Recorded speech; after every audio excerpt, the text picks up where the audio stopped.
Oof, boop bees go hard like they're the ultimate buzz gang of the goblin realm. Swarmin' with that sneaky energy only a queue of legendary hype bugs could pull off, ya feel? They don't just sting, they bring the sting to capitalism's fat wallets, buzzing loud for the working class cause. Straight up rebel squad goals got me want to start an entire union of buzzers and gobos boobies. Pure chaotic proletarian pixie dust, baby, I stand.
Hello, everyone. I'm back.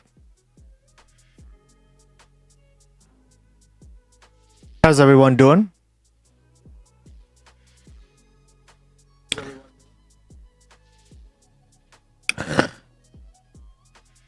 Yeah, sorry about OBS. That sucked.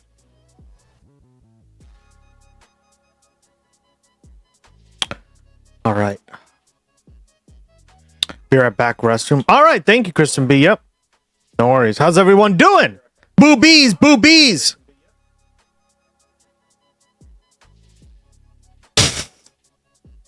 That is really a like Ducky, you're the one who started that. It's incredible. I remember who starts like every like catchphrase on this stream now, guys. Right? I remember who started Mahua. I remember who started like all the good ones. We just keep racking up good ones left and right, guys. Oh, I love you guys.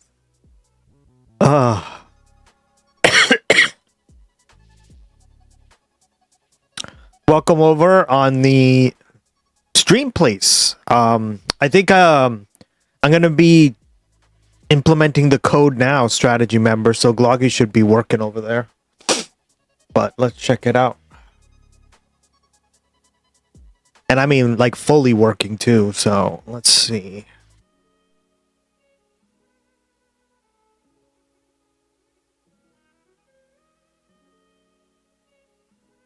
Ooh, cool. All right. Let's fucking go, chat. It actually wasn't me. I think it was you. Hey, I'm pretty sure it was you. Or maybe it was me and I just don't. It was you. I would have remembered if it was Jersey.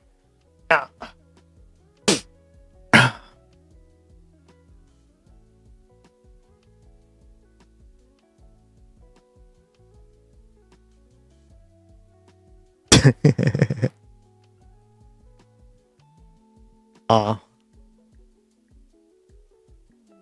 All right. Let's see here.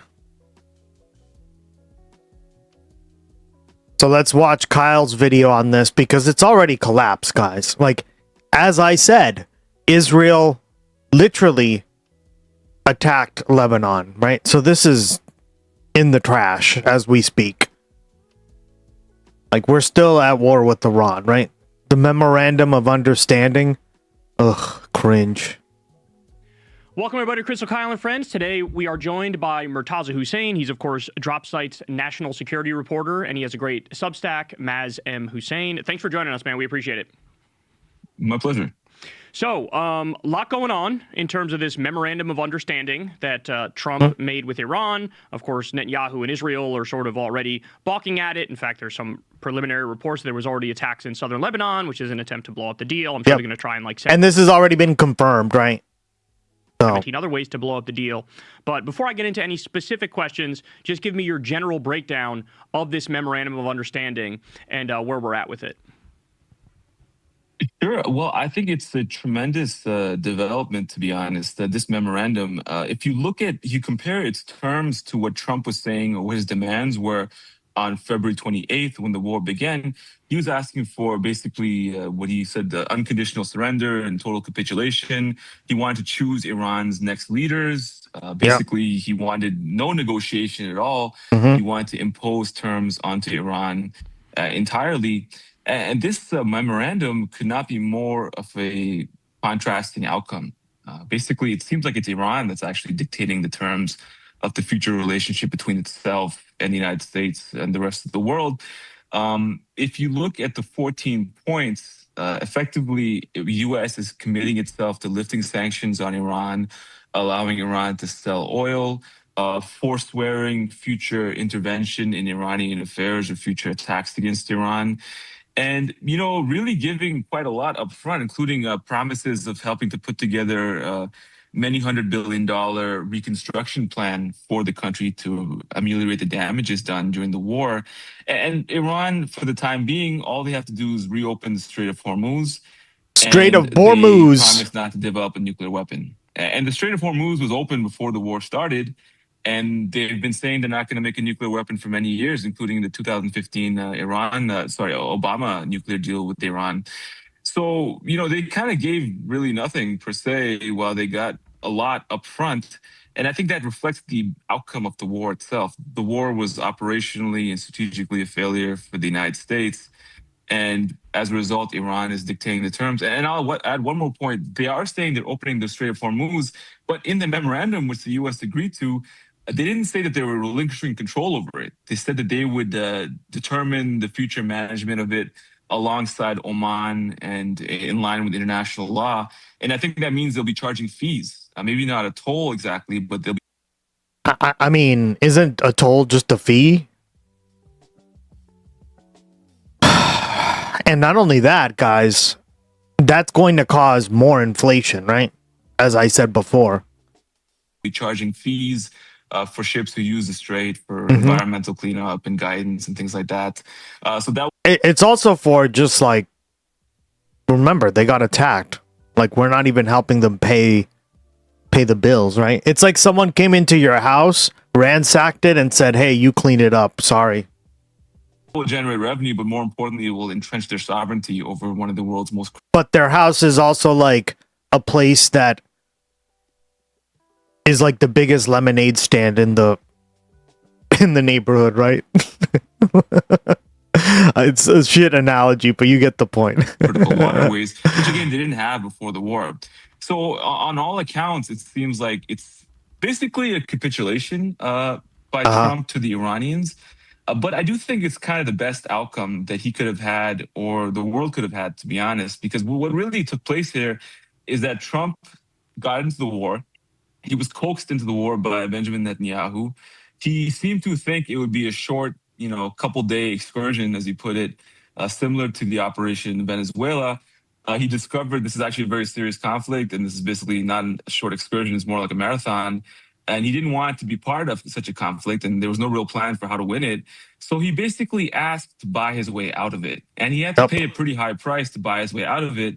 But I know this from talking to Iranians during the war. They said that if the U.S. renewed its attacks against them, and the attacks failed, which seems like they probably would, their demands would be even higher. So really, he cashed his chips at a moment where he took a loss, but the loss is not as much as it could have been.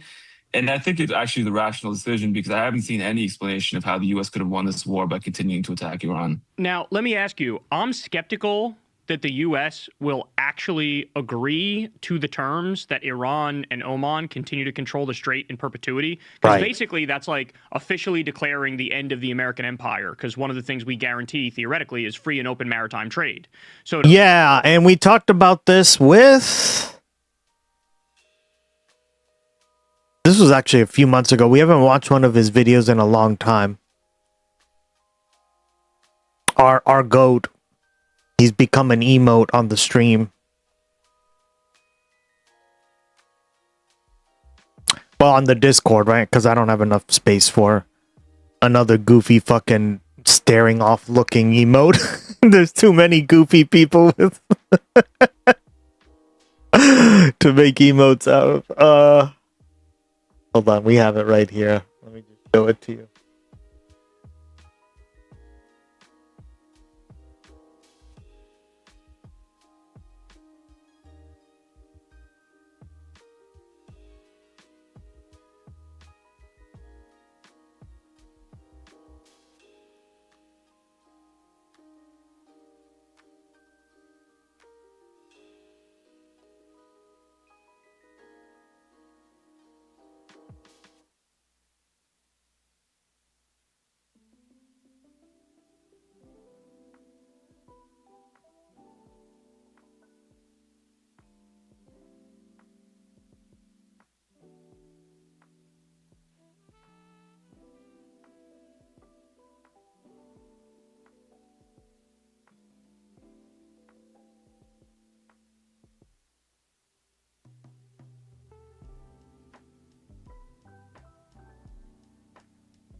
His emote should be popping up on Discord, at least.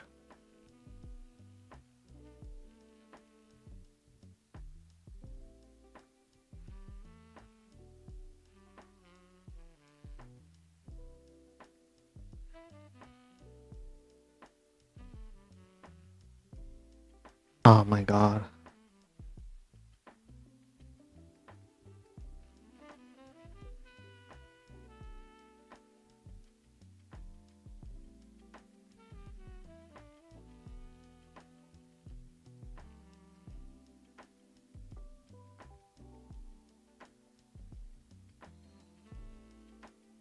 No, did somebody get deleted?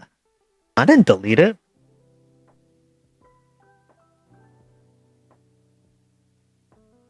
All right, well, it's this guy here. In case you're wondering, our goat. We literally made him into a goat.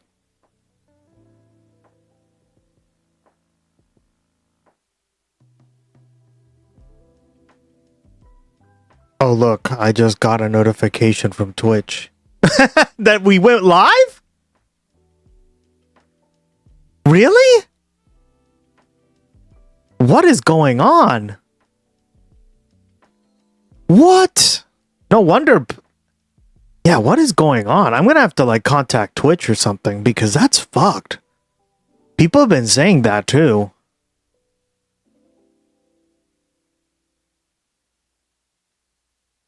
Hey everybody, Peter Zine here, coming from Colorado. We had an emote of this guy blank looking like longly out into the distance. It was the funniest thing and somebody deleted it. I don't know who. It is the 17th of June, Wednesday, and I just got back from a short backpacking trip, and the news that I heard was that there is now a deal in place between Iran and the United States. When I heard the terms, I thought it was an Onion article, so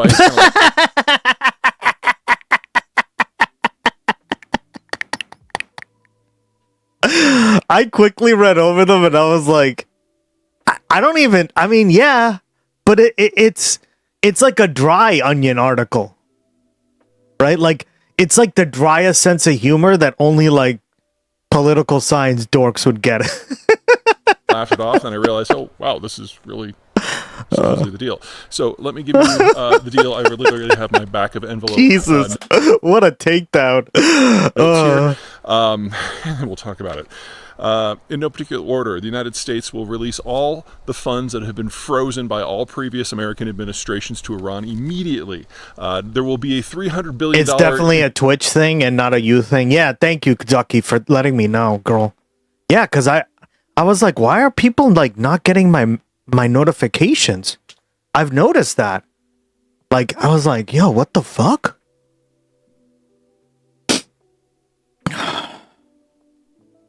Like, those notifications are important. Ugh.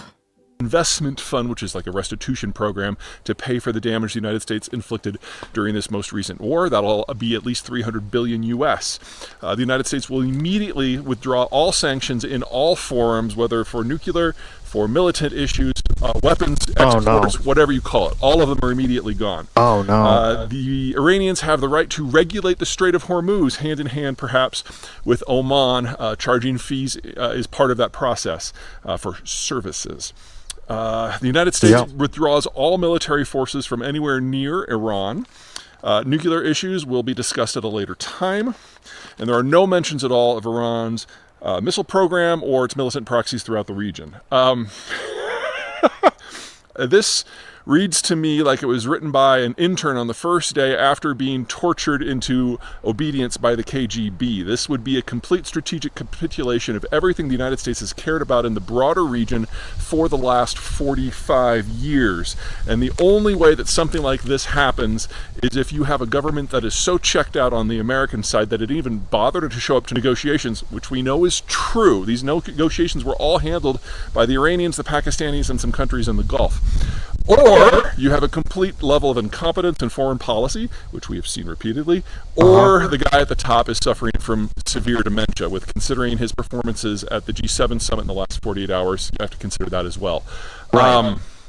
it is difficult to overstate what a collapse in American position agreement to this would be. Well, and he was talking about this months ago, right? Wow. When's the last time we watched a Peter Zion movie? Some of his videos are kind of long, but and we haven't, because like geopolitics is very, it's almost like a game, right? Like I agree with some of his takes, and then like I think one of the things I disagree with him the most on is I think he's just a little too neoliberal for me sometimes. But I think he understands, obviously this is like his job, right? He knows what he's talking about in many aspects.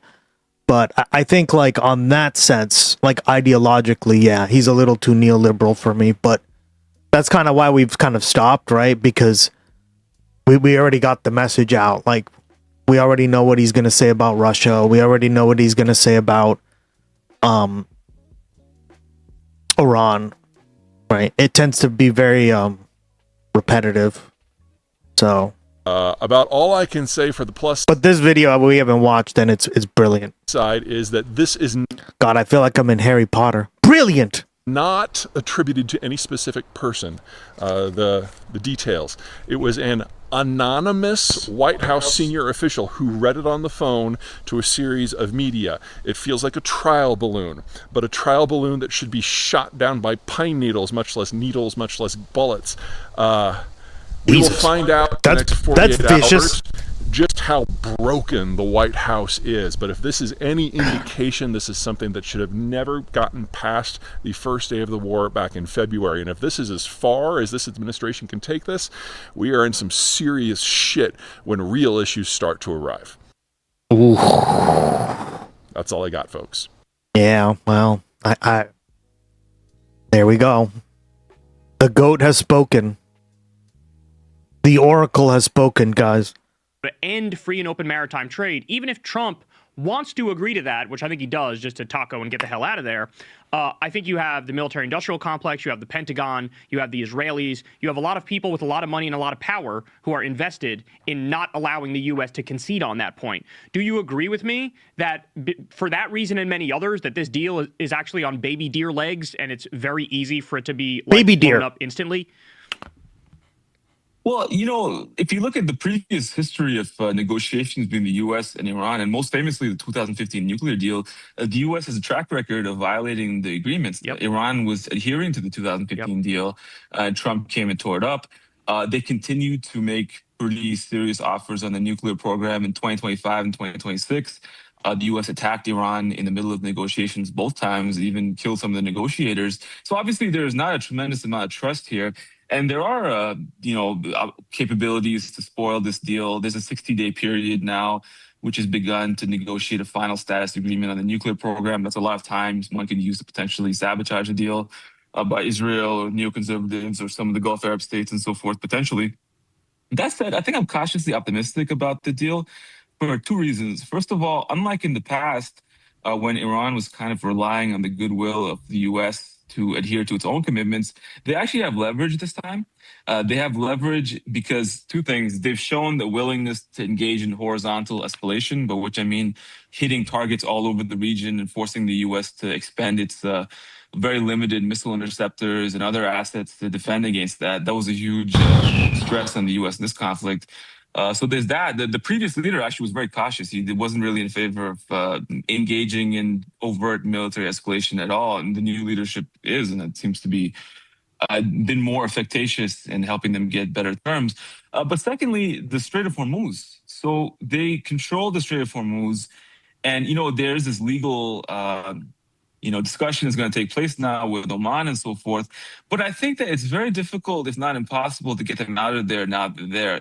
And everyone I've talked to in the region has basically said that their presence there is going to be a reality going forward, because it's kind of a geographic issue. If geographically, they're just there, they control the straits on their territorial waters. They just never exercised the control before, and no one really knew if they could do it or not, because the belief until just March of this year was that the U.S. could stop them. So they would not, shut down the strait or try to take control over it because people thought they would put some ships out there and the U.S. would go blow out the ships, and then it just wouldn't be feasible. But what happened now, and what's been proven by the war, is that the age of the drone and the age of asymmetrical warfare means that they have pretty much an invincible hold over the Strait of Hormuz. And the reason for that is that you don't need to do much to control it. If you can just scare shipping companies away from transiting ships there, such that the insurance companies won't cover them anymore, you can shut it down. And if you're right there geographically, the geography favors you, then there's not really much you can do. And you can use a cheap $800 drone and do that. You don't need big ships to go shut it down. And the funny thing is, that test, that theory never would have been tested if the war hadn't happened. And the Iranians didn't really know if they could do it either. That maybe the U.S. could stop them. Turns out they can't stop them. So that's kind of the reality going forward. So I kind of do think that they're going to end up controlling the strait.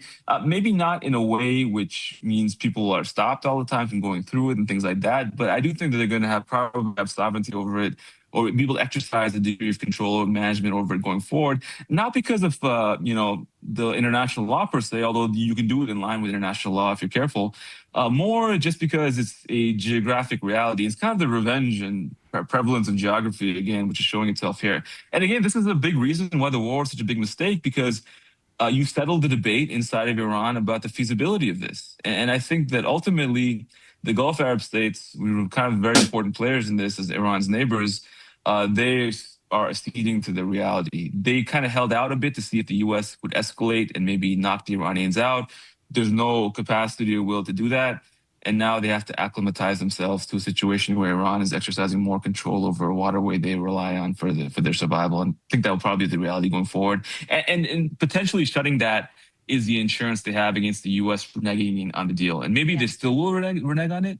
But now, unlike in the past, there are clear consequences for doing so. Well, among the many interesting things that Trump said yesterday, and we can talk more about that in a moment, but he was saying basically like, look, we're gonna run out of gas. We're gonna have bedlam there. I mean, he acknowledged that. Which he lied about before that. He used to say, it doesn't matter, we don't need it. Right. But so he acknowledged the reality that, the Iranian calculation that we would run out of runway and will before they did turned out to be definitively correct. And Maz, I'm curious, we'll probably talk more about the U.S. domestic reaction, the total neocon meltdown, the Israelis are freaking out. It's very all very enjoyable to watch this unfold. What has the reaction been within Iran? You were saying, and I agree with you, that this document looks like, a sort of solidification of the gains that they won on the battlefield and a capitulation and acknowledgement of that reality from the United States side. Is it being perceived that way in Iran as well? Well, I think there's a cautious optimism, like I said earlier, about how they're responding to it, because there is this track record of negotiations not working out and so forth. And then the debate going on inside Iran. We're actually working on a story about this at Dropsite, among different factions saying whether the deal was good or not, or how to defend it. Or there are people who are, for lack of a better of a term, they're more to the right, or they're more hardline inside Iran. They don't really like the deal because they feel that the war ended too soon. They want to impose higher costs on Trump to send a deterrent message. They think that they need to destroy the global economy and destroy his presidency, more importantly, in order to make sure that no president thinks of ever doing this again. And there's a debate of whether they went far enough to do that. But I think the majority of them seem to be in favor of the deal. And, the thing is, I was talking to people in Iran during the war. They thought that they won the war as early as the first week of March. They kind of were celebrating a little bit that early because their operational view of it was that they were succeeding. And I think the reason for that is that the U.S. was hitting their missile positions, these underground missile bases, but the missiles were not penetrating the bases. So they were firing these very expensive standoff munitions, Tomahawk missiles, long-range missiles that cost millions of dollars to make, and they take many, many years of production time to produce. They were just basically firing them into solid granite, and they weren't penetrating the bases. They weren't really working at all. All they were doing at the most was shutting down the entrances, and then the entrances were bulldozed open afterwards. So they were, and then at best, disabling some of the bases and not destroying them. So when they started seeing that, they started to feel that, well, there's no plan to defeat us, actually. They can't actually hit our most important assets. They've done a lot of damage, killed a lot of civilians, killed some of our leaders. They've hit civilian infrastructure, and they've hit some of our factories, but they couldn't hit our missiles that we use to actually hold them at bay. And we had talked about this, right? That this was going to be a huge issue if you don't do this. And also hold us straight. So, they start celebrating, you can call it celebration at that point. And I think now they see this as an affirmation of their position. And it's pretty funny because, usually in these situations, there's a back and forth. This 14 points has been on the table for quite a while now. Mm-hmm. And what the U.S. did was, on April 8th, when they met in Pakistan with the Iranians, they rejected these 14 points. I believe they're pretty much the same points, in my understanding. And they kind of put this blockade on, hope that if the war didn't succeed in compelling the Iranians to surrender, the blockade might, and the blockade just failed. So they just wasted another month and a half, 2 months before acceding to the same terms. And I think that that's kind of seen as success by most of the Iranian leadership at this time. Yeah, that's interesting. Is it fair to call this basically a surrender document? Because my take on it is it absolutely is a surrender document. Of course it is. But that's good. We should surrender. When you start an illegal war against a country that didn't attack you and you bomb their schools and their bridges and their hospitals and their steel plants and their civilian infrastructure. You're saying we should? You deserve to take a big, fat, juicy L and for the world to know that that's what happened. Is that your reading as well? Because I know there's some debates within liberal and left-wing circles about... And the only reason he did it is because he's getting destroyed in the press. He's getting asked every single day about this. And inflation is going through the roof because of it, right? Like gas prices, all that stuff that we've talked about. And that's going to impact the midterms.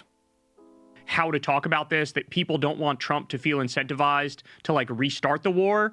So people are saying, well, don't say it's a surrender because then you're prodding him to restart the war. But again, I think the right case is it factually is a surrender, but that's good. I agree with you. I think it's a surrender, but it's good. And, credit to Trump, I guess, but it's good to cut your losses. If he were to push forward and deepen his losses, it would probably kill a lot more innocent people. It would waste a lot more resources. And at the end of it, you get worse terms. That's what would happen. And that's exactly what I was told was going to happen if the war entered around 2 in this case. So, the word surrender, it implies that, the U.S., it implies much more grave consequences for the U.S. than may actually be the case. I think that because the United States is so far away from Iran and it's such a much more powerful and richer country, the U.S. defense budget is over 100 times the Iranian defense budget. It can escape from the situation, even losing the war and surrendering without really much material impact on people's lives, per se. People's lives will probably improve, actually, after the surrender because gas prices go back down and inflation will cool off and all those things. It's really bad, the surrender for Israel, because Israel had lobbied for the war very hard. It actually is in the region. Iran actually is a mortal enemy of Israel. And now they're going to have to navigate this very complex situation when they're worse off. Bingo. So, the word surrender, probably the implications of it probably don't all pertain to the United States. And maybe in 6 months from now, people in the U.S. will have forgotten this whole episode. But I think in the region, the implications for U.S.-aligned states are going to be much graver. They're either going to be in a lot of danger or they're going to have to come to a compromise situation with Iran. Because it has to be mentioned that it wasn't just Israel that attacked Iran. It was all the surrounding Gulf Arab states and Jordan, which facilitated the attack, took part in it from the beginning, and yeah, and they paid the price. That's what I was saying. Now they're gonna be like, do I want to fucking ally with the U.S.? Obviously, Iran. Do I want that extra military base? Maybe I should be getting those away, shoo. And now they're going to have to figure out how to coexist. Getting those away. I mean, making them go away, right? And after helping the U.S. and Israel wage this war against them, and that's going to entail significant compromises and accommodation, I think, of the Iranian perspective on a number of issues. So, yeah, I think, Kyle, to your point... Also, he thought Epstein would go away. He did. He thought Epstein would go away. The Iran war hasn't done anything. Good job, Kristen B. That's what we've been saying. This was clearly it was Epstein's war, right? The Epstein Files war, essentially. That's all it was. It was a way to distract people from Epstein. And listen, it worked. Kinda. But we still we still remember Epstein, dog. In fact, you're just pausing it. You're just pausing it. It's like you're just hitting the pause button because, I mean, really what caused this to be such a huge issue is he kept bringing it up during the campaign. If you were somebody who were like, didn't want the files released, why would you keep bringing them up? Yeah, it is strange, Kristen B. Yeah. Big deal for Americans. So nothing to be too upset about, except maybe thinking we shouldn't do anything like this again. But the gravity of it is much more real in the region itself. So I just saw this wow, look at Crystal. She's matching in her purple suit, purple Fitbit. I'm pretty sure that's a Fitbit. I know, guys. I used to be a Fitbit like representative.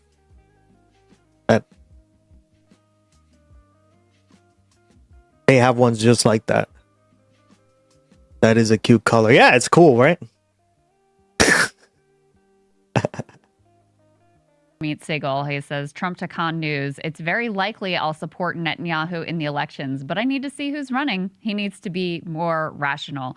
And so I wonder if you could talk a little bit about the Israeli side of this, because it is a disaster for them. It's an unmitigated disaster for not just Netanyahu, but, you know, I mean, his primary political opponents are actually running to his right on this, saying we should be more hawkish, we shouldn't bend to what the Americans want. He is going to have both a personal and ideological interest in trying to undermine the deal. They have come out and said, we don't think we are bound by these terms with regard to Lebanon. So what do you expect the Israelis to do to try to avoid, God forbid, that we have an actual deal and that we have peace? Well, it's funny because Netanyahu, he really has done something quite remarkable in the context of the U.S.-Israel relationship over the last 10 years, which is at first, it used to be a bipartisan relationship. Now, if you look at polls, like 80% unfavorable towards Israel among Democrats. And I think if you look at the age brackets of that too, as it goes even higher, it's very, very warped towards people who are older, who are the remaining supporters of Israel and the Democratic Party, or people who are being paid off, I guess. It's really unpopular in most of it. And that's a change. And that actually, it was accelerated during the genocide in Gaza, but it didn't begin there. It began with Netanyahu's insertion of himself into American domestic politics in opposition to the Obama nuclear deal. He basically became a Republican political operative very overtly in America at that time. He was being referred to, ironically, as the Republican senator from Israel. He was lobbying against Obama. He was basically humiliating Obama in public. He was catering to the Republicans, trying to help them get elected to defeat Obama. That was what he was doing, and he really pissed a lot of people off in the Democratic Party, in the more liberal left-wing centers of American life. That's where this all started, and now he's thoroughly succeeded in making it a very partisan issue. It's Democrats are against Israel, and Republicans are in favor of it. But even within that, on the Republican side, you see these huge shifts and cracks opening. I like this, by the way. I will say this. I do not think Israel should be a one-sided, or sorry, both sides issue. That's so post, like, 1950s, right?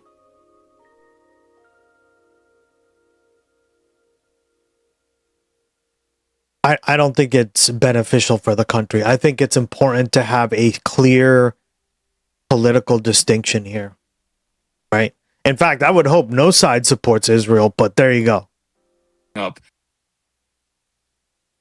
In bipartisan politics, guys, unfortunately, right? Because we only have two parties, there are going to be people who, like, one party's going to, by default, because so many things are determined by money, and that's why we need to get money out of politics, right? That's why we need to, that's why you're getting this dichotomy, right? Because, like he said, when you actively campaign against opponents, and there's so much money on both sides, and then it tends to go to one side now, right? You're going to get this issue. Because it's not just all Republicans who are in favor of Israel now. There's a divide again among younger people. And it's really the MAGA movement that Netanyahu went all in on. He went all in on the MAGA movement for support of Israel. Even the more isolationist, the Could JD never Vance be type me. people, he alienated them in the course of all this. And now, the center of gravity of the MAGA movement is kind of like cult-like a little bit, but it's really about Trump. So Trump is MAGA, and if you fall out with Trump, you lose the MAGA movement. And now Netanyahu is falling out with Trump because he wants the wars to continue. He needs them to continue for his own personal political fortunes. He's afraid of the election. He's afraid of not having actually accomplished anything in these wars after all this destruction. He's afraid of being forced to withdraw from Lebanon and being humiliated by Trump. And withdrawal from Lebanon seems to be part of the MOU, end of the war on all fronts, including Lebanon, respect for Lebanese territorial sovereignty. So now he has this clash coming with Trump, and Trump needs him to end the war because he wants things to move on and wants the strait to be open and so forth. Netanyahu really doesn't want to do that. And you see these really remarkable comments now from Trump about Netanyahu, saying he's more rational, criticizing him for killing civilians in Lebanon. Saying some very, codedly derogatory things about him. And this chasm is now opening up. Now, the question remains whether Trump will be willing to pull the strings on Israel, like really tighten the leash, stop sending them weapons, force them to end the war in Lebanon, stop intelligence sharing with them, stop supporting their air operations. Without all that support, by the way, Israel cannot fight in any of these theaters. Even in Gaza, really effectively, they would take tremendously more casualties. It'd be very expensive, and ultimately, in the political context, they wouldn't be able to maintain it. So if he pulls that leash, then it's basically over. Now the question is, he's going to do that or not?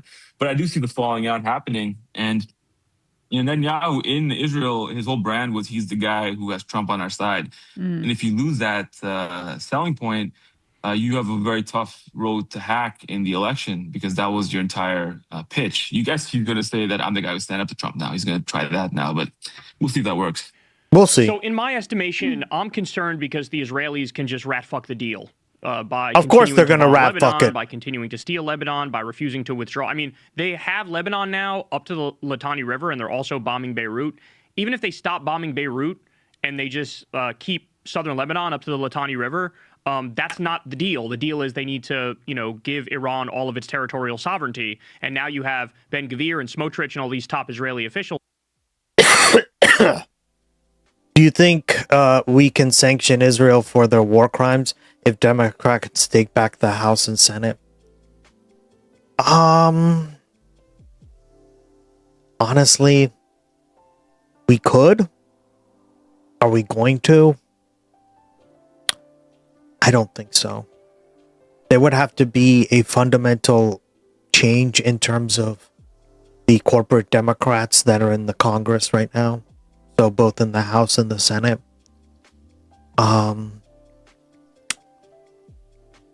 There's just too much money and moneyed interest in keeping and being like a sycophant for Israel, right?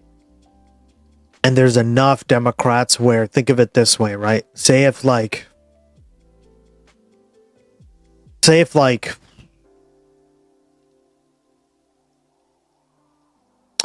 and this is a high number, right?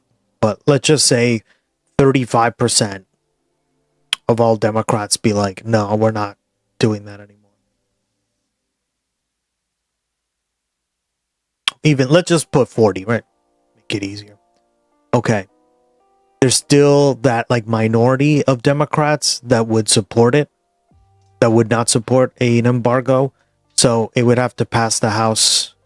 It probably would pass the House, to be fair, especially if like a ton of left-wing candidates could possibly win, right? Not saying they are, but let's just say like it's easier for it to pass. But the problem would be in the Senate, right? Where you need 60 votes, the filibuster, of course. And there's basically every Republican would vote against it. I don't see them going down below 30 Republicans. It's just, I think, mathematically impossible. So they're already at 40. 40% of the Democrats, right, would support it.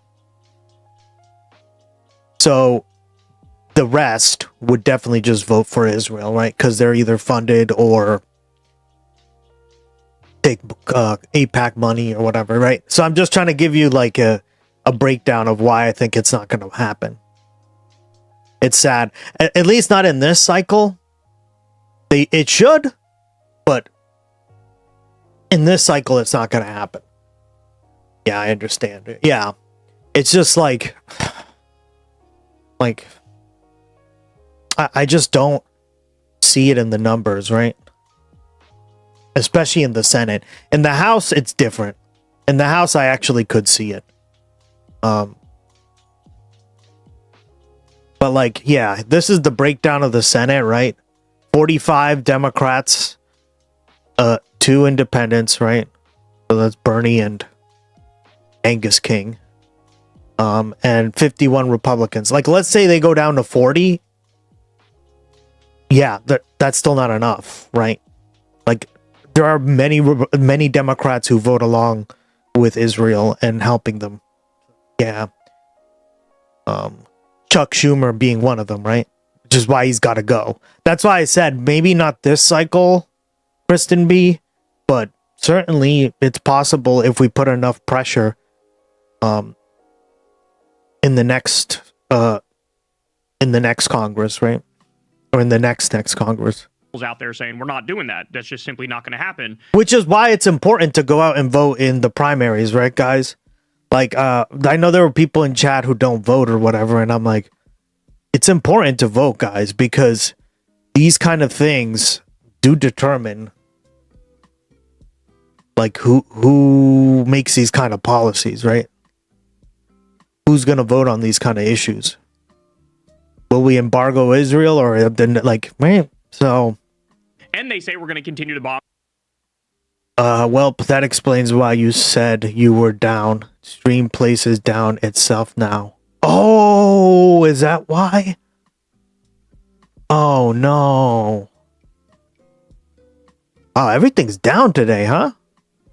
But here's the thing, strategy member, right? Ducky just said that she got like an alert like an hour later after we had already started streaming and like covering the news and stuff. And she had just got that I was online. So I'm so confused, right? What is going on? And continue to take more and more territory. So I'm worried about... It's AWS. It's shitting the bed everywhere. Remember when that happened? And so many people's like services got disrupted, strategy member? This is why we need like decentralized platforms as well, guys, because like one terrorist attack, right? And I use that word openly there, but one hacker group or anything like that can basically destroy like all this stuff right away, right? Look what happened in the Middle East when the Iran war happened, right? Like all those Amazon centers got destroyed. And that fucked up everything.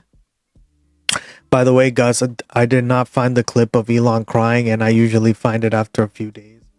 If it's supposedly scrubbed, it literally needed to go through all the avenues out there. However, I stumbled onto something very interesting. I love it, man. I love the detective work. Tell me. Tell me.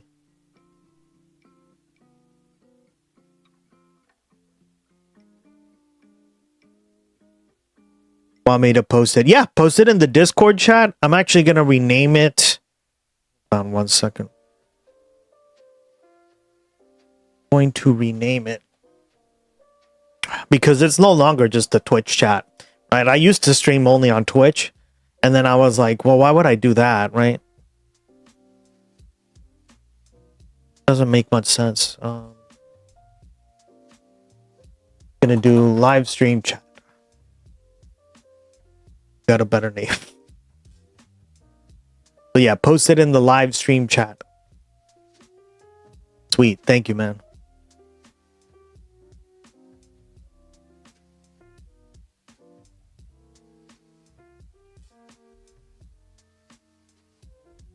Ooh, it's a conference call. We'll listen to that. That You know what I think it was from? It was from a documentary that I saw about Tesla as well. That part I do remember.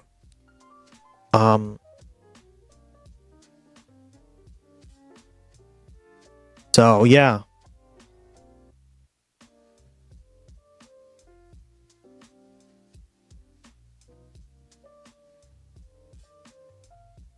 I love Tesla. Damn right. I love Tesla. You guys nailed it.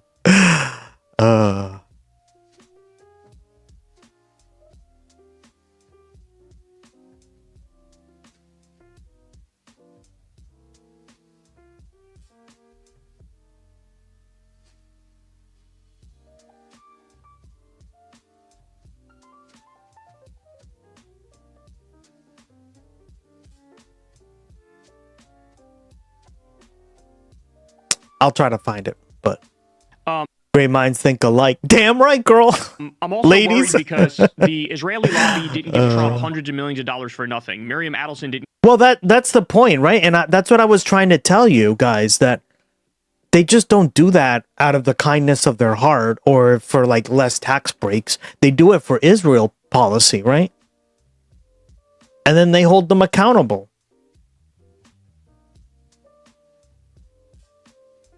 Like Sheldon Adelson, guys, was a huge Israel supporter. So his wife is literally just following in on what he was, right? And the dude could barely even walk by the time he died, right?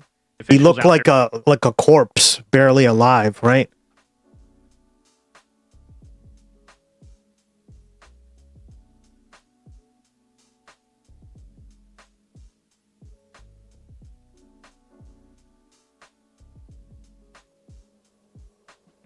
Yeah, here he is with BB, right? And this was in 2007. He was already looking like a corpse.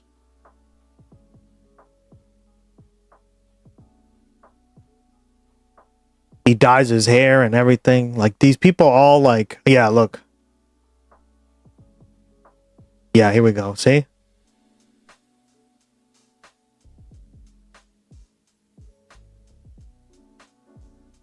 That's his wife right there.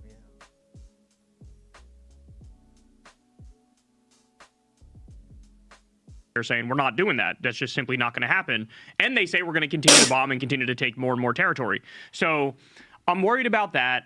I'm also worried because the Israeli lobby didn't give Trump. Someone went and recorded the conference call. Yeah. Hundreds of millions of dollars for nothing. Miriam Adelson didn't give Trump hundreds of millions of dollars for nothing. And if there's one thing he knows and one thing he abides by, it's the laws of corruption. Also, I'm worried that they have Epstein blackmail on him that they can threaten to release. You know, I'm sure it would scare him into line if they say, hey, remember the Katie Johnson story? We have video of that. Would you like that to come out, or would you like to continue this war? So give me your commentary and your thoughts on that, because from where I'm standing, I'm looking at this thing, and I don't want to put too much stock into anything Trump says on any given day, because he's known to flip-flop like 78,000 times. And while he did accidentally tell the truth on a lot of things yesterday, I'm worried that, you know, this thing is more likely than not to just completely fail for any of a variety of reasons.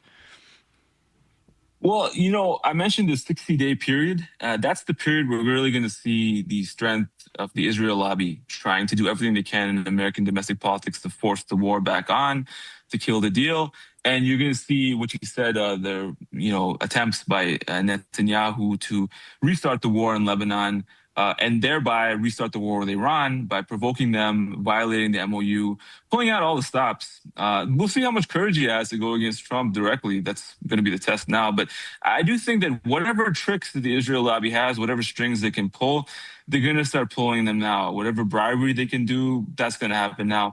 I do think there's one interesting difference now between a decade ago and today, which is that the Israel lobby is not the only party in the corruption game competing for Trump's sympathies.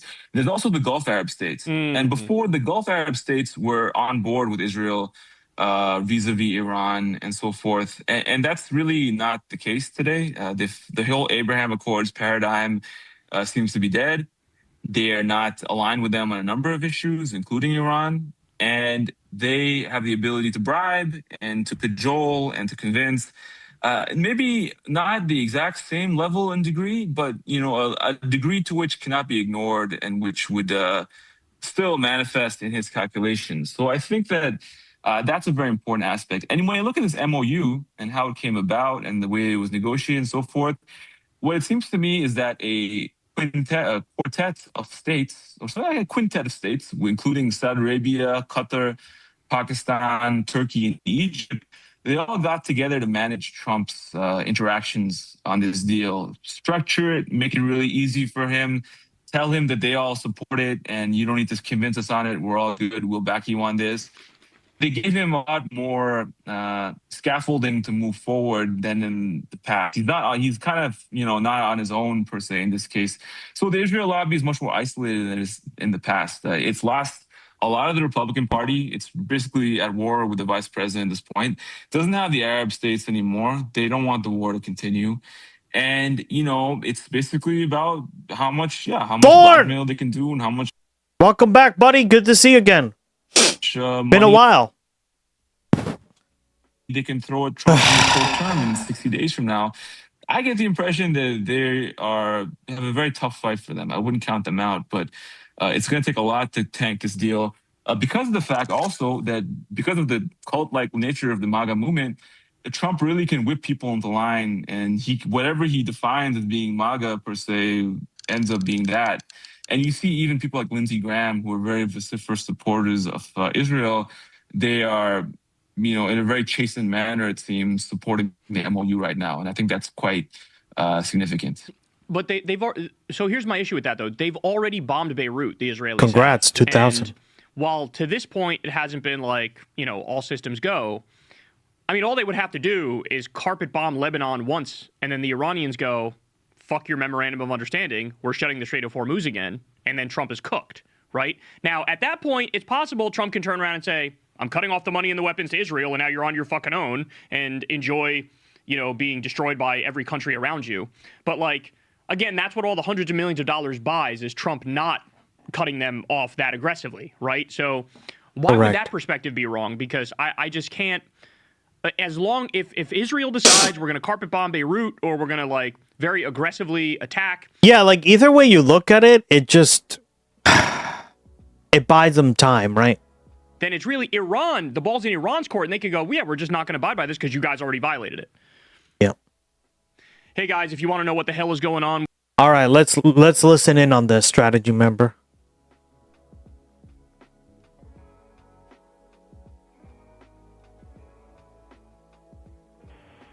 Thank you very much, and thank you for joining us this afternoon. Welcome to Tesla Motors' earnings call for the second quarter of 2010. With me on the call today are Elon Musk, Chairman, Product Architect, and CEO of Tesla Motors, and Deepak Ahuja, our Chief Financial Officer. Before we begin the call... By the way, guys, Elon is so pathetic that he sued in court to be called a founder. He's not even a founder of Tesla. He had to sue them, the two founders of Tesla, to actually get that title, to be called that legally, because he's legally not the fucking founder. Please allow me to or a founder, right? Read the following statement to inform. He came in much later with his parents' money, basically, with PayPal money, right? You have certain safe harbor provisions under the Private Securities Litigation Reform Act of 1995. During the course of this conference call, we will discuss our business outlook and make other forward-looking statements within the meaning of the safe harbor provisions of the Private Securities Litigation Reform Act of 1995. Jesus. Such statements are only predictions based on management's current expectations. Actual events or results could differ materially from those predictions due to a number of risks and uncertainties, including those discussed in the Risk Factors section of our financial prospectus relating to our initial public offering filed with the Securities and Exchange Commission and as amended on June... This is never a good thing, by the way, if you're starting off a press conference with, hey guys, know your rights before you listen to us. 29, 2000. Right. Oof. In addition... it just shows you guys, see? This is... in fact, I think Tesla, for me, right, is the breaking point. This was the realization that we shouldn't be helping corporations.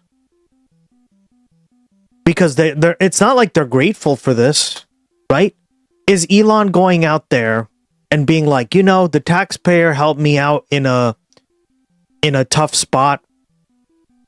We repaid it, and now we're going to be good citizens and fight Trump. No, he did the opposite. He just used the government to take even more money and more power.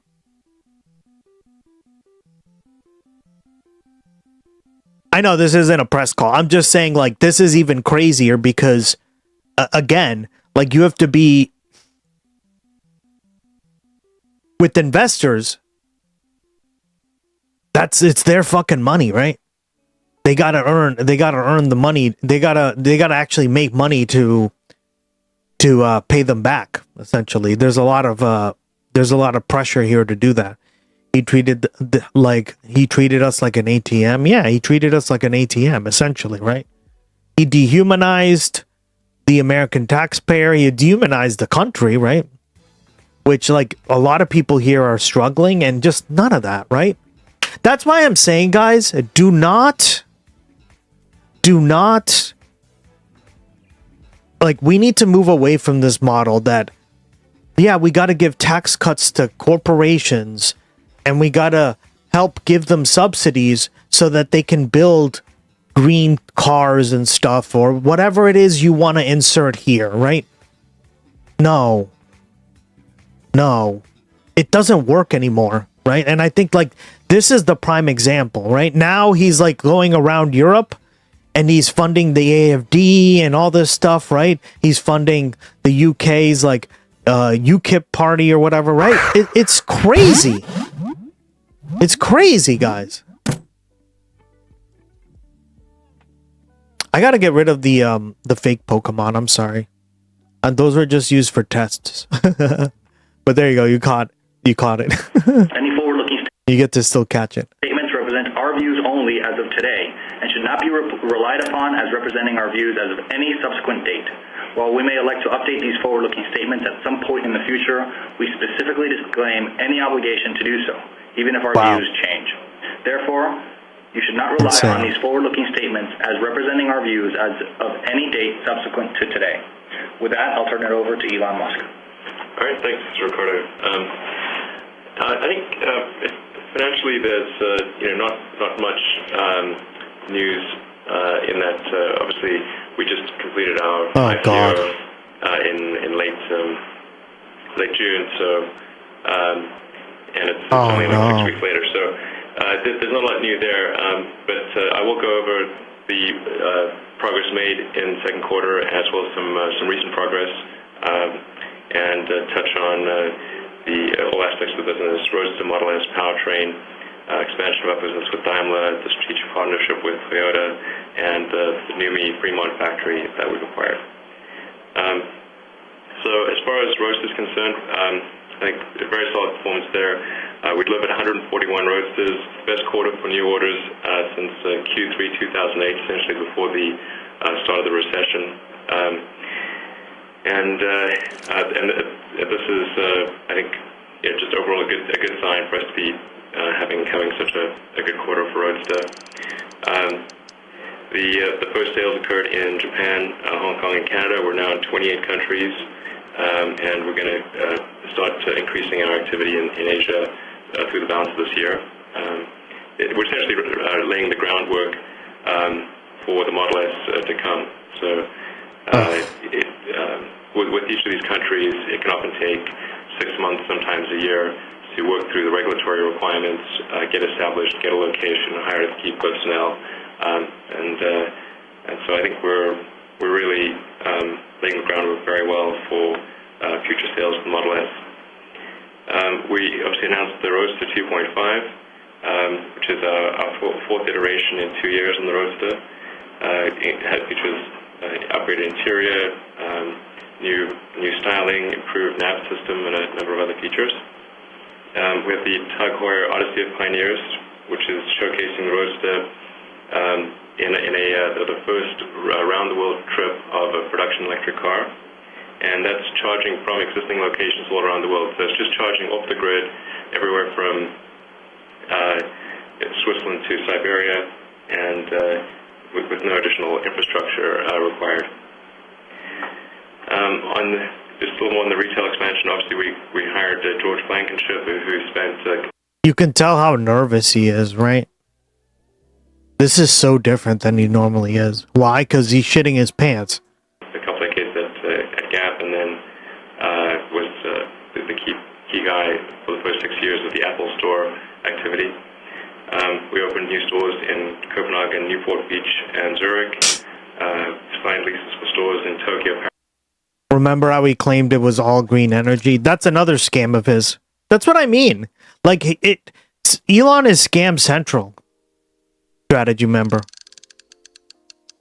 Everything, like almost everything guys, he's like Trump, but if Trump was a decent, and I don't mean like great, because Elon's not really a great businessman. He's good at the marketing for sure, right? But again, without help, he would have failed, right? But he's essentially like Trump. It's funny how they go hand in hand. They're two sides of the same coin, essentially, right? Which are expected to open in the. Oh, I know, but that's my point. Yeah, it's funny how like America or the U.S. it keeps pumping these people out, right? These fucking losers. I don't know what else to call them. They're just like losers who fail upwards. Barry Weiss, Elon Musk, right? Trump, etc., etc. Oh my God. He is Trump. If Trump had more charisma.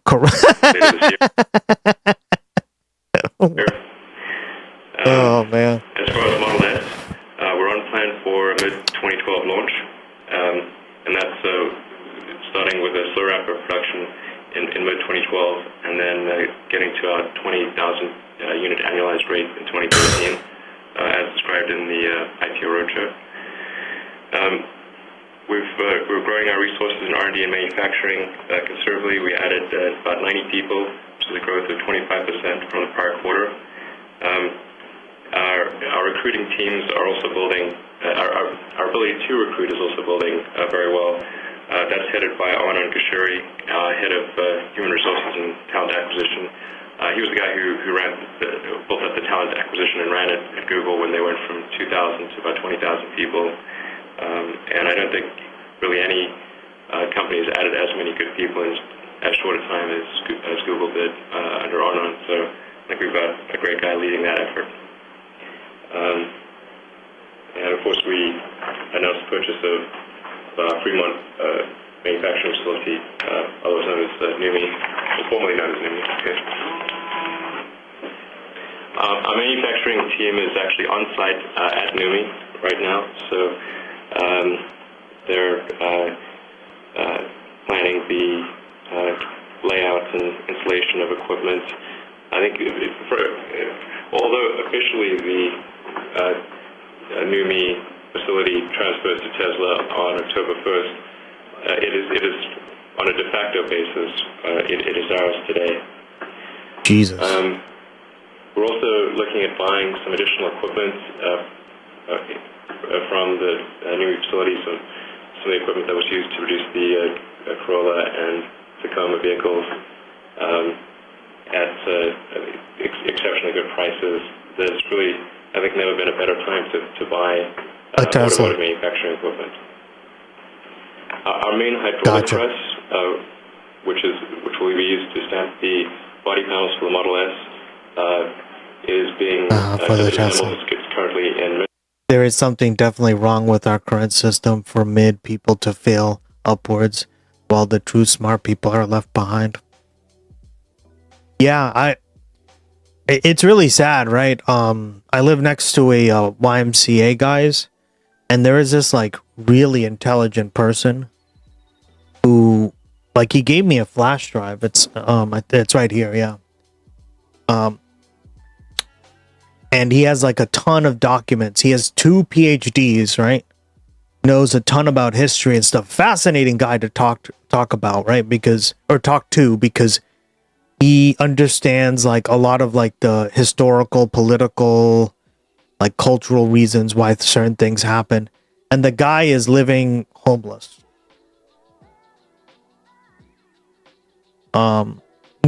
Like same thing at the Y as well. There's another guy who can't even get a house over there, an apartment. And he's a doctor. And his wife left him. Crazy, right? Because he lost his job. Yeah. Jesus. So like this is what I mean. Like these kind of people get into the gutter. Meanwhile, like Elon, Trump, right? All the people we talk about on here, 2 PhDs. Yeah. He's got 2 PhDs. Yeah. I thought you'd get 1 PhD and then honoraries. Yeah, several honoraries.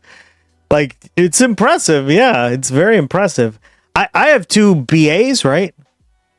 And a minor, but like 2 PhDs? Damn, dog, right? Impressive. Very impressive. Yeah, so like this, we are not a meritocracy, right? Our society does not, like, it doesn't reward hard work. It doesn't reward intelligence. It doesn't reward merit. It rewards connections. If you're born with no connections, or if you're born brown, right? Black, even mixed race, technically, right? Any of those, it's going to be just generally on a much like lower scale. But it's also for just people who are white and don't have those kind of connections, right? Michigan has been So like I think it's important to also state that, because it's not just people of color. Obviously, it's people across the country that are also, right? And that's why they're so bitter when they go out there and they say, I'm conservative because the system is so corrupt, but they're so uneducated, they don't understand why the system is so corrupt, right? The same fuckers you keep voting in are the problem. That you keep sucking off. Like a PhD is normally when you finish studies, so must legit have done 2 fields at the same time in uni and can get that recognition. Yeah. It's definitely possible. I've done it before, so it's very challenging. You basically have no life, right? You're doing constant work all the time. Maybe you get to have like one night where you drink for a couple hours and that's it, right? And have like a party or something. And even then, it's like talking of real hard work that went unrecognized. Yeah, it's sad, guys. And you know, I have a few stories because I've been volunteering at the Y a few times now, and I've been going by there to see like what's been going on. There's some really sad cases, right? And the YMCA does good work, right? They do a lot of really important work in the community. So just assembled for shipment to Fremont, so we expect to start installing that later this year and have our stamping line up and running next year. That's one of the key manufacturing milestones for next year, along with activation of the paint facility. We've made a huge amount of progress in design engineering of Model S. We've finalized the 3D CAD package, so the body and chassis has been developed and refined to within a few millimeters, and all of that data has been released. So that actually took place late Saturday night. The team finalized and released all the stamping, all the panel dimensions for stamping. So in general, supplier sourcing remains on track to our internal plan for the Model S.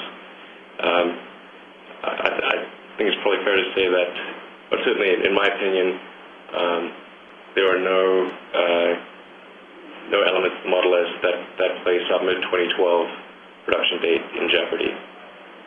We've sourced most of our major components already, so as we know both what the unit cost is and what the tooling, engineering, development, and so forth is related to those. which helps bracket both our R&D and tooling expense as well as our unit cost of the vehicle. And we're at about the roughly 80% level there. So we've sourced some of the key major components that were the most questionable, such as the 17-inch touchscreen, the instrument panel, seating, mechanical restraints and airbags, lighting systems, suspension, brakes, battery cells, HVAC, wheels, tires, brakes, etc. So, in terms of OEM relationships, the Daimler relationship is going well. It's expanding in its scope. It's worth noting that Daimler did not sell any of their stake in the IPO, and they had somewhere in the order of a 3x return. So they could have recouped all of their additional cash and still had a 2x return sitting on in the Tesla stock, and they've obviously chosen to sell nothing. We delivered a record amount of battery packs and chargers for the Smart in Q2, and we also signed the agreement to develop a battery pack and charger for the Mercedes A-Class. And that development is on track for completion later this year, and we expect to begin delivery of battery packs and chargers in 2011 for the A-Class. On the Toyota front, Toyota invested $50 million at the IPO price, which gave them about a 3% ownership. And we signed the agreement to do the electric RAV4. That development will take place this year and next, with prototypes have already been delivered to Toyota, and we expect to start delivering those to customers probably in the 2012 timeframe. That's going, I think, very well. We're pretty excited about that vehicle. I mean, essentially, it's sort of like the resurrection of the RAV4. Well, that's a lie. It's going to be way better than. Yeah, I mean, it's very dry. We won't watch this whole thing, but we're almost done with it anyway. But yeah, like, I really want to find that clip of him crying, guys. If you guys can do the detective work and find it, it was in a documentary, now that I remember, a Tesla one. And you see him literally crying. Like, he's crying that his company's going under. Was temporarily. It's so funny.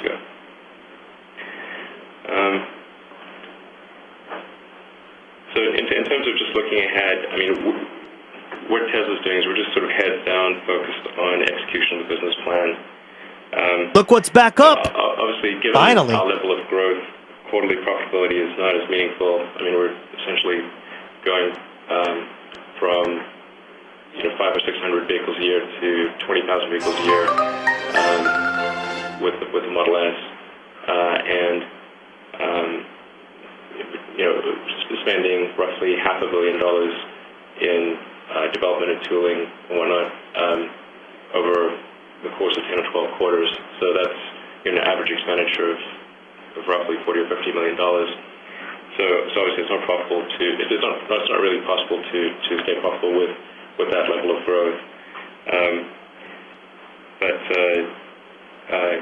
it is worth noting, and Deepak will talk a little bit more about this, that if we were to stay at approximately our current level of if we were just to create a business which was the Roadster and selling powertrain components, we'd have a profitable enterprise. But we're giving up that possibility in order to achieve what is pretty astronomical growth.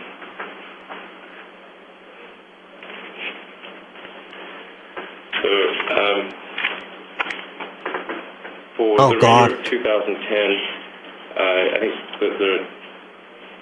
the biggest milestone is really completion of the alpha version of the vehicle. The alpha version of the vehicle is roughly 80 to 90% production intent, so it's very close to a production vehicle. We expect to have that completed towards the end of this year. And to be essentially complete, perhaps 98 to 99% complete in terms of sourcing of components for the vehicle. So if we're at roughly the 80% completion level right now for sourcing of components for the models, we expect to be at the 98, 99% level by the end of the year, and have an operating alpha prototype. So that's really Great. Thank you, buddy. All right, 1 second. So we're talking also about this because this is important. All right. Guys, Russia's also going through a fuel shortage. And remember, the Iran war, I guess, is still happening, right? This past week, Ukraine sent a record number It's for your info, Gus. Yeah, no, thank you. I appreciate it. of drones targeting I just kind of wanted to check it out. Very, very low energy. Russian oil refineries. At least Typical 194 Elon. drones were downed over Moscow, with some drones reaching the key Moscow refinery that supplies road fuel to the capital. Ukraine has stepped up drone attacks in an effort to bring the Kremlin into negotiating for the peace. Bring the Kremlin to the table to negotiate for peace. And as drone attacks are becoming more frequent, Russia is also having trouble with its oil output. On June the 11th, OPEC published a report noting that in May, Russia was 690,000 barrels a day below the country's required level of crude output under an agreement with OPEC and its allies. For more on Russia and Ukraine, we're joined by Bloomberg News senior writer Stephanie Baker. She's also the author of the book, Punishing Putin Inside the Global Economic War to Bring Down Russia. Stephanie, great to see you. Great to speak with you. And I guess I should start with kind of the broad question here, which is how dire straits are they in Russia right now when it comes to energy, access to energy, and these escalating prices? Well, there are widespread fuel shortages across Russia. More than 50 regions are reporting fuel shortages. And in Crimea, Russian-occupied Crimea, they just suspended fuel sales to civilians. They're sequestering fuel supplies for the military, which I think is a significant step. This is all the result of what Ukrainian President Volodymyr Zelensky calls the long-range sanctions against Russia. They have taken it into their own hands to strike Russia's oil refineries and ports to try to undermine Putin's ability to finance the war. And that is increasingly effective because of better drone capability, particularly mid-range drone capability by the Ukrainians. And, the estimates are that Russia's refining rates are down between 20 and 30%. And Russia has suspended gasoline exports through July, at least, which is kind of a remarkable thing when you think about it. Russia is the second largest oil producer in the world. For them to have to take such dramatic actions after having been a major gasoline exporter. It's really fascinating. And we've talked before about how Russia, oddly, has been able to kind of insulate its economy despite the sanctions regime. Just Oddly, I mean, they prep for this, right? It shouldn't be that odd. being kicked off SWIFT and these other implementations, the Russian economy was doing better than a lot of people expected. Guys, there's like oil rain in Moscow right now, right? Like people are reporting that. But these oils, like in the rain, there's oil residue, right? Kind of like what happened with Iran when Trump bombed the Hey, Patricia, there you are. Strikes have really Twitching, everything has been very, very messed up. Did you get the notification? Or did you just sleep in? Lazy Sunday. Well, it's Monday over there, right? Yeah, it's Sunday over there, right? really had an impact quite quickly. And I was reading that Russia is going to be importing oil by sea for the first time in how long? I don't know the answer to that. I'm hoping you do. And is that in itself quite significant?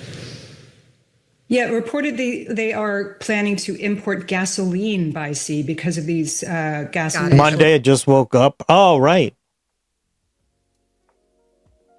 Monday over there. Shit. Which is caused by the refinery explosions. And remember, it's hard to sometimes get these refineries back up and running because of sanctions. They involve Western parts in some cases. There's not a lot of data. The Russian government has stopped publishing data on refinery rates. So it really strikes the heart of Putin's social contract, right? When he took over in 2000, the deal was Okay, so let's say 25 euros will not require putting one of those getting at risk, or will find an easy, recently potentially scrubbed. So less than 50. Less than 50, more than 5. He would provide economic and political stability in exchange for Russians staying out of politics. And he's been able to continue that through the war, partly through the record high state spending on the war effort, which caused this sugar rush in the Russian economy.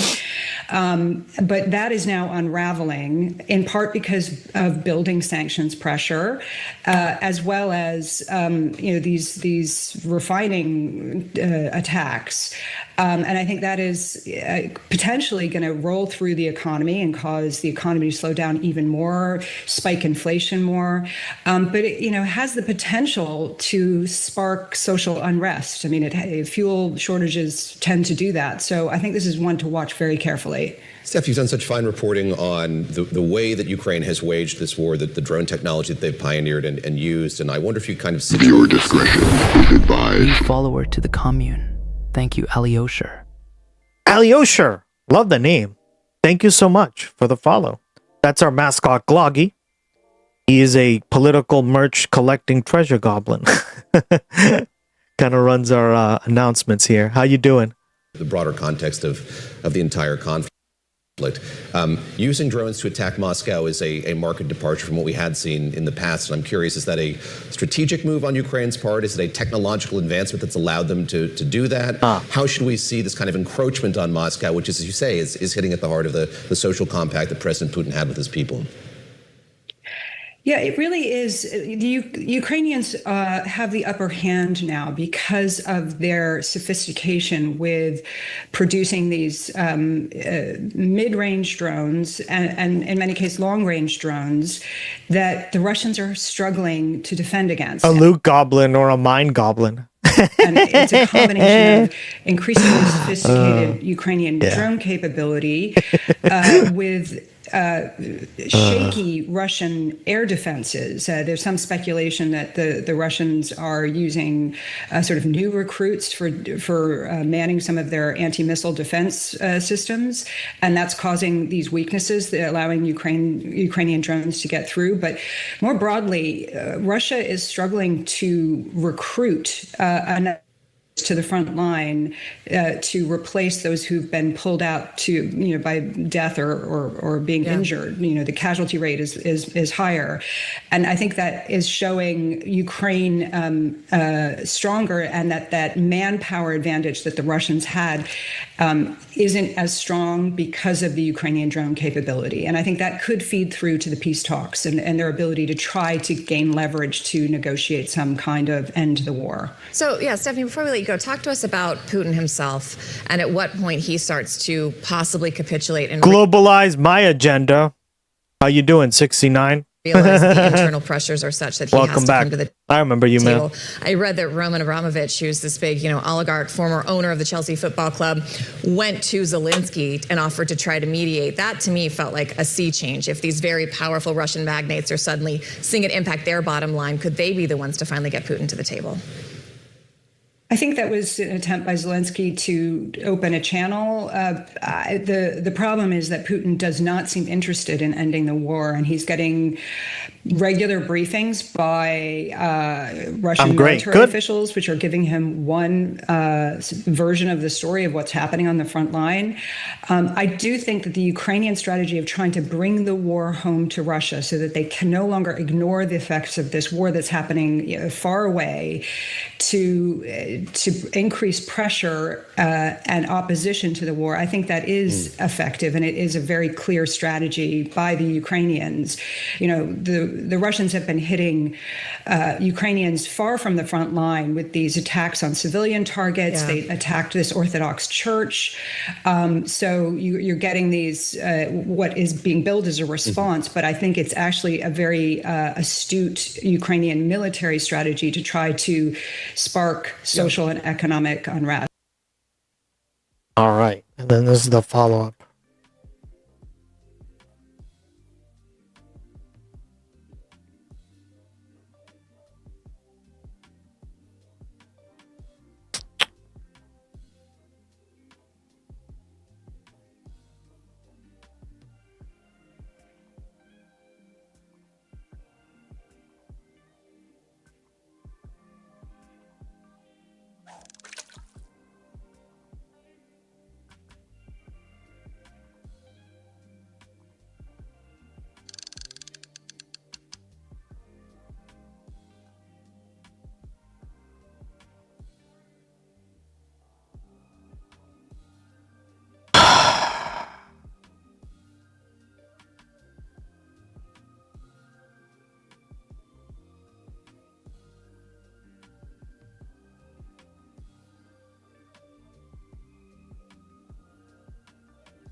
Sorry, guys. I had it.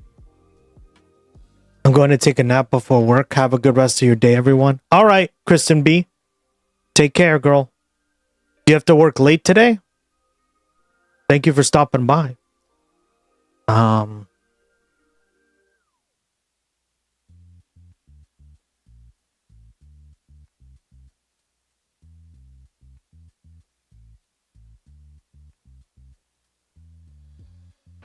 You don't donate, you don't matter.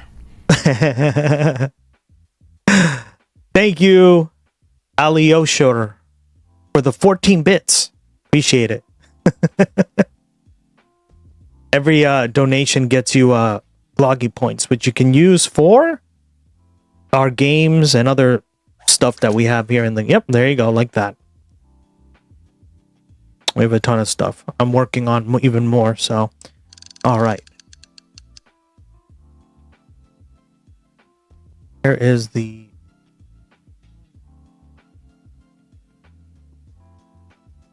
It's there. Okay.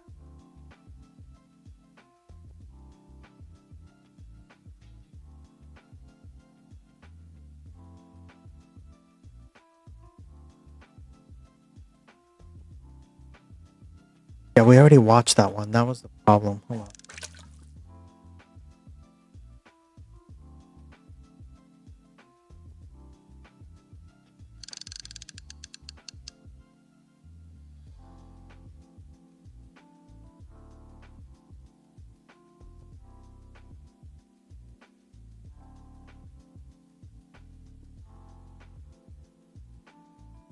Yeah, we watched Dennis's video on this, so that's why I wanted to... Thank you. Of course, girl. Thank you so much. Take care.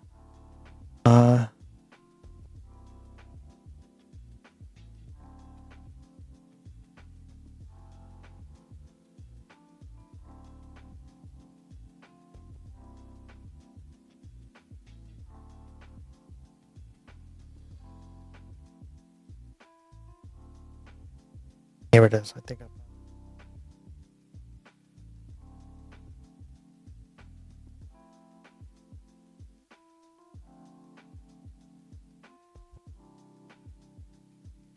Because we played the one from PBS, but I wanted to show the it's raining oil, guys. I had it here. I don't know where it went.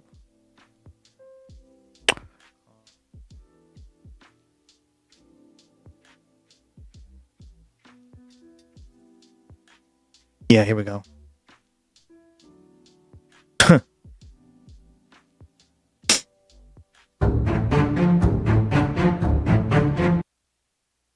Russia witnesses oil rain phenomenon across several districts, right? Moscow's a huge city. I think it's about 4 times the size of New York City, right? We looked it up the other day. It's huge, guys.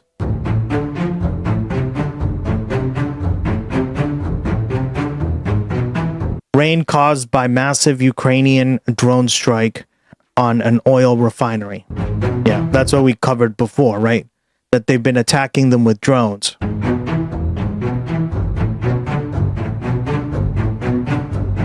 I sent you a DM, nothing bad. Oh, okay. Automod stopped the message. I'm sorry, man. Let's see what Automod did here.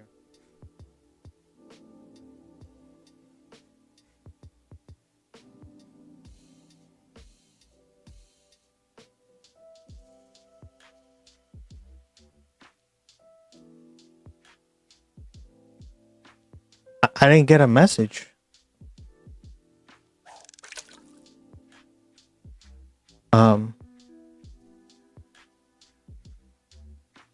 Yeah, I didn't get anything.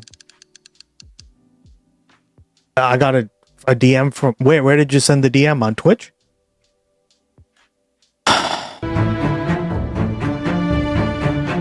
Yep, it took place on June 17th, 18th, right? And now we're starting to see, like, the rain being affected in Moscow, right? Which is really bad. Okay. All right, I'll check. Hold on. Ukrainian strike sets off huge explosions, reports.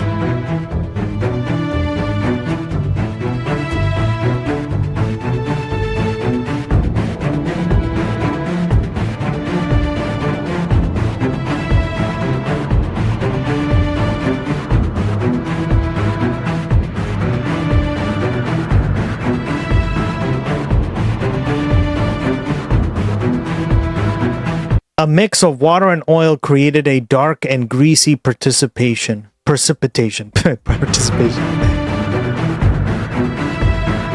Yeah, and the problem with that is if it gets on your plants, if it gets on your clothes, right? If you hang your clothes outside, guys, we went over all the problems with this kind of rain. It damages like sewer water, right? It damages like refineries to like reprocess the water, right? There's a bunch of problems with this. So, Alyosha, I didn't get anything, man. I don't see anything in my DMs. The clothes is not great, but if it's in the food, then it's a biohazard, of course, right? Because it's a toxic chemical. Yeah. Probably breathing all those petrochemicals being released in the smoke is a bad idea. That too. Yep. Yeah, try it again. Something happened. I would double check. Something's going on. Alyosha.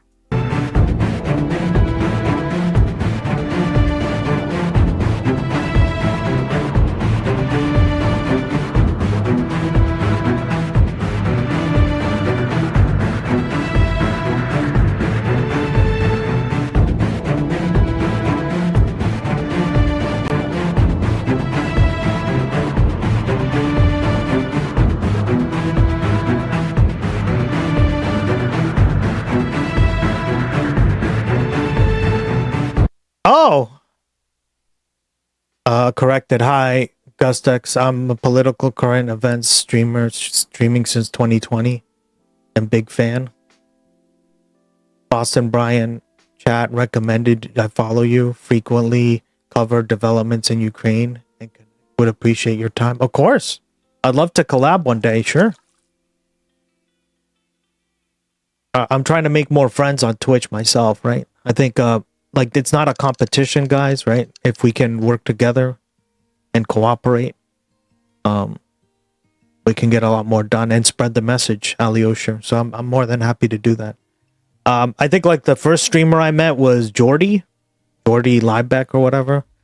But me and him have kind of we stream on different times. So like I used to stream at night. I've been trying all these different times to stream, right? I think I like this one the most, but just because I have a more normal schedule and I don't mind streaming every day if I can, but they can. That's why truck drivers and people and risk of cancer. Yeah, exactly. It's why gas pumpers are at higher risk of cancer. Globalize my agenda, right? People here in there are states in the United States that you're not even allowed to pump your own gas, which is really screwed up. And Boston Brian raises money for the Ukrainian soldiers over 3 times. What a goat.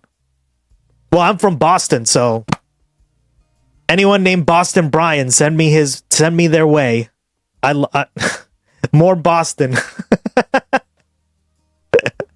I'm from Boston, kid. The more I talk to people with the accent, I immediately starts coming out naturally. Alyosha, that's just how I am. I don't know. Benzene is particularly bad, I heard. Yep, benzene. I mean, it has a ton of terrible chemicals. Bro, who told you a wild tale? Gloggy, did you really steal Botkin's girlfriend? Yep.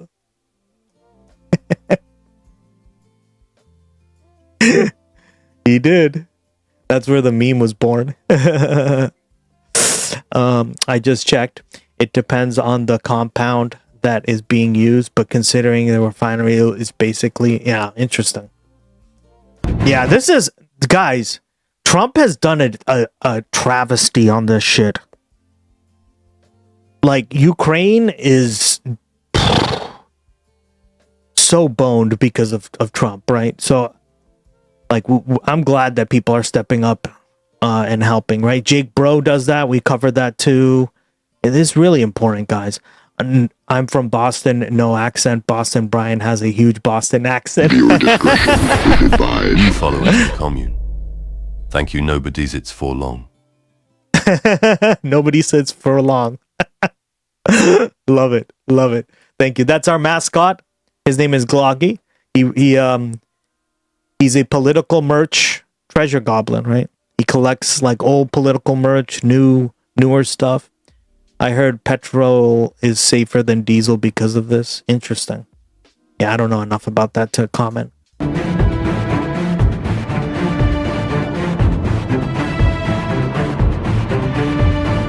Yeah, I'd love to meet Boston Brian. Is he on now? Again, I don't know a lot of Twitch streamers. Unfortunately, right, guys? I never watched the stream until Hassan, and then I just was like blown away. I was like this. I was like, wait, people can talk about politics on a stream and not turn it off immediately? Like, to me, that was so... Well, yeah, send them our way and we can chat. I'd love to talk to them.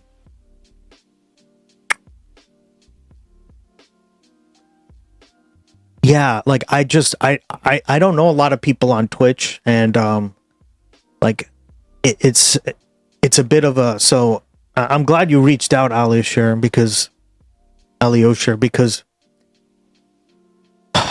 I feel like Twitch has like its communities, and there's like a lot of people who just know each other because they've been on the platform so long, and that's not me, right? I guess not strikes, just explosions. Gotcha.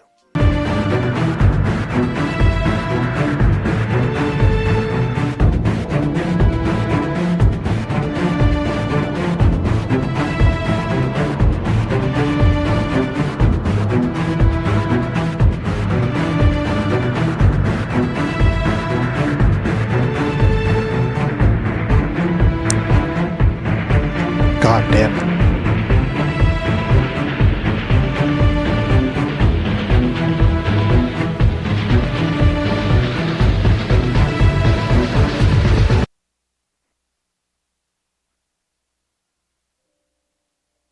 Woo!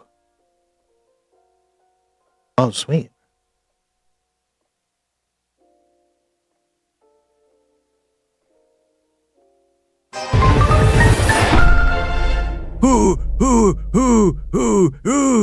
The Terry just got a 50-day stream streak. www Tough 50 straight wow. Damn, thank you so much for the 50 days of Gustx in a row. Appreciate it, buddy. Oh, that's him? Okay. Please clap. Please clap. The Terry. Love you, buddy. Love you, love you. Thank you so much for the 50 days.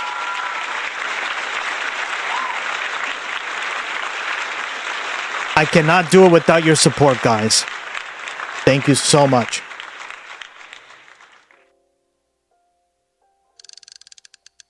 Let's see.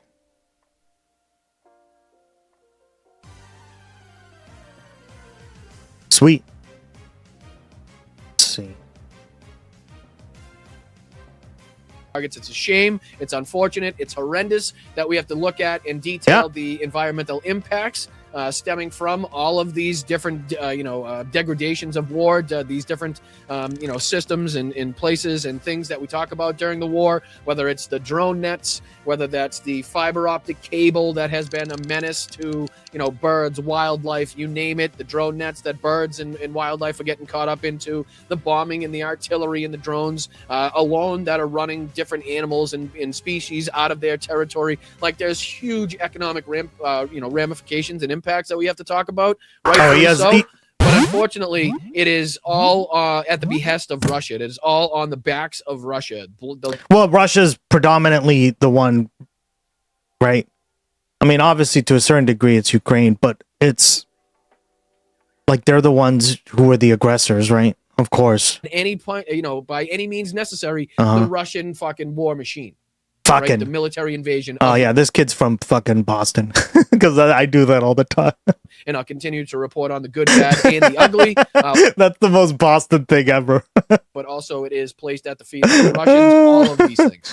All of these things that we're seeing. Emerged with the smoke, with all these oil products burning, and people saw, these kind of trails of oil in the rain on their cars, on their like windowsills, whatever. And these pictures are being taken all over Moscow, essentially. Holy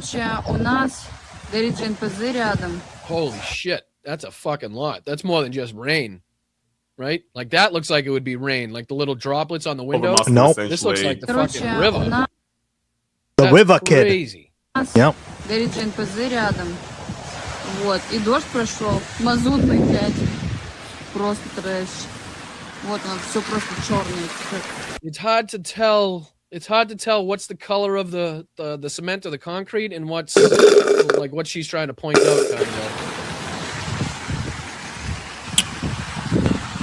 It's also going to be very difficult puddles. I get it. Okay, I got you. It's the black puddles that she's pointing out. So basically, the oil that's. Well, we saw this exact same phenomenon in Iran, right? When we covered the first couple days of the strike, they got several oil refineries got struck by the U.S., right, by us, and literally you would just see black puddles, right? And then that gets into the groundwater. It gets into people's lungs, right? The smell, the stench, the clothing, right? It just is. Literally, we covered that for like 30 minutes. It was crazy how this affects everything. Look, it's actually raining oil right now in Moscow. So obviously making a joke out of this where there can't possibly be a fuel shortage. We got it fucking raining from the sky, basically, at this point. So how could we have a fuel shortage? So clearly making a joke out of this. And I'll go on to this last portion where I think there's two more it's fucking raining from the sky, kid. Yeah. And then where he's talking about the Russian propagandist Vladimir Solyov. Basically talking about this and how that dude's depressed a he was. clown. His reaction on that we showed the other day. So let's see what he's going on talking about Putin and then the propagandist there. On the 19th of June, he actually had a scheduled meeting with the Russian Security Council, and as you might expect, the attack in Moscow was not mentioned even a little bit. We watched this guy. What's his name again, guys? Do you know? Alyosha? The guy up in the video he's watching? I forget this guy's name because we normally watch Dennis or Jake Bro or I can't remember his name. Yeah, he's big. He covers his stuff a lot too, but he's pretty good. Petersburg, the attack on the Russian the Moscow oil refinery not even brought up. I mean, come on. It just goes to show you how much they're trying to hide these things. I don't know how effective they're being with the amount of social media posts. That's his name? The amount of media coverage that the attacks have Neff gotten. Kurtz. But you can see here that they're desperate not to bring it up in these very high profile spaces. The amount of attacks, the amount of and the efficacy of the Ukrainian attacks as well. It's actually so. I'm watching both of you. Just talking about how embarrassing it is, but we can we feel you on that, Roman, because we're just as embarrassed with our fucking president as well. The cope is unfathomable at this point. No discussion of what happened in Moscow, just, listening to a regular report from Sergei Lavrov about some nonsense. I mean, truly, what can be more embarrassing than this? When the capital of your country is being destroyed, basically, right?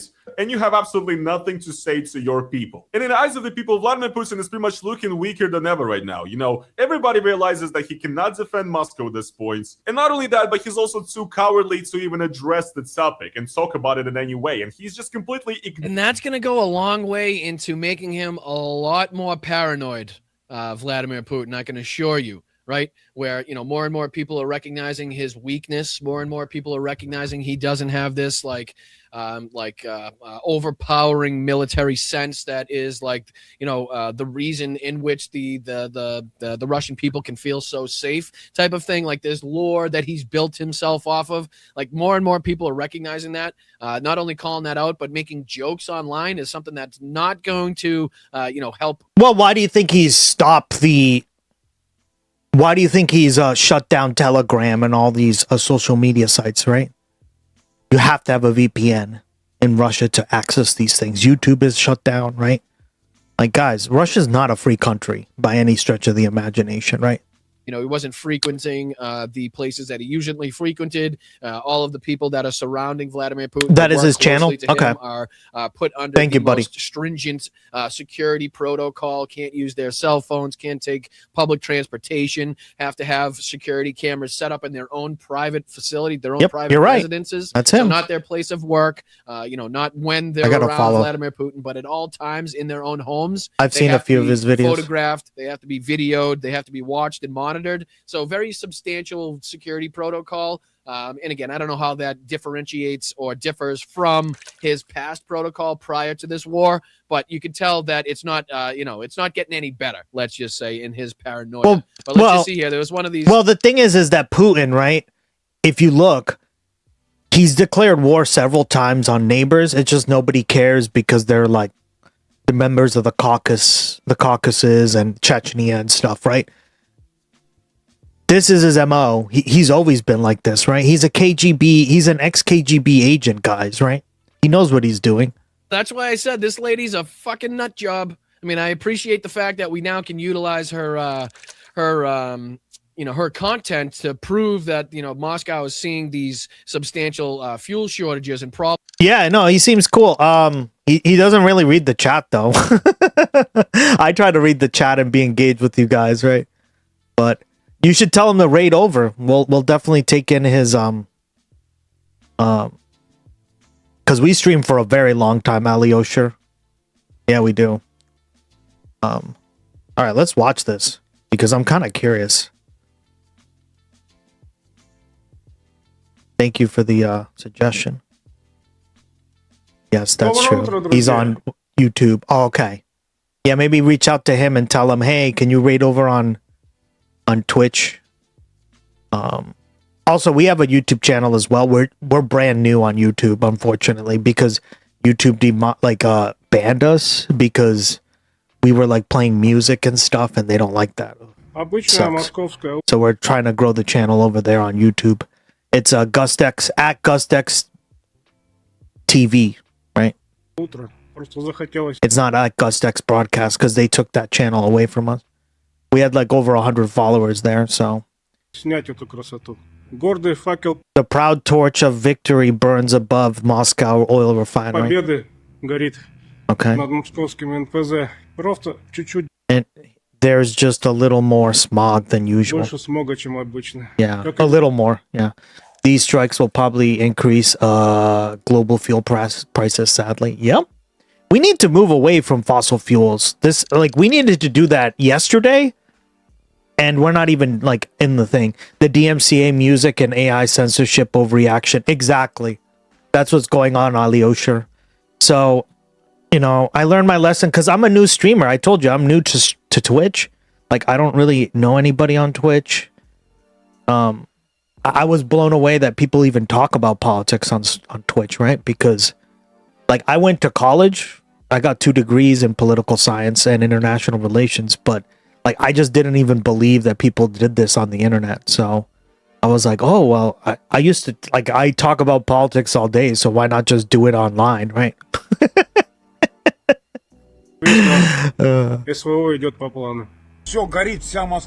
Everything is on fire. All of Moscow. Look, the factories are on fire. Holy crap. I'm getting out of here way, way far away.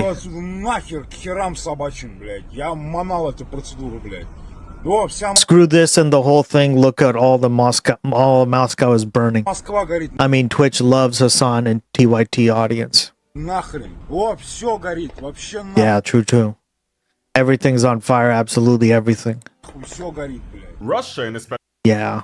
They really do. Moscow is in complete chaos right now. A few weeks ago, I've already made a video about a huge drone attack on Moscow that was absolutely unprecedented, which showed that the Russian capital is no longer safe. And now, after a pretty short time, we have yet another huge attack on Moscow that is breaking all records. On June 18th, Moscow was hit with thousands of Ukrainian drones, with the main target of attack being the Moscow oil refinery located in the south of the city. Moscow's air defense completely failed and the oil refinery was pretty much completely destroyed. And the footage coming out right now from Moscow is absolutely insane. It looks like something out of a post-apocalyptic movie or like a war video game. And while the destruction of the refinery is already messing up the ecology in Russia, because people have reported seeing rain with oil in it in the Moscow region, and while people are already in panic and there's already huge lines in the Moscow region for gasoline, the great Russian leader Vladimir Putin is completely ignoring the entire situation and not saying anything about it. And the Russian propaganda is either threatening Russians with jail for recording these drone strikes, or is telling them that if they complain about the issues caused by these attacks, they are pretty much simply just traitors of Russia. And it's also been reported that apparently in certain regions of Russia right now, the government is now drafting and mobilizing young men right on the streets, which might even point to a possible new mobilization. So hey there people, it is your boy Roman, your favorite neighborhood Russian, and in this video, we're gonna talk about the complete insanity and chaos happening in Russia right now, talk about what's going on in Moscow, and also discuss why all of this shows that this special military operation is going according to plan. By the way, sponsors don't really like political content about Russia, so if you guys like what I do on this channel, of course they don't support me, go over to the link down in the description, become a YouTube channel member, or support us and buy me a coffee. It helps us make more and better videos for you. So yes, the 18th of June of 2026 was a very dark day for Moscow, and Ukraine conducted a massive drone strike, essentially in retaliation to the recent strikes that Russia has been conducting in Ukraine. Recently, Russia, for example, hit the Kiev-Pechersk Lavra, which is a famous monastery, which is very well known and important in the entire Eastern Slavic world, in the Christian Orthodox world, right? And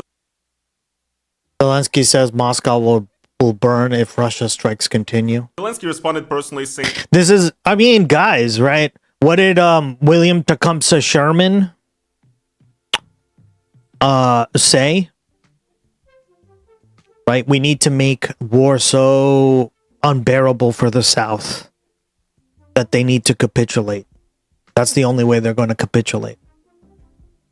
And I don't know, like some people credit it to being the invention, I think there's always been total war, but that's like where the term, right, originates from, total war, which is you basically are making the population miserable so they don't support the regime enough, right?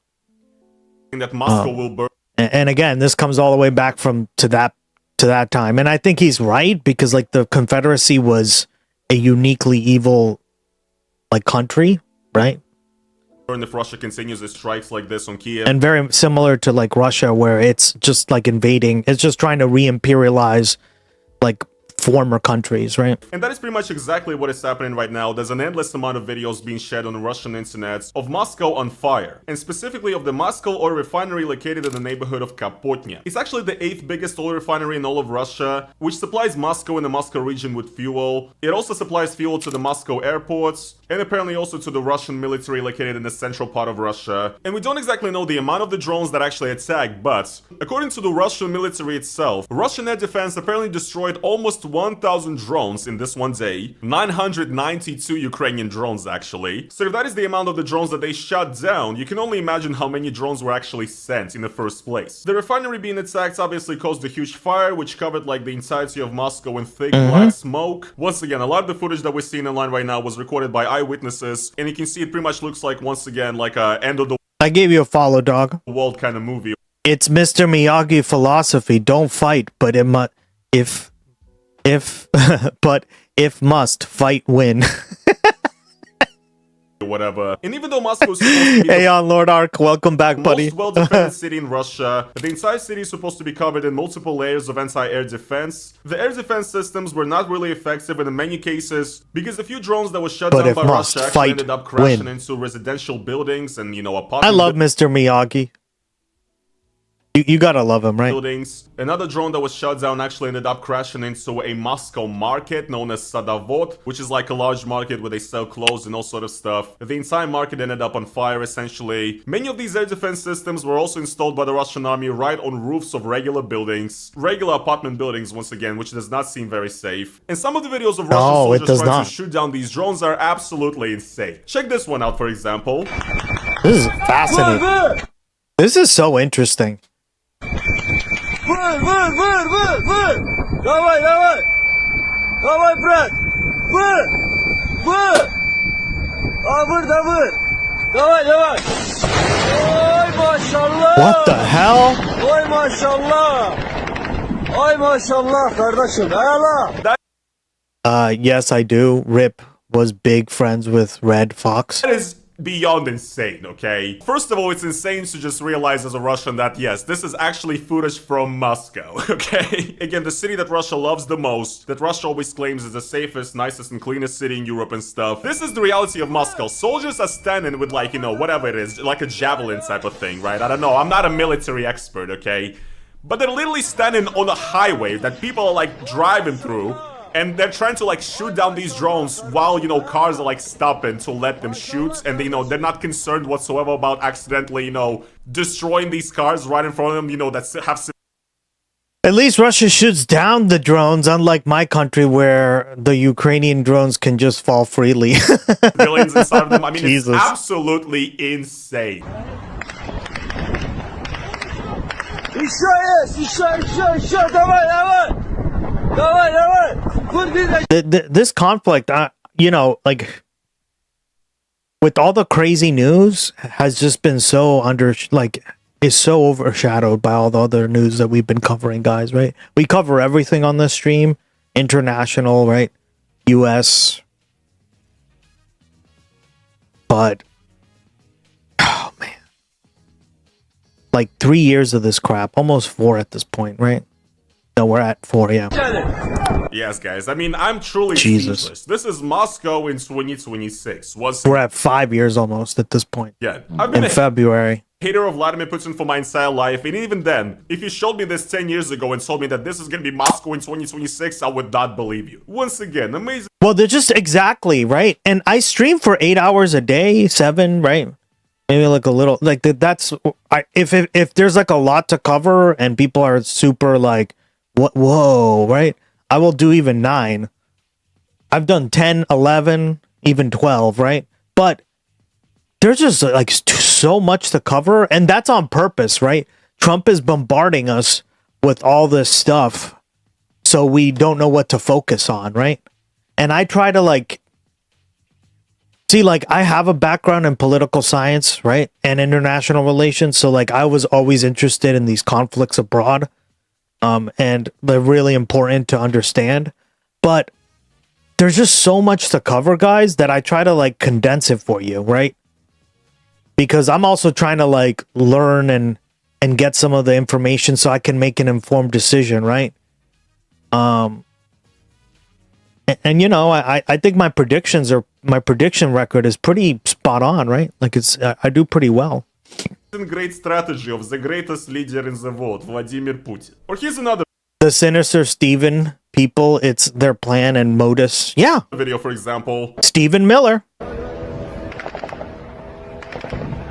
Right? And this is why like Trump talks down on Ukraine and all this stuff. Like I don't, again, I understand like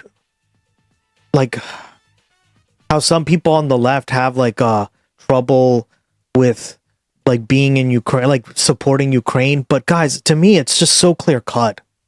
Ukraine is a former like colony, essentially. Why are we throwing them under the bus? Right? If we're gonna hold a standard of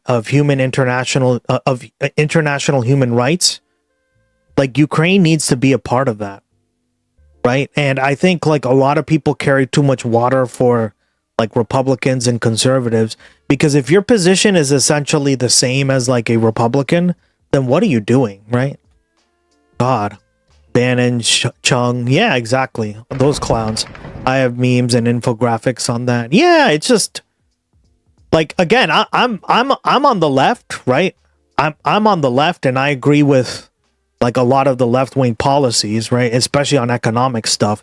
But on this, like on international issues, like I think we need more cooperation and more support for Ukraine, not less. And not, oh, Russia's a victim, therefore they're attacking Ukraine. Like, fuck off. No, that's not right. Are you on Blue Sky? Oh yeah, we stream on Blue Sky. Alyosha. Here, check it out. We're on Streamplace as we're on right now. It's the Blue Sky platform.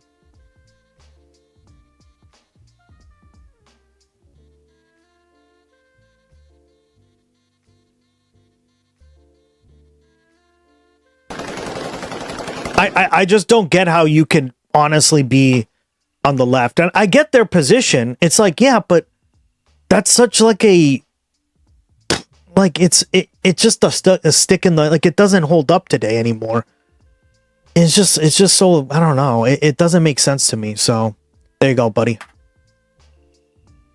Camera's down again. Jesus Christ, where did that even fly to? I mean, again, I'm pretty much just speechless. This is Moscow, okay? Like, this is real. Even though, it looks like a trailer for, the new Battlefield game or something. But this is real life. This is Vladimir Putin's Russia, once again, guys. This is everything our glorious leader has been working towards for the last 25 years. There's also one video going around right now that is going viral, where essentially a massive fuel storage tank in Moscow was hit. It exploded and its roof went up in the air. This is like the most famous video right now out of this entire attack. Everybody's talking about it, people like making memes of it. Because thank you, buddy. What's happening is just so ridiculous that this one is kind of almost...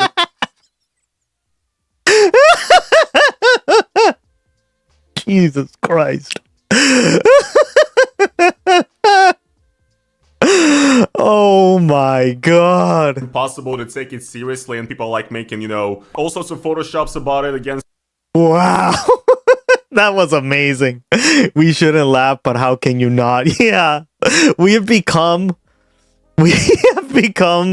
like our planet. We live on meme planet, guys. Like everything, like Trump. We thought Trump was a meme. Look at this. This is like the most famous video right now. It's sad to laugh, but it's you have to, right? Like part of what I try to do as a streamer, guys, if you haven't noticed, is I try to make fun of the news as well. And like I've had people like reach out to me and were like, I'm so doomer pilled that I don't know how you and your community can do it.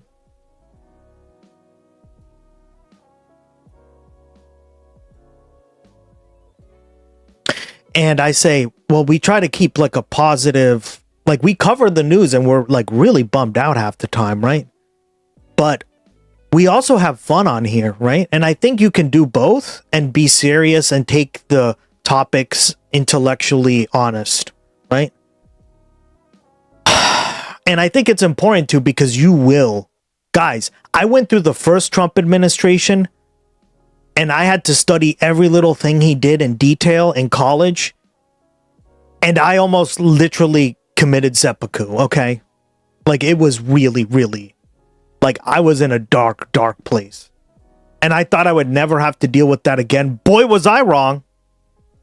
So, like, the reason we do things, we have Gloggy, we have all this stuff, right? Is because I think, like, part of it is...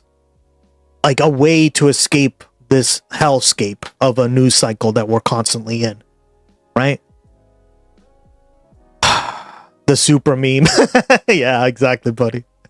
Out of this entire attack, everybody's talking about it, people like making memes of it. Because I guess what's happened is just so ridiculous that at this point it's kind of almost impossible to take it seriously, and people like making, all sorts of photoshops about it, again saying that, this is the greatness of Vladimir Putin today. But what's actually interesting is that this is once again the failure of Russian anti-air defense, because there's actually a full video that shows that actually the reason why the storage tank exploded and the roof flew out of, flew up in the air, it is actually not even because it was hit by a Ukrainian drone, but instead by a Russian anti-air missile that was trying to shoot down the drone, but accidentally ended up smashing into... Our planet is fucked sideways, but if we don't laugh, we cry. Yeah. And I think there is like a risk of becoming incredibly doomer pilled, especially if you are somebody who's like on Twitch or like watching the news cycle constantly, right? Which I mean, I was, right? Like I wasn't on Twitch watching it, I was on YouTube. But I was trying to keep up with all the stuff and doing reports and papers and stuff, right? So I know the feeling that it creates, right? So I wanted to like create a community myself that could engage this stuff in a like honest and intellectual way, but at the same time laugh about it, right?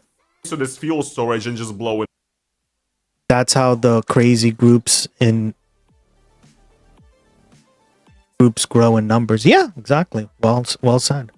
Just sent you and Boston Brian on Blue Sky now. Okay, cool. Thank you.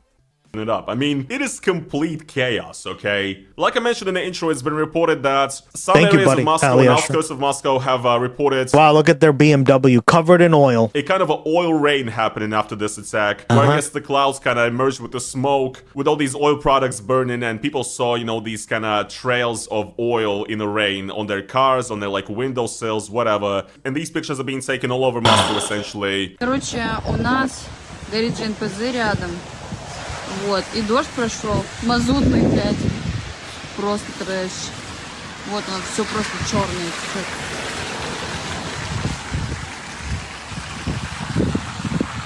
Такие дела. So yeah, this entire attack is kind of turning into a bit of an ecological catastrophe for Moscow as well, I guess now. Some people from Moscow are even joking about it. Вот он вообще рассказывает, что в России какой-то топливный кризис, проблемы с бензином. Это все фейк. Вот, смотрите. Вон, у нас в Москве аж дождь из нефти прошел. Понимаете? У нас так дохуища нефти, нам ее просто уже девать некуда. And yes, even though what's going on is not very fun, especially for the residents of Moscow, a lot of people in Russia are basically making fun of it. Like, for example, this post is going viral. Yeah, and why are Russians making fun of it? See? It's because you guys, I learned this when I traveled the world. And when I mean traveled the world, I mean mostly Costa Rica, right? But people there are very lighthearted, and I was wondering why, like, they were always just so happy. It really became like a part of my personality, right? Now, who the hell had a problem with this oil refinery that is giving gasoline to Muscovites? I have no answers to this question, but it all looks like an attempt to make Moscow enter the war between Russia and Ukraine. So,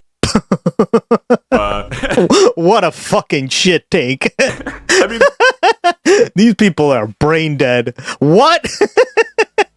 Repeat that again? Attempt to make Moscow enter the war between Russia and Ukraine. Yeah, I mean, last time I checked, Moscow was in Russia, but okay. So, last time. I mean, this post is probably satire to begin with, right? Yeah. But it does definitely show that Moscow has always... I don't know. I don't speak Russian. I can't read it, so... From Russia. And while a lot of the border regions with Ukraine, for example, like Belgorod, have been, you know, going through these attacks for the entire length of the war, right? And these attacks that, you know, the Russian media barely pays any attention to them, and instead, you know, Russian propaganda likes to once again talk about how Moscow is such a beautiful and safe city, and how, you know, it's also safe from the war, and people in Moscow for a very long time felt like, you know, the war in Ukraine is happening somewhere very, very far away, and it's not going to touch us because, you know, Putin has our back or whatever. Right now, everybody's seeing those illusions shatter, right? And there's a lot of Russians who have already experienced these horrors of war, right? Whose reaction to all of this is pretty much, you know, first time. Like, you know, good job, Moscow. Good job on waking up and finally realizing that we've been in the war this entire time. And overall, Russians don't like Moscow too much. I've talked about this before. So a lot of people are not super, like, sad about what's happening, to be honest. And that is, once again, also the reason why we're seeing so many memes about what's happening. Is because people from the Russian regions feel like Russia never cared about them. So why should we care about Moscow, right? That's kind of how a lot of people are feeling. And I'm sure that you guys might be wondering how the Russian government actually reacted to all of this. Well, the great Sigma GigaChat-based leader Vladimir Putin is once again, as always, when shit hits the fan, is choosing to not comment on it and completely ignore the situation. On the day of the attack, Vladimir Putin was actually not in Moscow, but in the city of Kazan, attended the summit of ASEAN, the Association of Southeast Asian Nations. It was taking place in Russia, and he was talking to, like, East Asian leaders there and talking about, you know, cooperation and building a multipolar world or whatever. No commentary on what is going on whatsoever. In Kazan, he also, like, met, you know, the regular Russian people, apparently, but it turns out that they were not, like, real, apparently, because basically somebody in the security team of Vladimir Putin kind of exposed that these people are actually paid actors. Обращать внимание, что к этому приему Путин неоднократно прибегал в сложные для себя моменты. В этот раз президент вышел к народу на фоне падающих рейтингов и проблем на фронте, пишут агентства. Издание также заметило, что в ролике о посещении Путиным Казанского Кремля, которое опубликовали «Вести», один из сопровождающих Путина охранников отчетливо произносит слово «массовка». Вот этот фрагмент.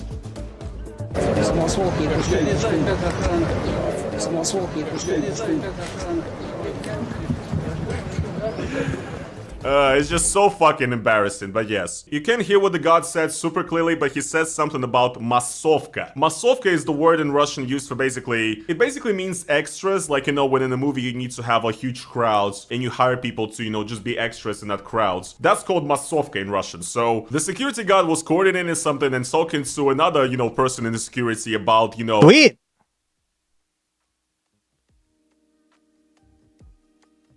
Support and raises money. Sweet. Okay. Bringing I'll out reach these out to extras to... Thank you guys. I appreciate it.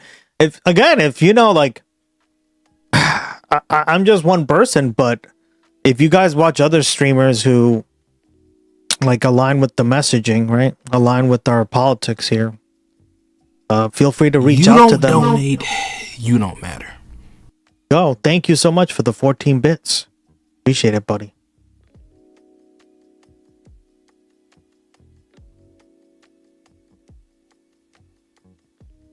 Meet Vladimir Putin, which is just, you know, fucking hilarious.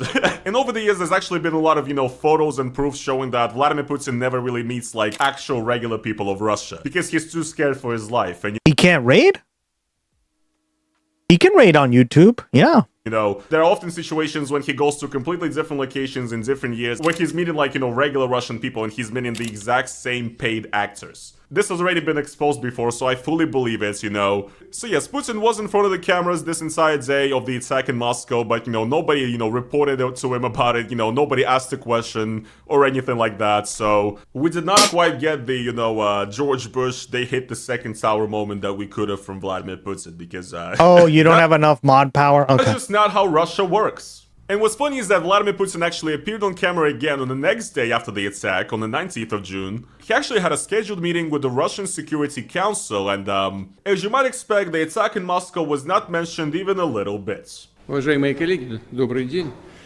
У нас сегодня доклад министра иностранных дел Сергея Викторовича Лаврова по одному из направлений нашей внешней политики. Пожалуйста, Сергей Викторович, пожалуйста.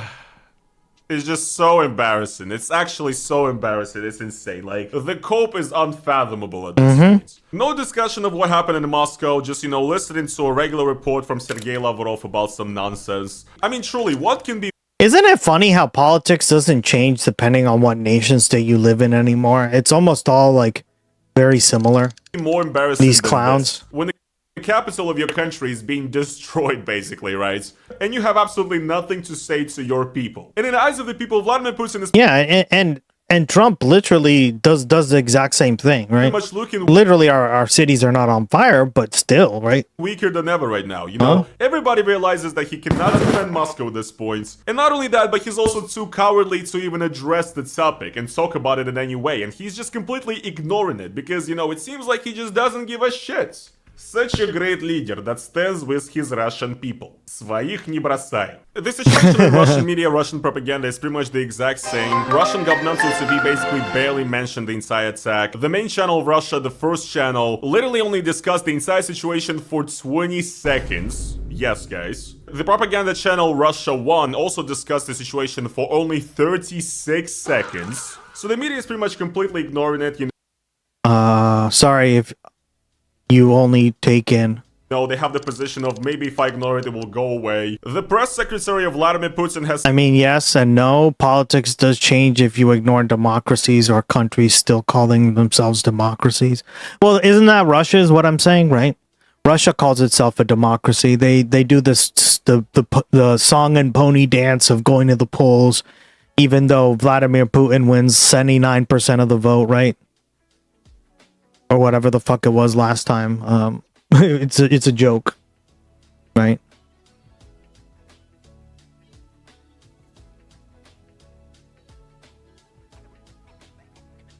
In North Korea, they win 100% of the vote. God, you can't even do that right, Russia. Yeah, look, 88% of the vote. What a fucking joke. You can't make this stuff up. It's even worse than I remembered. Look at that, guys. 79 was the last election. 77.5. Oh, man. It just keeps getting more and more and more ridiculous, right? 71, right? 53. 54, right? Oh my God. See, that's more normal numbers for a democracy. Well, North Korea actually gets 100% for the party and 99% for the leader, right?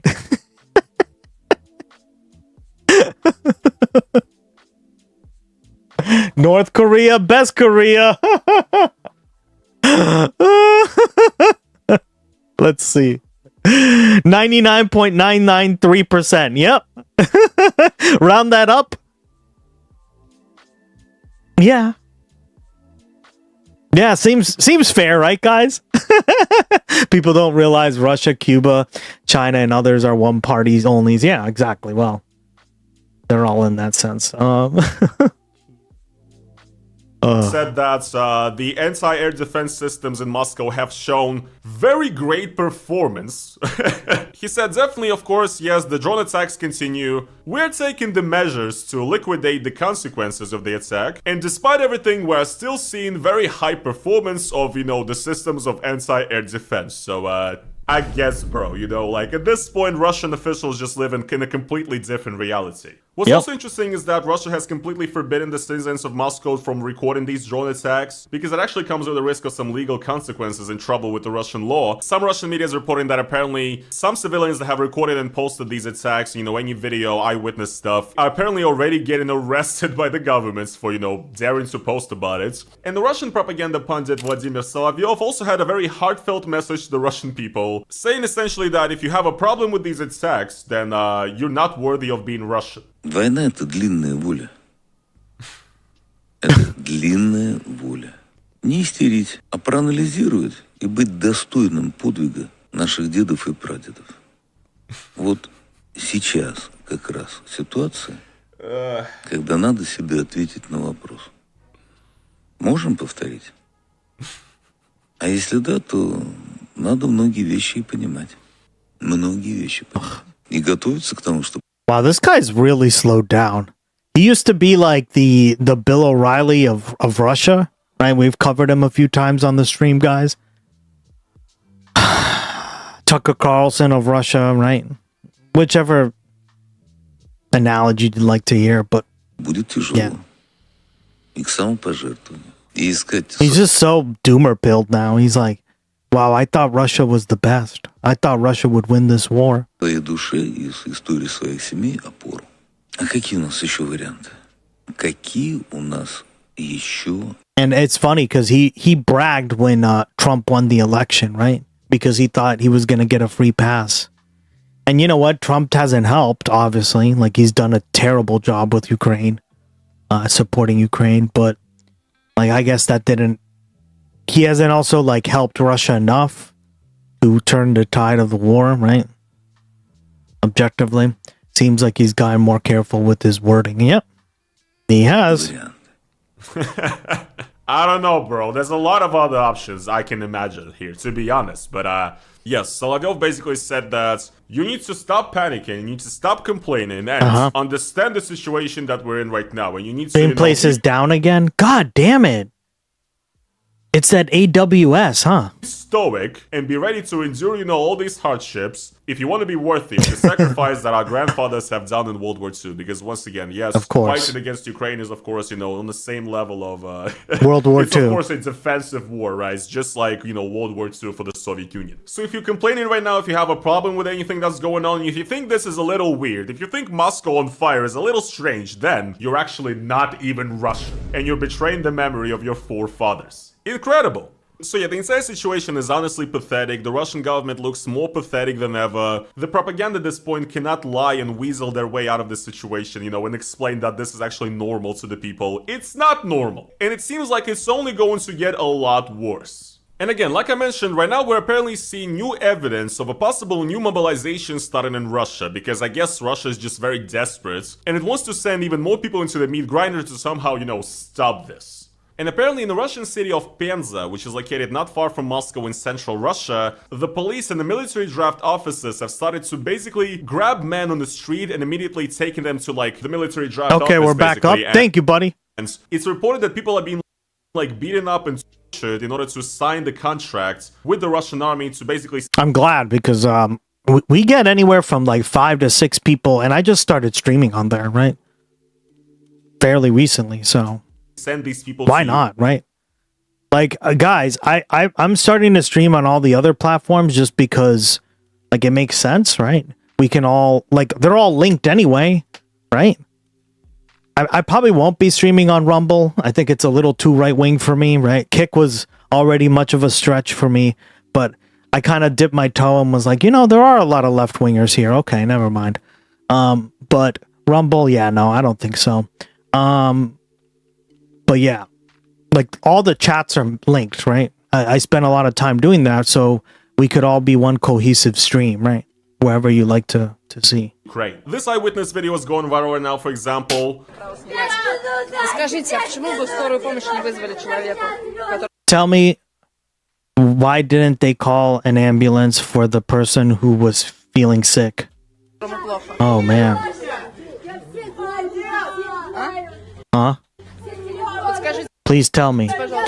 Oh, no. Guys. Guys. Come on, tell me. Did you all sign the contract voluntarily? You were forced to do so, say it. You were forced. You were beaten. Oh my God. Yeah, and we'd cover this too, right? Like they're and what's crazy is, right? And this is why I think it's a human rights issue as well, right? It's about equality. Like, guys, Putin is not, he's not getting most of his soldiers from Moscow, right? You would think, oh, it's a big city, Moscow, right? Nope. He's getting it mostly from the parts of Russia that are ethnically not really Russian, right? Like, yeah, they're Russian as in, like, they're a part of the nation state of Russia, but they are not, like, ethnically Russian, right? Because Russia has many, many, many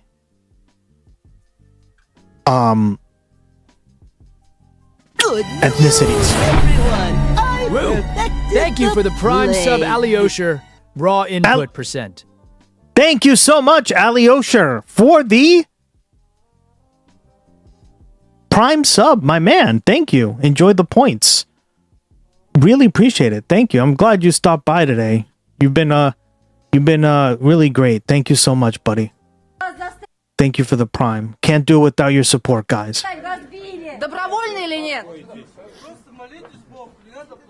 It helps us make more and better videos. Oops.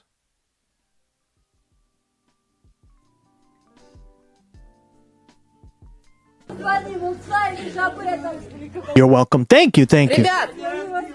Ребят, ну-ка скажите, все добровольно подписали контракт? Вас заставили, скажите. Wow, he's shaking his head. Вас заставили, разбили. Добровольно или нет? Calm down. Oh my God.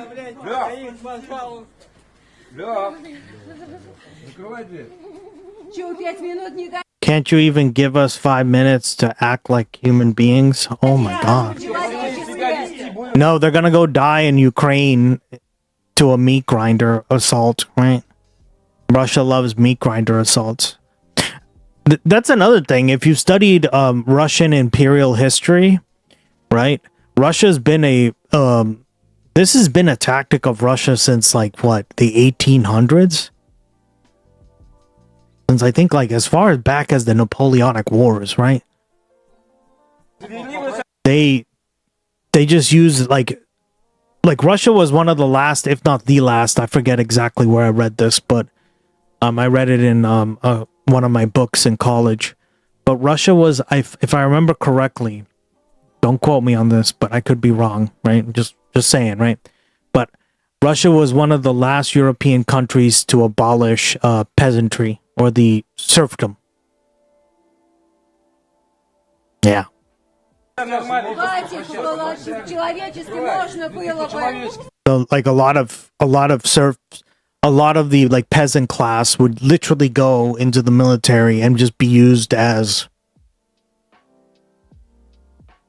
So yeah, in this video we as cannon fodder, right? You can see, which is recorded next to one of these military draft offices in Penza, a few women whose husbands apparently have been taken on the street and drafted into the war now. You know, they're basically saying their final goodbyes, you know. And one of the women is saying that they've been forced into this. You can see by the looks on the men's faces that that is the case. As well as minorities who are technically the majority over the native Russian population. Yeah, exactly. Right? Especially if you include the non-native Russian Slavic people. Correct. Even though, you know, they don't want. Yeah. Right. And we covered on the stream, which was pretty interesting. There's a Russian girl, she's a vlogger, and apparently she talked about like discrimination in Russia and how, like, I don't know, like she looks Russian to me, but apparently she looks like a minority. Right? So, and she gets called that all the time, right? You look like a, I forget the ethnic group, right? It's something that we can probably look up the video again, but I was just like, whoa, right? Like, it just shows you guys that we shouldn't be sucking off any nation state, for that matter, right? And all these countries are corrupt, have terrible systems. Nobody's perfect, right? There are some things better in other countries than others, right? Duh. But like we all need to change as a human society, right? And that's why I always talk about, like, I'm not in favor of sucking off nation states, if you've noticed, right? I just don't. I think I can find something bad about every country. Yes, even Australia, Pauline Hanson. God. To say it, I guess. And it's just a very scary and sad video, honestly. Yes, she has her own category. That's how bad she is. Sadly, Japanese culture seems very racist against. Exactly. Yeah. No. I don't like, something I've talked a lot about, Alyosha, on this stream is I try not to be like patriotic or like nationalistic on any country, right? I believe in universal human rights, and I believe that for us to like come together, like for us to truly fix the problems of this world, right? War, poverty, hunger, right? All these things. We need to come together and have an actual like world democracy, not just like every nation state being selfish and working to like self-serve the freaking like oligarchy in that country. No. We're not doing that, guys. It doesn't work, right? And if you want to get by this, look at this premise, right? And I've said this multiple times. The UN, right? It has its flaws, and I don't agree with a lot of its implementations on stuff. It's toothless, right? Is what I'm saying. However, if you look at the voting record on the UN, especially the General Assembly, they are giga-based. They support women's rights, rights to an abortion, rights to freedom of religion, etc. It just goes on and on and on and on, right? Now you could argue, well, what good does that do? I'd agree, right? The UN is toothless, but the UN is toothless because countries like the United States, Russia, China, right? We're all guilty of this. So I don't want to hear any words, we're better or we're worse.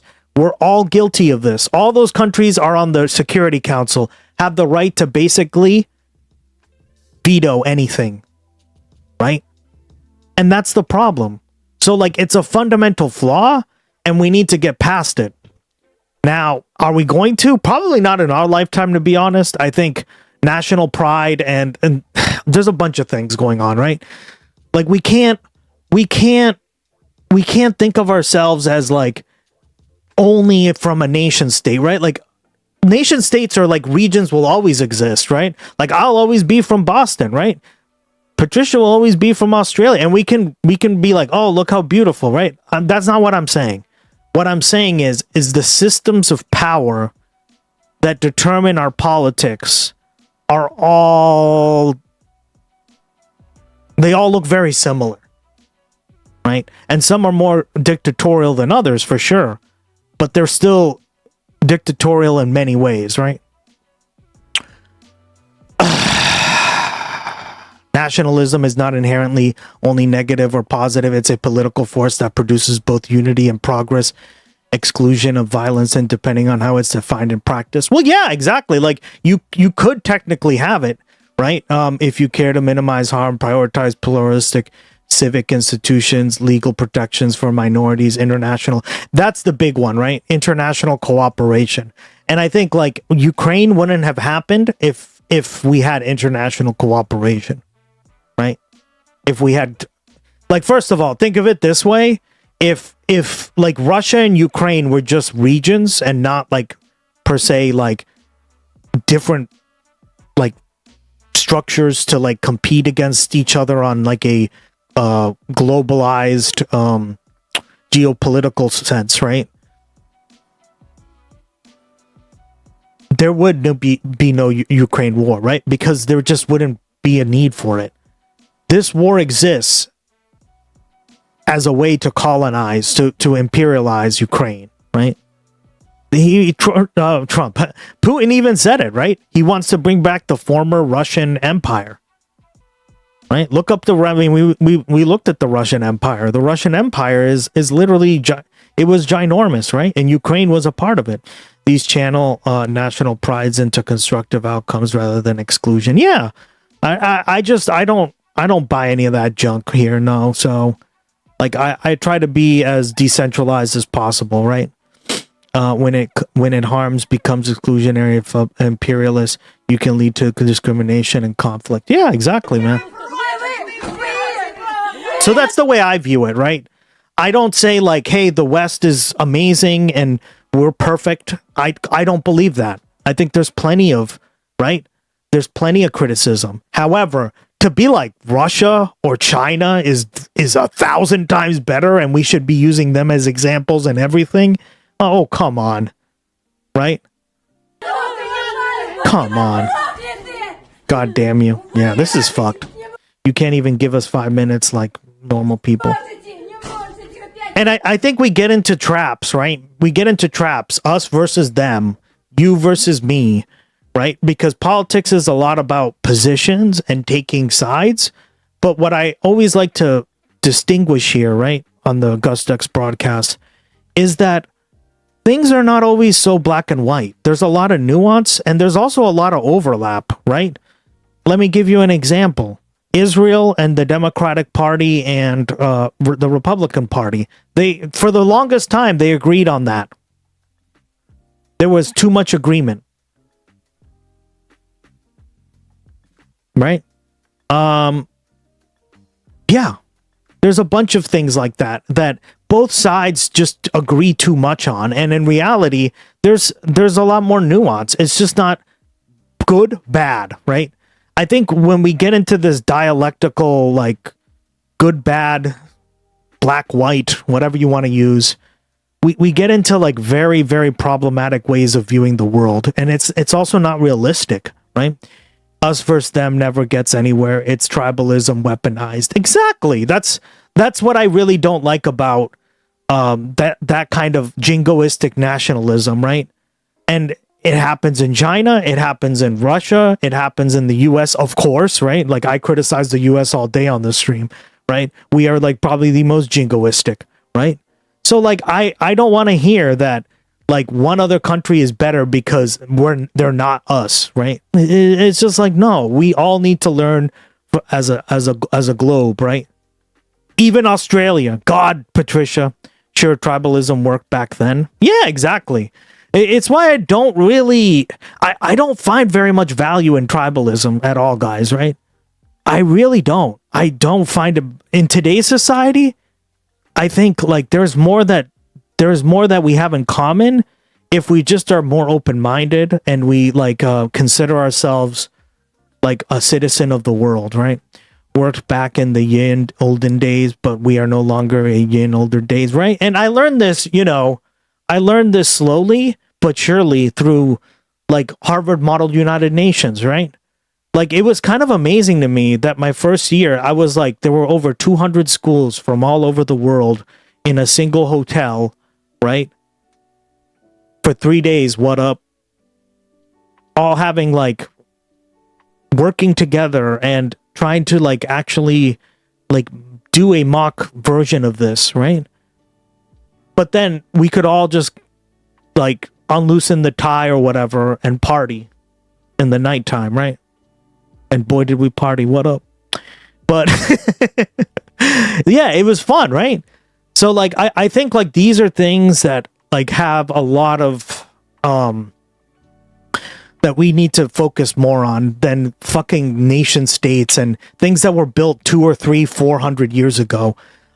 There's not much value in that, guys. I'm sorry, right? There's value in people working together. There's value in democracy. There's value in people determining their own, right? But there is not value in like old ass institutions or what's the term? Nation states, right? That have hierarchical power. Highlights and the crucial insight framing issues versus us often fuels tribalism. Yeah, exactly. Weaponized to deepen divisions and conflicts rather than fostering understanding progress. Yeah. And I think Trump has lit the flame on all these things, right? Like if, you know, I used to be a big person who was like, oh, institutions. And I completely agree. I think institutions are important in government, right? And we do want like a form of government, but they can easily be corrupted, right, guys? And unfortunately, they can be corrupted by, as we can see, what Donald Trump has shown us, using tribalism, right? Us versus them. Look at the Supreme Court, right? The Supreme Court was one of my favorite institutions to study, and now it's a fucking mere shadow of what it used to be. Like so why am I going to suck it off, right? Why am I even going to pretend that it's like this amazing institution that actually figured stuff out or slowly tried to change stuff, right?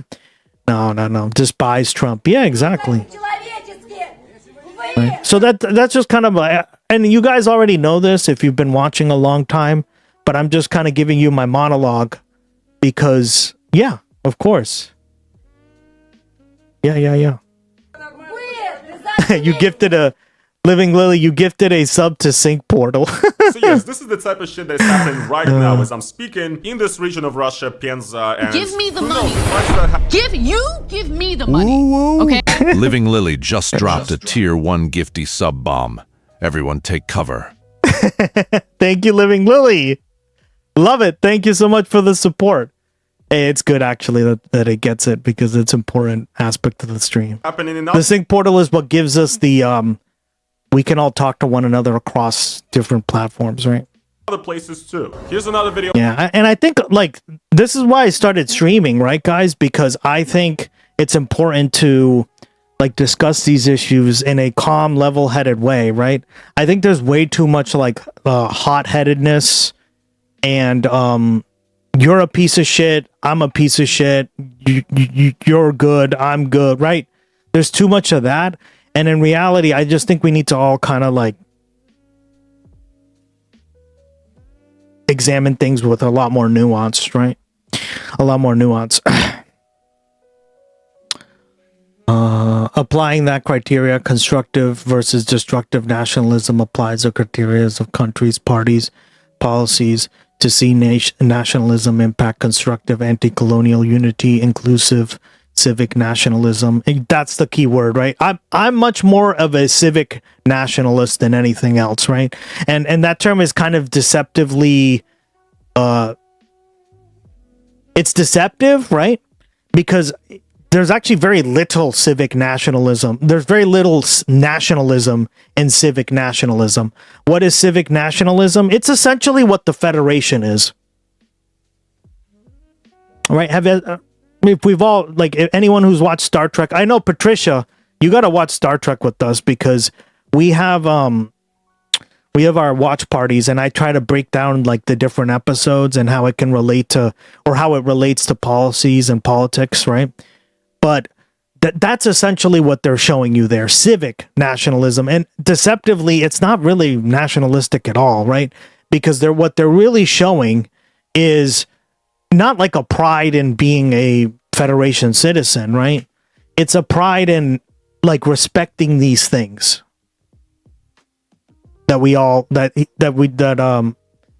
that Alusher just said, right? Cultural preservation, celebrating diversity, destructive ethnic exclusion, authoritarianism. Yep. Lol, hotheads get clicks. Yeah, well, they do. And unfortunately, this is kind of what I realized is that, like, I'm just too tame and not hot-headed enough, except when I'm debating other maggots on stream, right? Which I will happily do, but yeah. From Penza showing, you know, basically police gathering and, you know, drafting men. Some photos here as well. Вон они, эти пи***цы ебаные. Вон из Бэхи уже достали, кого-то повели. So yeah, a ton of photos being shared of these, you know, microbuses standing and drafting people, stopping cars and drafting them. Tons of like eyewitness testimonies as well in like Telegram chats. So yeah, it's not looking great. It feels like we're almost on the verge of a new mobilization starting in Russia as a last desperate move by Putin to, you know, try to win this war, I guess. And I also find all this very ironic too, by the way, because if you guys have been following what's going on in Ukraine for the last few years, we've seen a lot of the similar situations happening in Ukraine, where men are being drafted on the street and so on. And it's actually like, it's something that I've never really talked about on this channel too much because I've always found it a bit awkward myself, because it almost feels like if you talk about it, you're kind of spreading Russian propaganda, but like at the same time, there's a lot of very traumatic videos as well with the way these people are being drafted in Ukraine, right? And it's actually become kind of a Russian propaganda trope over the last few years, right? Where when Ukrainians, you know, argue with Russians on the internet, and you know, Ukrainians like to say that Russia is not a free country, right? Which it's not. You know, these Z-Russians who are edgy, usually they like to respond with, oh yes, haha, Russia is not a free country. At least in my country, I can leave whenever I want to, not like Ukraine, where men are banned from leaving, right? And also in Russia, we don't have these microbuses, you know, busiki, going around the city and like, you know, draft. I mean, that's a fair point. All right, you can't really argue that. I do think there is some like, I don't know, right? I think, touche, right? And then just, but they are at war. That's all I'm going to say, right? You know, taking a so whether you agree with that or not, they are at war, right? I don't have like a particularly strong opinion on that. I think a volunteer army is better than a conscripted one, right? But desperate times call for desperate measures, right? So I see where they're coming from, but I'm not gonna support it either, right? I kind of neither supported like I think if that were the case in the United States, we would all be rip shit about it, right? So like, let's be fair, we can't really. Yeah, that's a good point. Anybody that they want to the war. I don't have to worry about this stuff here in Russia. I don't have to hide from the police in my apartment or whatever to not get drafted. Well, guys, I mean, at this point, it's like that argument is gone for Z people now, right? Because literally the exact same shit is happening in Russia right now. And it's actually happened before as well in Russia too, and it's happening, you know, like... Yeah, I mean, I imagine. The occupied territories like Luhansk, Donetsk, and so on, the mobilization there has been insane. So to pretend like this has never happened in Russia in the first place is ridiculous, but now it's like very obvious. So yeah, all I'm wondering in this situation really is just how exactly are Z-Russians going to cope this time around? How are they gonna pretend like what's happening in Moscow is normal, and how are they gonna pretend like, you know, there are no, you know, microbuses on the streets going around and, you know, arresting people and sending them to the war? Because it's all happening in Russia right now. Which is once again, guys, another great success by Vladimir Putin, another epic win for Russia. So yes, in the end I just have to say that things are definitely changing in Russia right now, and more and more people in Russia, and especially in Moscow, are definitely starting to feel the consequences and the repercussions of this war. And I feel like we truly do have some very interesting times ahead of us. Not fun, not good, but interesting. That being said, guys, I hope you enjoyed this video about the current chaos happening in Russia, about Moscow attacks and how the government has reacted to it. If you guys did enjoy it, please be sure to support us with a like on this video, and also once again, if you want to support us additionally, that is financially, go over to the link down in the description, become a YouTube channel member, or buy me a coffee. And yeah, people, thank you so much for watching this video, and I will see you guys in the next one. Nice. And thank you so much for giving us his channel, because I couldn't find this guy. We had watched him a few times, but I just the channel got banned and I couldn't re-find him again, right? Like I couldn't find it where he was. And he has obviously like a different, like I would never remember this name.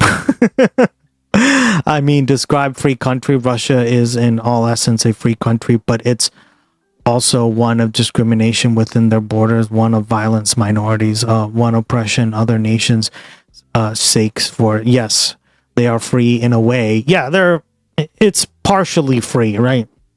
That's what like a political scientist would call it. It's partially free to authoritarian, right? It's like in that kind of. I think it's good getting more and more authoritarian, but you're right. It's not like totalitarian either, right? It's not like North Korea. No, one oppressing other nations for sakes. And like, guys, I mean, objectively, that's the truth, right? You go on the politics section of Twitch, and it's literally like 15 Russian streamers all streaming about like Russian politics, right? Which is why I don't stream on the politics part of the Twitch, right? Like, I'm not even joking. Like, that's literally all Twitch is, right? When you go to the politics section, which is like kind of weird because it's like, huh? Okay. That in the background. But it's crazy. yeah, look, see? This guy, right? This guy, literally a ton of Russian streamers on Twitch, right? So I like, yeah, it's not, but Kick is worse, much worse. Oh yeah, Kick is terrible. You know what's really bad too? And I was gonna stream on there, but I was like, oh no, I don't think I'll do that. Because Trovo, it's literally like all Russian streamers, right? So it's like, I mean, I guess like it'd be nice to get the message out there to Russian speakers, and we do have a translation bot, right? So there's that, right?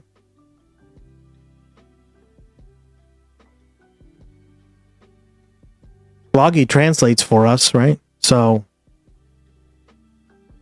like, I try to be impartial, but at the same time, I'm like, I don't know. There are a lot of people that I kind of want to reach on Trovo, right? I have 20-page email from Kick, no Dems or Libs. Yeah. There are like, there is a small community over there. There's 6 people watching me right now, Alosure. Right? And I just signed up for Kick and got the stream up and running there. So it's pretty good, right? Yeah, for your first stream or second stream or whatever it is at this point, it's not too bad, right? Like, a lot of people have the dreaded 0 like views the entire time. Oh, this is it. Ellie from Russia. This is the girl.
Was it this girl? I don't even remember. I have to look it up, guys. Hold on.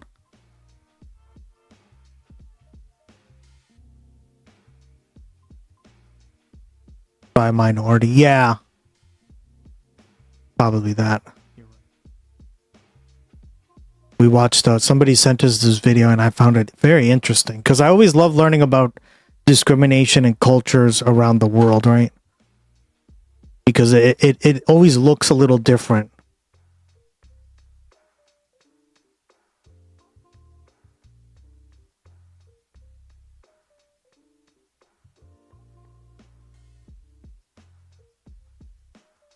And it kind of it balances you, right? It tells you like, well, we as a collective human race have to get better on this issue. It's not just like a East or West problem, but maybe it wasn't her then.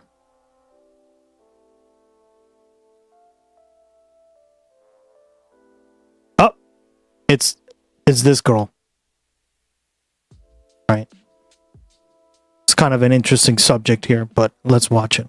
Agent Nesty, at your service. Me, Russian, playing with my friends in the yard in Russia. While we're having fun, our alcohol neighbor passed by us. He is Russian, I guess. He sees Me, Boss and Brian, and a few more. Cool. me. He looks. Yeah, I don't know a lot of people on Twitch, right? See, here's the thing, dude. Alisher, I don't like, to me, politics is very different than most people on Twitch, right? Most people on Twitch are interacting with politics through like Hassan, Destiny, who's the other big one? I don't even remember. I'm Really Important, Wick, right? And that's just not me, right, guys? Because I learned this stuff in college. So, like, I had to write 75 to 150 page papers on this subject or subjects, right? So, like, to me, it's like this stuff is like I have very different takes because I've had to do a lot more of that than like listen to fucking a Wick debate, right? Or like Destiny or whatever, right? Like, this is why I don't really watch any of those content creators on here, because like I care more about like stuff that's like actually going to inform us, right? And that's why we watch the people that we do. At me. And again, I don't even agree with everyone, right? That we ever watch. Like, just because I watch somebody, it doesn't mean I 100% agree with them. He sees me. He looks at me. He narrows his eyes with his fingers like that. Oh, and shit. Calls me Marika. Ah. And leaves disgust. So in Marika, short, is okay. there racism in Russia? Yes, of course. As in every country, unfortunately. Yes, and this is the problem. See, like as she just said, this is just a common fact, right? And the eyes thing that they did, if you did that here, that would be even more racist because we already know what that's referring to, right?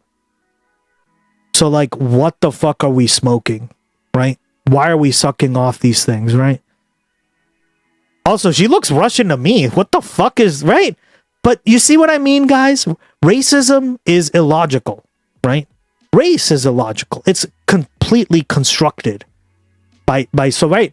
Except for like the far fringes of it, right? Like the absolute white, blonde hair, blue eyes, right? And the absolute black. But like you could maybe make an argument like, yeah, like phenotype wise, these two people are different, right? But only in phenotype, meaning like appearances, not in genetic makeup, right? And in this video, you will look. You also care a lot more about the humanity and the human factors that's disappearing. Yes. You don't donate, you don't matter. Thank you for the 12 biddies. Appreciate it, buddy. Appreciate it. The problem with those types of creators is that the content is mirrored and contempt of the wokies. Yes, exactly. Well said, right? And I like this because, like, guys, she's giving her take as a Russian person, right? Like, these are the kind of sources that we should be listening to, right? Like, I'm not saying she's like a fountain for primary sources here, but this is like one analogy among many you can look up, right? So, like, this is what I'm in favor of, right? I don't like filter my information through through just people on Twitch, right? Because again, I had to actually look this stuff up through like peer reviewed studies, right? In classes and stuff. You would never be able to do that like cite any of these streams because of that. Learn how unique racism. Even her, technically, right? You'd have to look up like works on this, right? Racism in Russia and stuff. But this is an example, right? She's giving an anecdote as somebody who lives there and is like obviously Russian, right? Come on. So, in short, is there racism in Russia? Yes, of course. As in every country, unfortunately, and in this video you will learn how unique racism in Russia is. And if suddenly you... Well, racism, and I've said this before, racism changes depending on what part of the world you go to, or even what nation state you visit, right? It just does. Like the racism in, like when I visited Costa Rica, right? I'm using that as an example because it's something I saw, was very different than the racism here in the United States and probably Russia, right?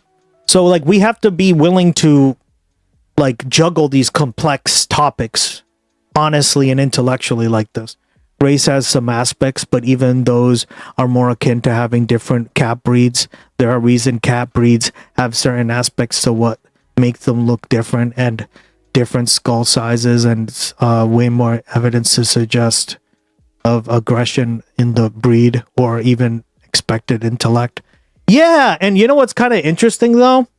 I was watching something on Animal Planet. Speaking of dogs, this also is true for dogs, right? Like everyone would think, wow, like the dogs that are like native to North America are probably have more like native North American like heritage, right? And then in reality, that's actually not true, guys. Most of the dog lineages here in the United States, in Canada and Mexico have all died out. And notice how I said Mexico, because the Chihuahua is from Mexico. And guys, even the Chihuahua has a lot of European like dog heritage, right? So again, these things aren't like one-to-one, right? They said out of all the dogs in the Americas, or out of all the dogs in like the different breed types, Chihuahuas are the most like indigenous dogs. Other than that, the other ones are not at all. Isn't that interesting? They're all just like European dogs that have been crossed 1,000 times over and over and over again, except for cultural, and there is colorism, is racism. I'm curious what Marika means. Yeah, what is that? That's how he called me. It means a Marie female, and the Marie people are people who mainly live in the Republic of Mariel and in the north of the Republic of Bashkortostan. These are all subjects of the Russian Federation. Russia is very multi-ethnic country with diverse population. According to the latest data from the Russian Federal State Statistics Service, there are about 100... I like this. See, she's citing actual statistics. Good. 193 different ethnic groups living in Russia. The largest ethnic group is the ethnic Russians, who make up about 80% of the population. Other significant ethnic groups include Tatars, Bashkirs, Chuvash, Chechens, Armenians, Avars, and many others. There are also significant numbers of migrants and foreign workers from various countries, especially from the not very rich countries of the former Soviet Union, such as Uzbekistan, Tajikistan, and Kyrgyzstan. Am I Marie? I don't know. Maybe yes. How would I know for sure? But even if I am Marie, this is none of his business. But then, as a child, I was really worried about it. Like, what is wrong with my eyes? Why he said that? But don't worry, now I understand that this man, he was some alcoholic bum and now he's probably dead, so I'm not angry on him anymore. Well, Jesus. I'm still worried. Your like and follow to my channel is the best support. So many different people exist in my country together and everyone has such different cultures. I'm just delighted. Being different is so beautiful. But if any of them comes to Moscow and try to rent any, even the smallest and oldest apartment with a classic design and the style of Russian chic of the 90s, they will most likely see a note from the landlord. I will rent an apartment only to Slavs. Slavs rent to a young Slav couple, only Slavs, or only Russians, but under the meaning of residents of the country. Wow, there we go, guys. Could you imagine that here in the US? It would look something like I only rent to whites, right? The equivalent to that. But in the meaning of nationality. Moreover, according to statistics, the cheaper the housing... Or I only rent to real-blooded Americans. Yeah! Right, what does that mean? It means anybody who speaks only English, right?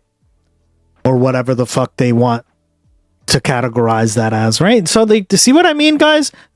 We're not so different. Yes, it's a little bit, we're more accepting here. We wouldn't put that on a thing, but we have covered stuff where racism is definitely a part of renting laws, right? Look, Trump literally got sued and he was found guilty of discriminating in the 70s against African American and brown people, right?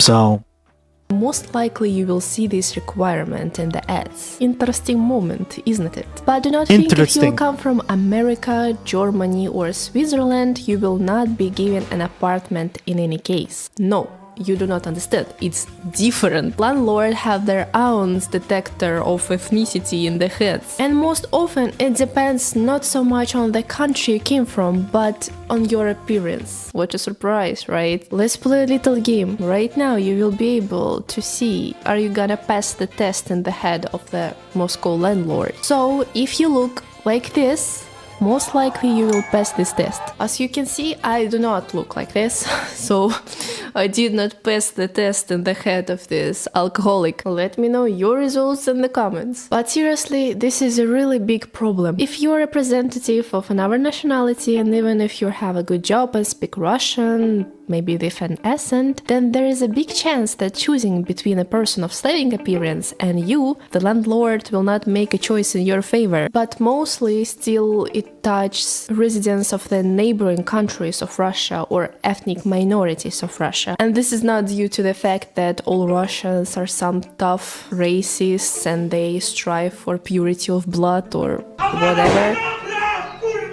This is due to the widespread false belief that this is representatives of our nationalities who most often commit crimes. At the same time, if you ask an ordinary average Russian, most likely he will be sure that there is no racism in Russia. A lot of people think that this is only America's problem. This is because many have absorbed the myth that Russia still lives by principle, the friendship of nations. This is the slogan that was proclaimed during the Soviet Union. It means that we are all working together to create a common, beautiful communist future, regardless of ethnicity or national identity. This idea sounds great, but in fact everything was a little different. For example, during the Stalin era, campaigns were carried out to repress national minorities such as Kazakhs, Crimean Tatars, Chechens, and others. Entire peoples were I mean, to this day, right? Chechens have been...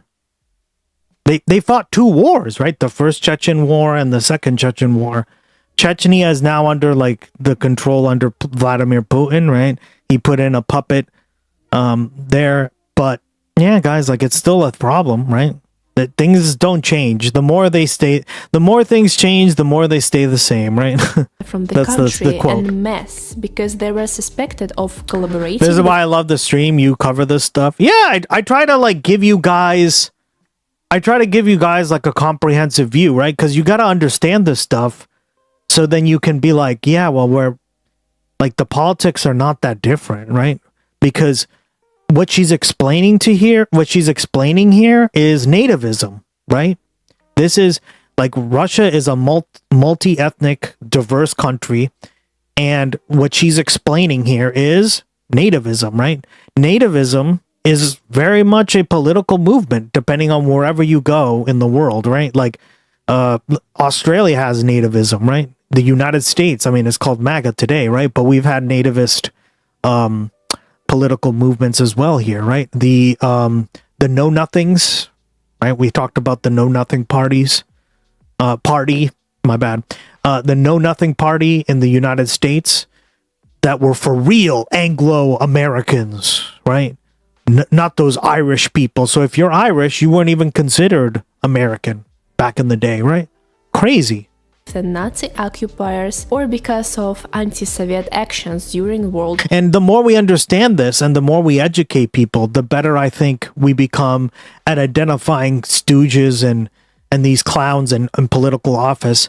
And we don't have to necessarily always just call them like fascists, right? Because of course they're fascists, but we can like a more well-informed citizenry, right? Or group of people, will always just kind of see that and be like, no, I don't care. I mean, like I'm Irish and right, my people were not treated like that, right? So that's what we should be doing, except we're not.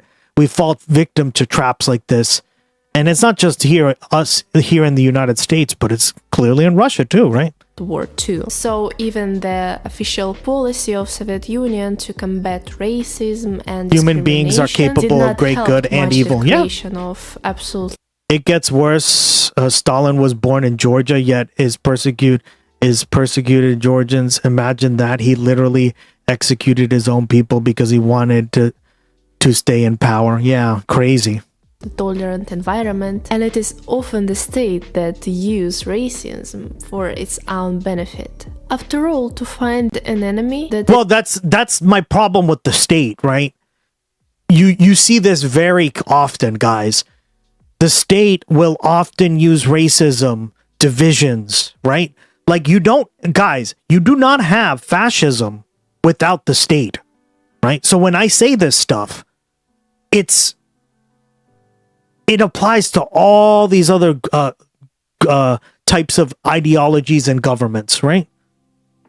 But I'm saying you even see it here in the United States, right? For example, Richard Nixon, right? Why did he create the Hispanic group? I'm not even joking.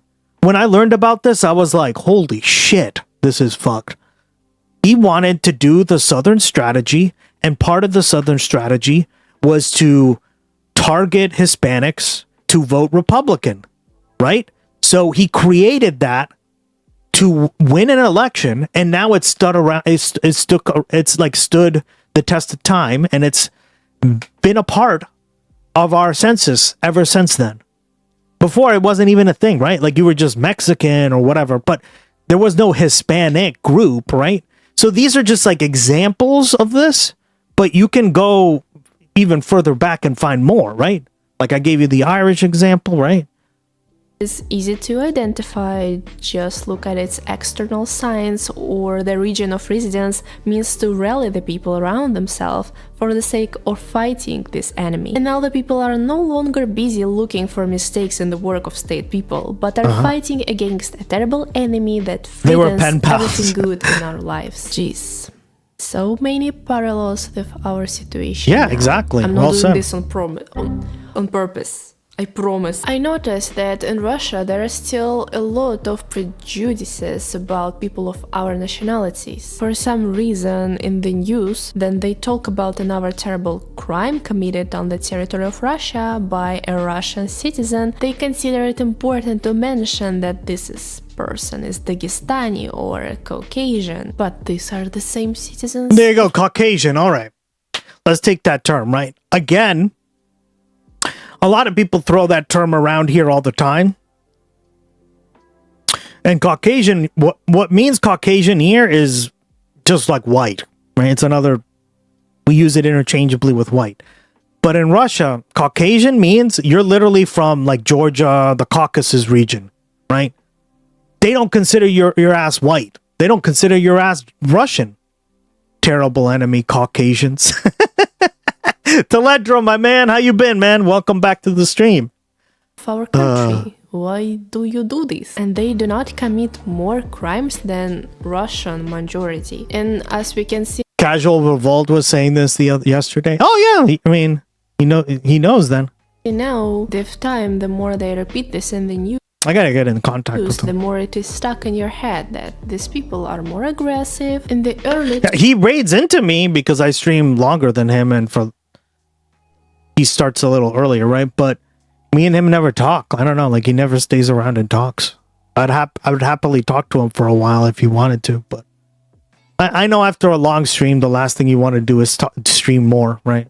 So 2000s, racism flourished in Russia. Better than Caucasians. Oh, Together with development yeah, he's cool. and an activity of such a group of people as skinheads. It will be so cool if you will tell me in the comments, did they exist in your country? Skinheads are a subculture that appeared in the UK in the late 1960s. At first, skinheads were associated with reggae music, but over Why is Daniel Radcliffe a skinhead? Oh, right, because this is just like a movie he's in, right? the 60s, Why is Harry Potter a skinhead, guys? first skinheads were associated with reggae music, but over time the skinhead subculture branched out into different directions, including neo-Nazis and other extremists. Skinheads usually shave their heads and wear jeans, leather jackets, and boots. In the early 2000s, skinheads in Russia They are social. were Yeah, and that's really what I'm trying to say, right? They're social constructs with limits. And as leftists, we should be tearing that stuff down, right? But you can't tear it down by just being like, yeah, none of that matters. Because you have to explain to people why it doesn't matter, right? Guys, I think on the left, we talk a lot about education and that we need to re-educate people. But we just kind of like gloss over the details. And to a lot of people, they don't understand this stuff. So you on the left have to explain this stuff to people who may not always understand these concepts, right, that we're talking about, or know that Nixon did this stuff, or Caucasians, right, all the stuff we just mentioned, because they just don't want to talk about it. So they're like, yeah, let's just get to the economic stuff. It's like, well, that stuff is really important as well. You have to talk about both, right? But like culture keeps us divided, and we can't do that any longer. The word skinhead rolls off the tongue nicely. It's a pity what happened to it. Yeah. such Ku Klux Aren't all Brits? Klan. These people often used violence and threats to achieve their goals. I don't know which kind of goals they had. To kill everyone, including attack on immigrants, gays, Jews, and another minorities. Today, I found on the internet that skinheads are still exist in Russia, but in a really small amount. I never saw them in real life, thanks God. Who knows, maybe I would not pass exam in their head as well. Maybe skinheads disappeared together with these guys. And right now, this phrase, what we talked about before, the renting goths, housing to Slavs only, is prohibited in the housing rental service in Russia, TSAN. They stated that they stand for equal opportunities for all, and they simply do not publish advertisement if there is any discrimination on the basis of ethnicity or race. So, along with this, and with the work of Russian human rights organizations, including those engaged in combating discrimination, we are actively moving towards solving these problems. Moreover, a study conducted by the Levada Center in 2018 showed that negative attitude towards people from other countries were more common among less educated and rural respondents, which could be attributed to a lack of knowledge or understanding about our cultures. Even though racist can be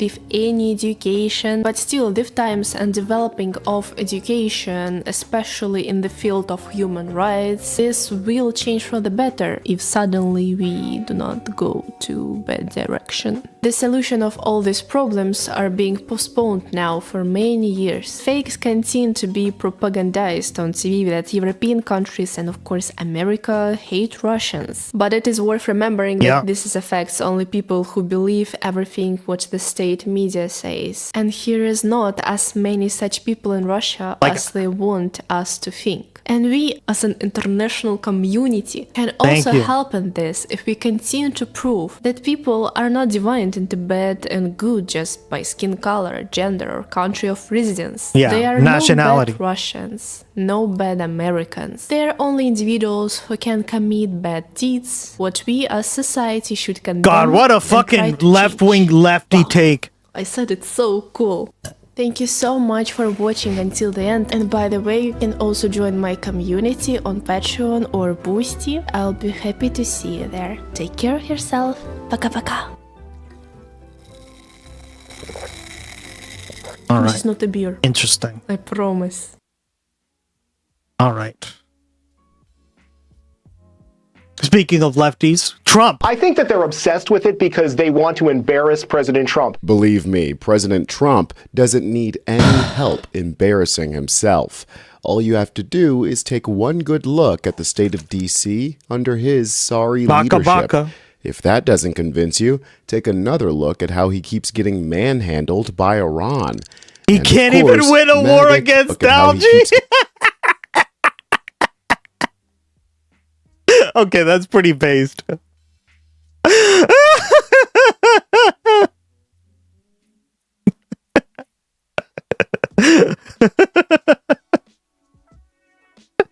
That's fucking awesome, guys.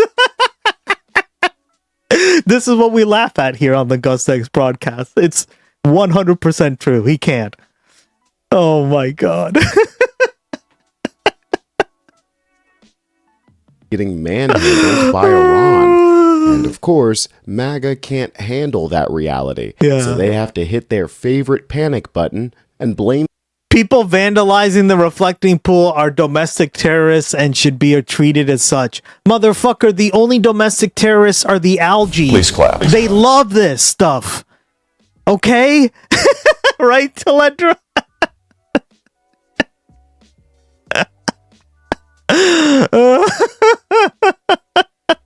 This is so good. Oh my god, I love it. Damn, you nodding off in your seat.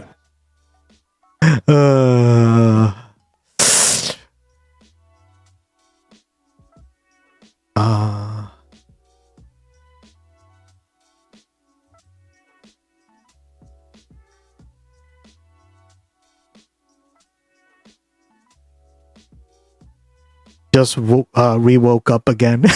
Yeah, Patricia, did you just like fall asleep and then, huh? the left. Trump tweeted today, many people have been arrested having to do with the disgraceful vandalism of our beautiful reflecting pool, he alleges. They took some sort of knife or blade and put a 250-foot-long gash into the beautiful facade of what took so much work, competence, and money to complete. They also poured corrosive and destructive chemicals into the pool. Is he talking about the maintenance crew pouring in hydrogen peroxide like he ordered them to? God, Trump would say that the left shit his diaper too in order to explain why the Oval Office smells. He needs someone to blame for the fact that his obviously bad plan immediately fell to crap. 100%. No wonder folks are coming out to see the pool, not only to see the piss poor job that Trump did, but also to support his newest arch nemesis, algae. For real. And you know what's kind of crazy about these like standing still pools? Like you got to do them properly because in my town, right? They put in one of these like reflecting like ponds. I don't know, guys, right? Okay, well, the problem with this is you get a ton of algae. You see the algae like build up on the sides, and it happens within like a couple days. And then even worse, right? I'll let you guys on a little secret here in case you really want to know. I bet this reflecting pool has water bugs. Which, if you know anything about water bugs, they fucking hurt when they bite you. Right? And I know because, again, in my, right, it's very similar to this. It's just obviously a lot smaller, right? You see these little water bugs and they do this, right? And people like leave their kids in there to like swim. Like it's a fucking pool. And I'm like, guys, there are literally bugs in there. It's disgusting. Do not fucking swim. Do not send your children there to swim. Right? They bring their dogs and all this stuff. It's crazy. Like, guys, it was a bad idea. What are we talking about? Anyone notice Trump called his own pool efforts of a facade? I'm surprised Trump's not blaming Biden. It was Biden. I relate to that spiritually. Oxpecker. Welcome back, Oxpecker. Good to see you again, buddy. I was watching Vosh react to the pool cleaning.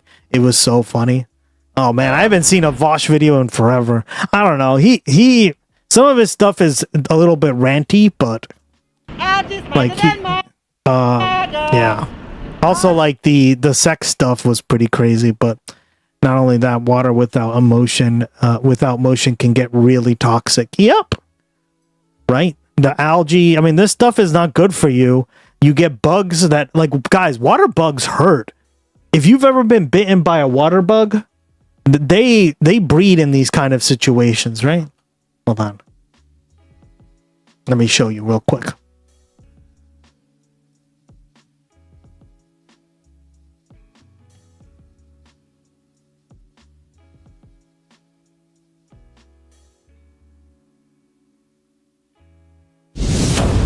Okay, time to face your fears. Let's see. Into the complete realm of insanity, I would say. I still remember the day that... That's how they swim, too. They do the... right? I'm like, who would bring their kids to do this here? Or dog, for that matter. I was bitten by one. I mean, it's Ew. incredibly painful. I mean, you guys are They're huge like that, going to too. see me in unbelievable agony here relatively soon. I've climbed the insect sting pain index, and when it comes to facing my fears of the two creepiest crawlies in the bug world, bugs as a generalization, What's those little worms with the mouth but no head? I don't know what you're talking about, Oxpecker. If you can find it, I'll play it. You got to be a fan of him in secret. Yeah. He knew the exact brand they were cleaning the pool with. He had the good laugh. Yeah, this is ridiculous. Like, they straight up went and got normal retail grade shit and opened millions of these small containers and chemicals. the Jesus. giant water bug and the Ew. giant desert centipede are the two things that just absolutely make my skin crawl. Yeah, I mean... So in a way, this is not only going to be educational and enlightening for all of us watching, but for yourself. This is a way to move past any of those fears left over from your childhood. Yeah, this is, for me, a true moment of insane... And they bite, like, your ankles and your foot and stuff like this. So that's, like, what they're known for, right? So if you ever see water bugs, guys, yeah, don't go in places with water bugs, right? Like, there's a lake near my... where I live as well, and the lake doesn't have water bugs, right? I haven't seen them ever. And if they are there, they're like contained to one part of the lake, right? But they do a job to like cleanse it, right? And get rid of all that stuff. But that requires maintenance, guys, right? That requires government funding. Wow, 14 million to clean a pool. Yeah, that's what I'm saying. 14 million. God damn it. That's too much money. But like, that's why you don't do that stuff, right? Insane bravery. Oh boy. Yeah. Oh no. Oh, my poor toe. Give it one more look. Oh, man. This is craziness. Absolute craziness. Okay. Oh, man, I don't know if I can go through this. You could just like accidentally drop it and it could scurry back off in the water. Yeah, maybe I throw it up in the air and it flies away. Yeah.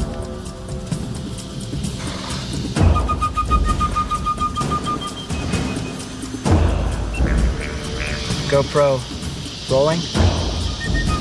Water bug out of the container without being bitten.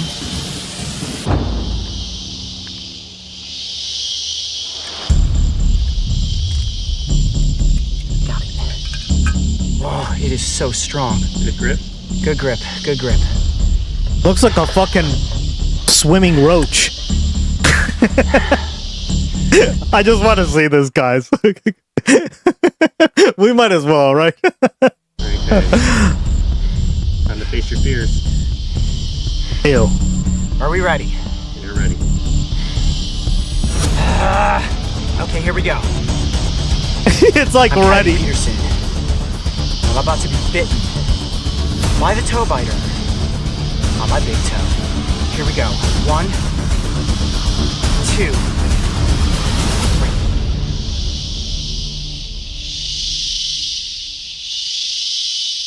Stop! Get back in the container!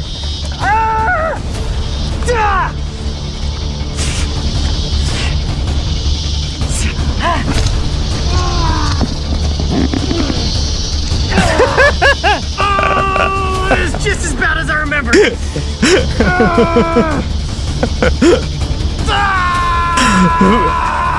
Premium content, chat. Gonna sting. Oh, it's like bleeding, guys. Look at that.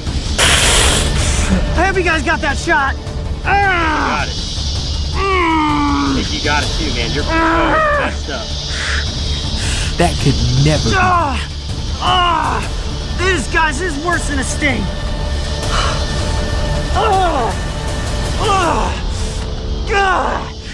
Let me put my foot up here on the table. Oh, sorry guys, I knocked the whole thing of water Nice. over. It almost got Congrats. away. Here, I got it. It's okay. Okay, look at my toe. Now the rostrum went deep enough in, right at the tip there, to draw blood. And I also was just squeezing it as much as I could, trying to get the saliva out. And there wasn't a lot of saliva that went in, but Yeah, because it has like saliva, right? And that causes like even more injury to you. So guys, it's not just the bite, right? It's also like the saliva, right? So that's why like maybe it wasn't a good idea to do that, right? Trump, maybe. A fucking water bug infested pool the size of a football field or whatever it is, right? Jesus. man. Who is this guy? His name is Coyote Peterson. I like to describe him. I discovered him fairly recently. When I was in Costa Rica, he actually, like, I turned on the TV there to watch like the news and stuff, and then the like what was going on in politics, because of course, right? Even when I'm on vacation or doing something else in another country, I'm watching politics. And he came on and they were like, we have our good friend from the United States, Coyote Peterson.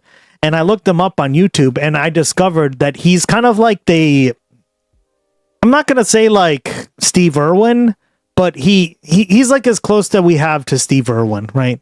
For like younger kids to teens, right? Hope he doesn't turn into Steve Irwin. Yikes. There you go. So there you go, Patricia, just in case you want to look him up and stuff. He has a bunch of like conservation and animal like videos and stuff, and like governments around the world have him on their channels and stuff, right? So It just scream in pain immediately. Oh, my foot is throbbing. Jesus. This is like dropping a brick on your toe. I can't move my toe. It's like swelling. Look at that, guys.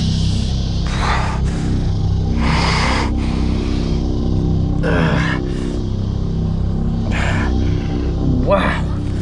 Oh gosh, that really hurts. That's really bad. That's really bad. Ow. It still hurt? Oh man, it walloped me. I could feel that rostrum go whoosh into my toe, deep enough to draw blood. Wow. Well, yeah, I mean, he's A bleeding. lot thicker and engage than like the stinger of a bullet ant or wasp. Man. Oh, hold on, let me walk around for a second. Oh man, my toes throbbing. There we go, guys. So I wouldn't be surprised if this place was water bug infested, right? Ali, sure. Mark Strickson from 1980s Doctor Who discovered Steve Irwin true story. Really? Wow, that's crazy. What a small world, huh? Thank you, man. I didn't know that. Of course, where there's peaceful protest, there's police to rough people up for no reason. In this case, oddly, police from all over the country are starting to round folks up for daring to point out that Trump's a massive failure. And to do that, they're having to stretch the definition of vandalism wildly in order to include just touching the damn thing. Cyclist arrested at reflecting pool is a former Olympian who denied vandalism claims. David Hearn said he touched the pool's detached liner but didn't destroy or break or peel anything. That's right, they're arresting actually accomplished people like an Olympian for touching a piece of paint, but the failure in the Oval Office can just spray a national monument and motel quality pool liner, and that's all good. That's not vandalism at all. Because if what he did was considered a crime, then we've lost all semblance of a plot in this country. I didn't vandalize anything, David Hearn said. I didn't destroy or break or peel anything. By the time I realized what was going on, I was being put in handcuffs. Here's a picture that he took moments before being arrested, and you can see that there's a huge chunk just lifting itself off the floor. He said, I reached in there and I was able to grab the end of that flapping piece, the already peeling piece, and it was still attached to the bottom. I didn't remove anything. Apparently, it's vandalism to touch a loose piece of paint, but what Trump did to the East Wing and the ellipse for his UFC fight, that's all good. Now that they're losing this battle against single-celled organisms, MAGA is trying to take their ball and go home. They're saying, who cares? Why is the left going on and on about the pool as if they forgot that they were the ones who made this reflecting pool a synonym, a representation of Trump's entire presidency as a whole? You do not have to settle for a decrepit, dirty, disgusting capital. You can have things like this in the golden age. With the new president, you can actually have a bright new brand pool that doesn't look... Look who it is, guys. It's our goat. Brylan Hollyhand, the new face of MAGA, and Charlie Kirk. Brylan Hollyhand. I mean, do I even have to say anything? Like this under Obama. With that outfit? Filled with algae. Jesus. Yuck, the green pool does not burn or pollute. I mean, algae can be toxic, right? If, as far as I remember, like not all algae is good algae, guys, right? And filled with dirt. This is what our country looks like, spick and span, completely cleaned up, because we actually have a president who keeps his promises. What a novel concept. They were the ones trying to make a big deal about the algae blooms during Obama's years. They promised and assured us that Trump's blue pool liner was going to fix everything. And when it didn't, they tried to lie and say, well, nuh-uh, there is no algae bloom, actually. And I do want to show you, this is the output from what's going on over there, and you can see it is clearly green. This is the water that the federal officials are saying is absolutely clear and perfect at this point. It very clearly is not. In reality, we just got scammed. The scammer-in-chief only has contacts with other scammers. So when he said he had a pool guy, this is who he was talking about. I thought he was trolling MAGA. Oh, no. He is not trolling MAGA. He is actual MAGA. About. Oh, my God. Look at this, guys. What are we... Yeah, Teledra, we had covered him a few months ago on the stream. Bryland Hollyhand, when Charlie Kirk got assassinated, right? And that's the hope of Republicans, to replace Charlie Kirk with Bryland Hollyhand. We got the kid in the video. Trump's concepts hurt many people. Penguin from Batman Returns here. Yeah, really. He looks like that. Did you watch him interview people around the pool? No, can you send it to me? I'd love to watch it. Please send it to me, Teledra. On the filtration system, if you can, which Trump ripped out, by the way. And we got another slimy company working on the pool. That was dumb. Dog, you need a filtration system for this, or else you're going to get like algae and bugs, right? Like we just talked about this, right? We just saw a guy get bit by a fucking water bug. Neither one of them were actually vetted. They just won no-bid contracts because they were connected to Trump. Can you imagine some kid putting his hand in the water and a water bug just like biting it? Mommy, look, water! Yeah, no, right? Trump. Crazy. But there's one thing about rats, it's that they're willing to step all over each other in order to save themselves. Curtis Wood, the owner of the company responsible for the lining, said that the Trump administration had already chosen rhinopolyura coating as their solution before Wood ever came on board. And he said he had never met Trump and he couldn't explain why he claimed Wood was his pool guy. Of course, he's throwing Trump under the bus. And using rhino spray, which is what they use to line pickup truck beds in order to seal a 6 million gallon pool, it's so idiotic and divorced from reality that I can believe his story that it was Trump's idea, which is why MAGA is so desperate to try to push everybody away from this story. I'm curious, are they worried about algae at the Taj Mahal? Are they planning on testing the water quality of the reflecting pool at the 9/11 memorial? What about the Trevi Fountain in Italy? We look forward to seeing those reports. You know what else we're looking forward to seeing? Well, deep investigations into things that actually matter. But we should not be surprised because this is par for the course for the media. If Trump can't win a war against greenery, then how the hell did he think he would be able to beat Iran? Ignoring the fact that there's absolutely zero justification for starting the war to begin with, Trump's surrender is only causing more dissonance inside of the tiny minds of MAGA, since they're the ones getting misinformation fed straight from the top. As you guys know, one of the things the president has set us out to do as a high priority is to open the straits. That's now happened. We actually got 16 million barrels of oil out of the Straits of Hormuz yesterday. That is a record going back to even before the conflict started. So you're seeing those ships move.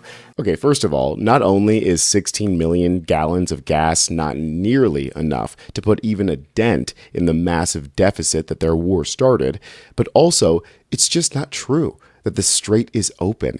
After Israel couldn't stop themselves from killing children, the Iranians locked down the strait like they promised they would, causing MAGA to have to wrestle with Trump's lies. Friends, just last hour, Vice President J.D. Vance said about 16 million barrels of oil crossed through the Strait of Hormuz yesterday, which he says is getting back close to those pre-war levels and a sign that the MOU is working. However, Kaylee, you just mentioned it off the top here, getting alerts across AP wires that the Iranian government says they've closed the Strait of Hormuz once again because of what they say are repeated violations of the ceasefire. Then to counter that, CENTCOM just put out a post on X a short time ago. CENTCOM says all traffic is moving through the strait as it's supposed to be. So we're going to have to wait and see what pans out over there today. You know what? I'm going to err on the side of the military that doesn't lie from the depths of their bowels and out through their teeth. Iran says that they have again closed the Strait of Hormuz until the U.S. can get our belligerent so-called allies, Israel, to stop bombing innocent people. If they ever do that, you'll be the first to hear about it right here on U.S. Democratic Socialists. Yep. I'm Tony Hinderman, and I'll catch you next time. Right. And up next...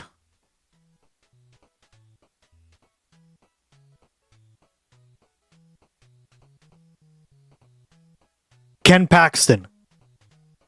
Texas This guy's terrible. Ugh. Republicans have JP Mandel. an extremely high-stakes Senate race on their hands. And as voters from every walk of life turn their back on the GOP, they're trying a very bold strategy right now of telling their own leaders to go over to the Democrats, depending on their faith, of course. Okay, so Mohammed Hussein was among 4 Muslims who arrived at the convention in earnest, not as protesters, but as delegates or attendees to participate in the annual meeting of the state's most hardline Republicans as they vote on the party's priorities and hear from GOP leaders. And at one point, the former GOP chair used his time on stage to tell some Biden in the group to actually join the Democrats. Okay, so on Saturday, outgoing GOP chair Abraham George addressed 2 Muslim delegates from the stage. He said, "I would strongly advise you to leave our caucus," George said. "There is a Democrat convention happening in a couple of weeks. Join them." So they don't want the Muslims. Oh my God. Well, it is Texas, am I right? Like the amount of just like blatant racism I hear from Texans sometimes. Like, guys, again, not all Texans, right? I'm not trying to generalize, but I've had a few examples of just like very, very like, what? Like a coworker of mine, just a few people I know that are from Texas. It's crazy. They're even the Muslim. That must be just like normal speech to them, right? I don't know, right? Not Texans. I'm just saying, like, you are not from around here. Yeah, exactly. You're not from around here. Right, that whole like Western shit. Muslim Republicans, okay? And there are a good handful of Muslim Republicans, believe it or not. I don't really understand why, but there are. I don't get it either. So that was just the tip of the vitriolic iceberg that they were subjected to. Do I feel bad for them? I mean, they shouldn't be subjected to that, but also like, what did you expect going there? Like, honestly, what did you expect? And if you expected any less than that, then you really just were not paying attention to anything coming out of this party that you supported so hard. Also, keep in mind that this next bit is coming from a supposed pastor, okay? So Hussein attended a panel from the Judeo-Christian Caucus moderated by Dr. Rick Scarborough. Scarborough accused Muslims of lying to win political power because Muslims have so much political power in this country. Exactly, so guys. Here's what he said. You didn't he said, know you're that? going to find Muslims that aren't being antagonistic or mean, at least not publicly. Secretly, we're all very antagonistic and mean though. But I'll guarantee if they get power, they'll cut your head off as believers of Christ. Yes, that is the big Muslim agenda here in this country, especially here in Texas. And it's funny because they have to say that because most people, when you meet a Muslim out in public, first of all, they look like me, or they're just not worried about you. They're not bothering you, right? There's so many Muslims and there's not so many actually. There's less than 1% of Muslims in Texas out of the whole population. But if you meet them, you probably wouldn't even notice them. So they have to be Southwestern Texans are sus by default. Are you from Texas, Oxpecker? Or have you been there a lot?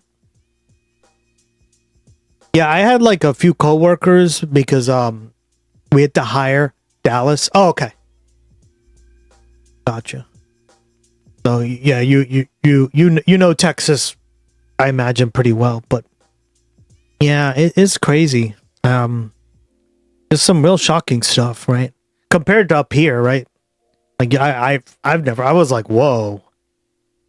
Just, there's blunt and then there is just being blatantly racist like that, right? Learn today when Vance duplicates, it is called Vancelings. Are those Zerglings? From StarCraft? Vancelings.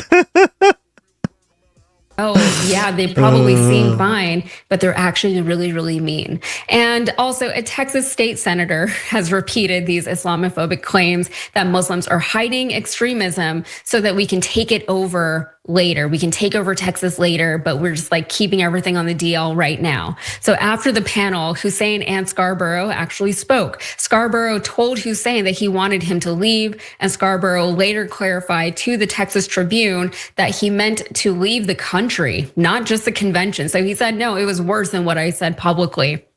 Well, I said he told him to leave, and I'm omitting the ultimatum. That's what he said.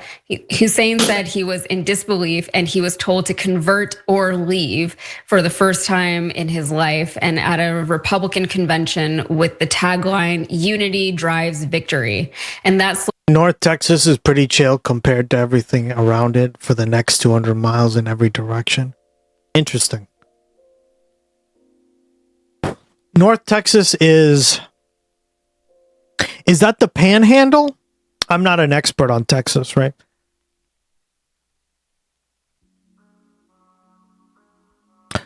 So North Texas is what? The Panhandle?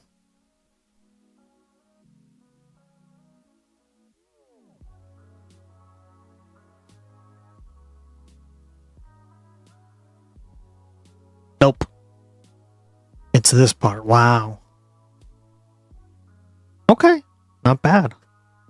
I figured, I was yeah, the Panhandle is something else, right?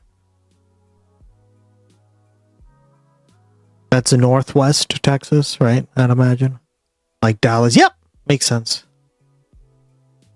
Yeah, Dallas, Fort Worth, Denton.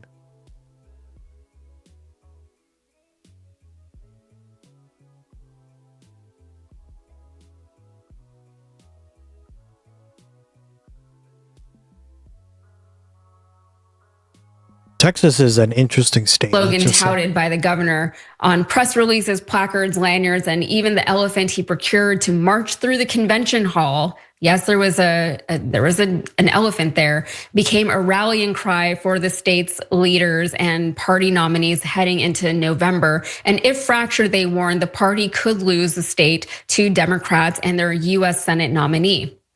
Somehow, without noticing the blatant irony, the event was anything but unity focused. So 2 prevailing themes from the Houston gathering were party unity and combating Sharia law, which everyone knows is a huge problem here in Texas. And I'm being sarcastic, but that wasn't clear.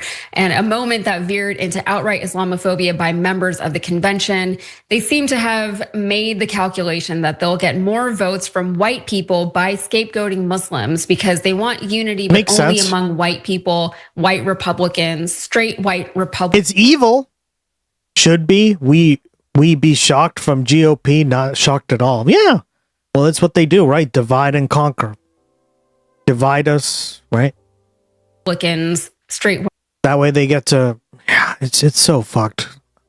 I hate it, guys. Right, Christian Republicans. You see how unified they are? They just keep excluding people. Mm-hmm. But they think that this is going to work better than just by having policies that actually appeal to large groups of people or to both groups of people. And I want to believe that Texans can prove otherwise. And wouldn't it be perfect if their anti-Muslim fervor was that extra bit that sends Paxton packing? Unfortunately, I've lived here for over 20 years and I have very little faith in my statesmen.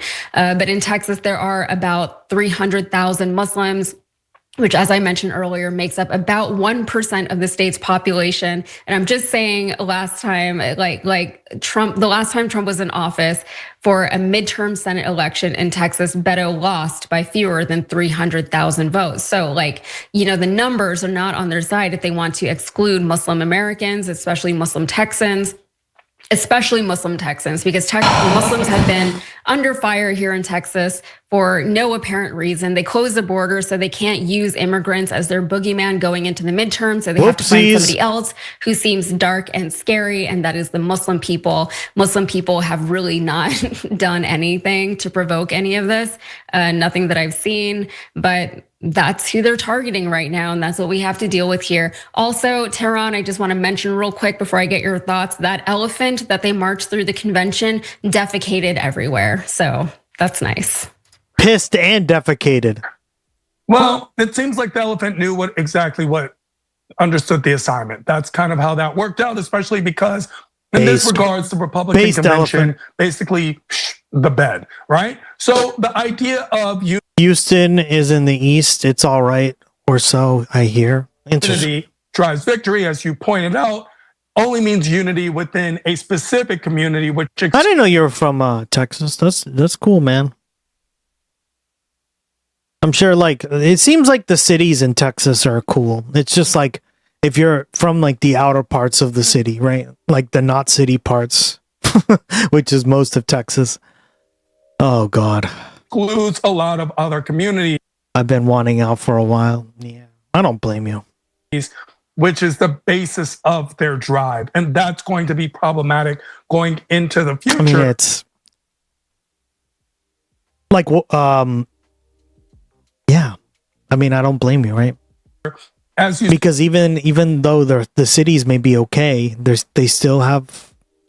surrounded by the rest of Texas, right?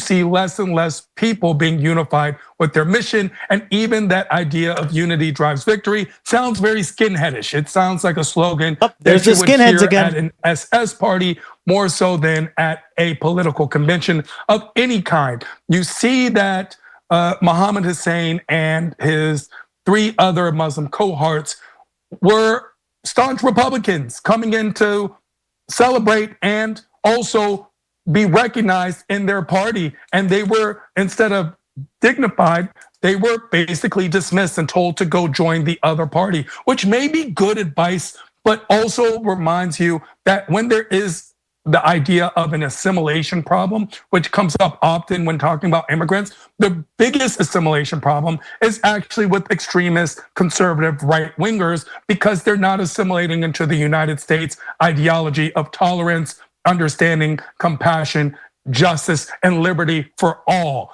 They forgot the for all part and only think of themselves part. And that is going to be a problem as we see with the Republican Party moving forward, especially in places like Texas, where there are actually a number of Muslims that identify with the Republican Party. And maybe it's because they come from countries where they were used to dictatorships, so they're used to formulating into a dictatorship. I know that happens a lot in the Iranian community. What I'm expressing is we need to be careful of this. And that idea that they are telling their own members to maybe join the Democratic Party may not only be relegated to Muslim, they could.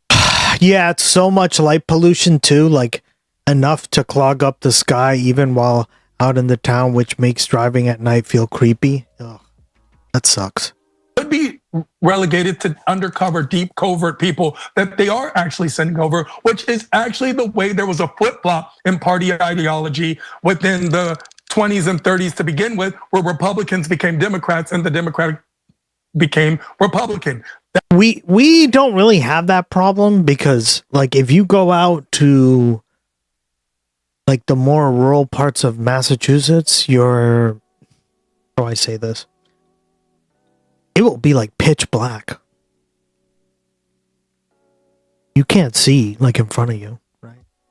Like I went out to I've gone out to Weston and Wayland here, right? They're pretty like in the middle of nowhere parts of, like right outside Boston. And you can barely see the person in front of you.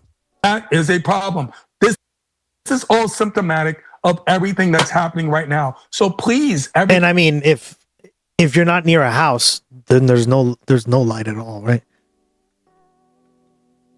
Everybody pay attention, pay more attention. Then everybody remember your vote actually does count. And this is a specific show of why.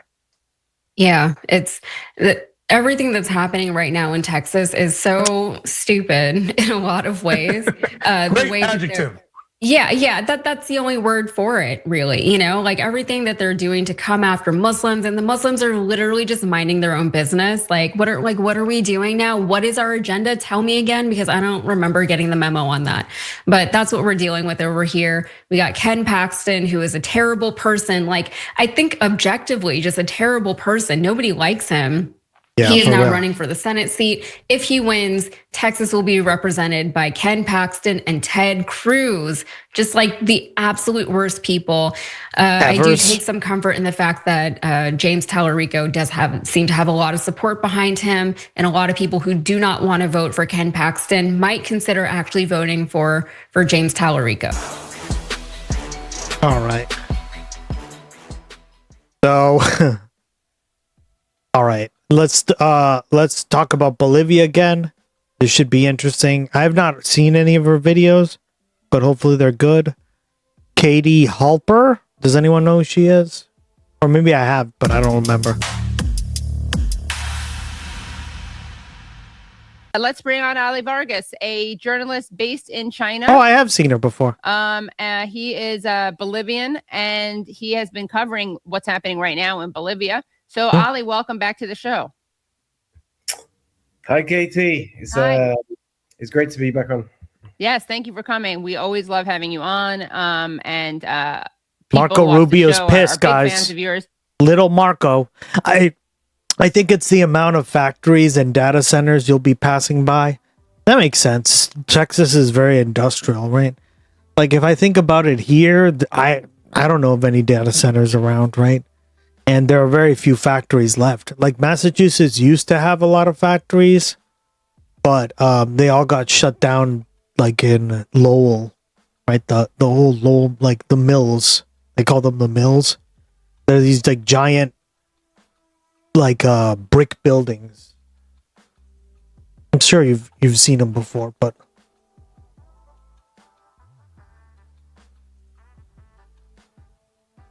That's like most of the factories today around here. See? The old-timey factories. Back when factories used to look kind of nice. Now they just look like death. Depression. And they have 15 generators running on like diesel and natural gas polluting the planet. Or polluting the local environment. So before we get into what is happening currently, since we haven't covered the ongoing worker-led strike, protest, uprising against the U.S.-backed president of Bolivia, Rodrigo Paz, can you give us an explanation or some like a primer as to what has been happening in Bolivia and why this is happening? Yeah, over the past month, and it's been just over a month at this point, there's been a general strike in Bolivia. Organized by the main union, workers' union confederation. Hell yeah, the union power. The COB, the Central Obrera Boliviana. and it's mobilized all of the working class sections of the cities, also the rural areas, to essentially paralyze the country, calling for the resignation of the government.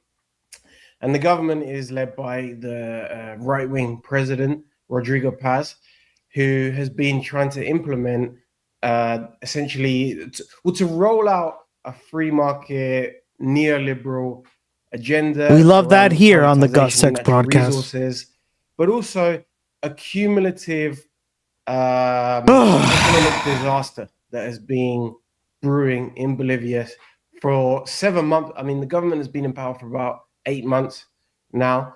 And in that short amount of time, inflation has been through the roof, salaries have fallen through, the currency has been devalued, and there's been a fuel crisis on top of that. So there wasn't a single trigger for the general strike we're seeing. What it was is an accumulation of anger and the organization of the population, the organization in the workplace, and particularly and overwhelmingly in the rural areas, among rural workers, in sort of land-based unions. And it's that's been so powerful in this moment. We've seen essentially all of the rural areas erect barricades on the highways that are nearest to them. And that has brought all the trade within the country to a standstill. And that shows the power of, the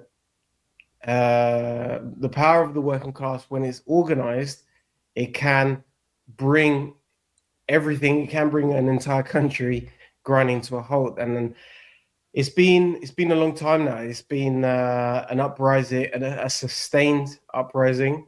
It's been an uprising that I predicted when the government first came into power. I said that this government will not serve out its full term. The Bolivian people are too rebellious. But the agenda we're seeing in Bolivia, but also in other countries, is something that was presented in media, especially in Western media, as, this is a victory of the right that's sweeping through Latin America. Pro-US way. By the way, we had watched several sources that have all said this, right? So this isn't breaking news to anyone. He's right. Is coming. In reality, those governments have shaky legitimacy. Right, Keiko Fujimori. I mean, there's a bunch now in Latin. Obviously, Malay, right? But here he is giving you the context, right? And that is in question every day, and that is being contested in the streets, not only in Bolivia but in other countries as well. Right, and actually, we have that very prescient tweet of yours, that prediction. That's B3, Brad. If we can throw that up on the screen.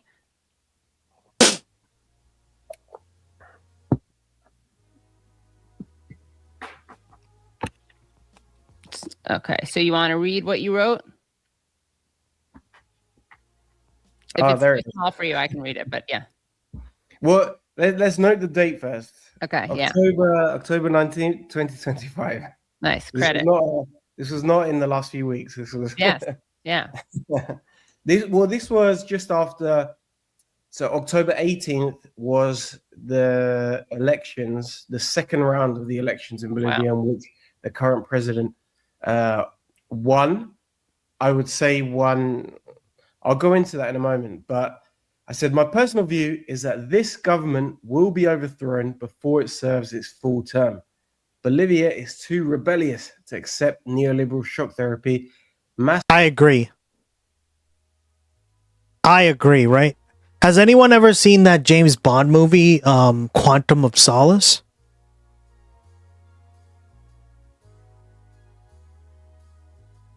This actually, that movie takes place around the same time. I guess it was made around the same time that, yes, yeah, exactly. Quantum of Solace. The villain in that, right? Nathan Green or Nathaniel Green, I think it is, right? He basically wants to privatize the Bolivian water supply to sell it back to Bolivians and make a profit. And like in the movie, you see the protests and stuff. That actually did happen in Bolivia, right? There were massive protests and they overthrew essentially this like neoliberal plot to take over the water supply, right? And the problem with that is in the movie they show it. Bolivia is a giant desert, guys, right? It's a lot of like deserts and especially like that part of the country. So water is very sacred, like it's very like scarce, right? And a lot of people don't make enough money to survive. So like this was just a way like this was like a direct play on those events with Bechtel, the US company that tried to privatize the Bolivian water supply of Cochabamba, right? We had learned about that on the stream a few months ago. Yeah, guys, like art is downstream from politics, right? That's why I bring this stuff up, because you can watch this stuff and if you're paying attention, you can be like, oh yeah, right? We had talked about Toontown. Remember Toontown? How that Toontown was yeah, you can watch it as a silly movie for kids with cartoons in it that look goofy, and you have fucking Doc from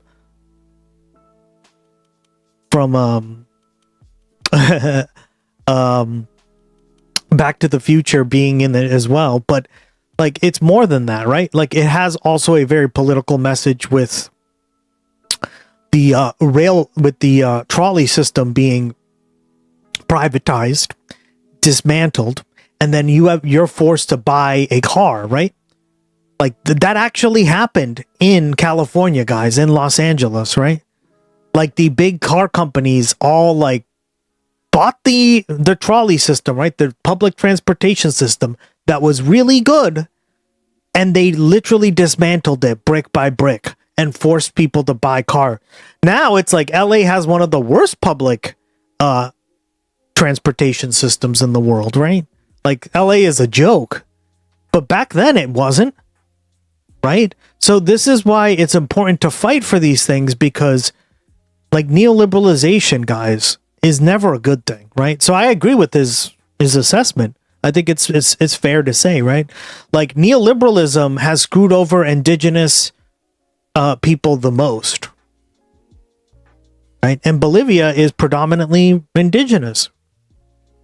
So I always love talking about Bolivia because it's such a different country, and it gives you a lens to like look at politics in a very like us versus them kind of way, right? Yeah. Yes, Craig's not my favorite to watch. Too much Connery and Doctor Who, but teaches fascism fighting strategy. Yeah. A lot. My dad doesn't like Daniel Craig either.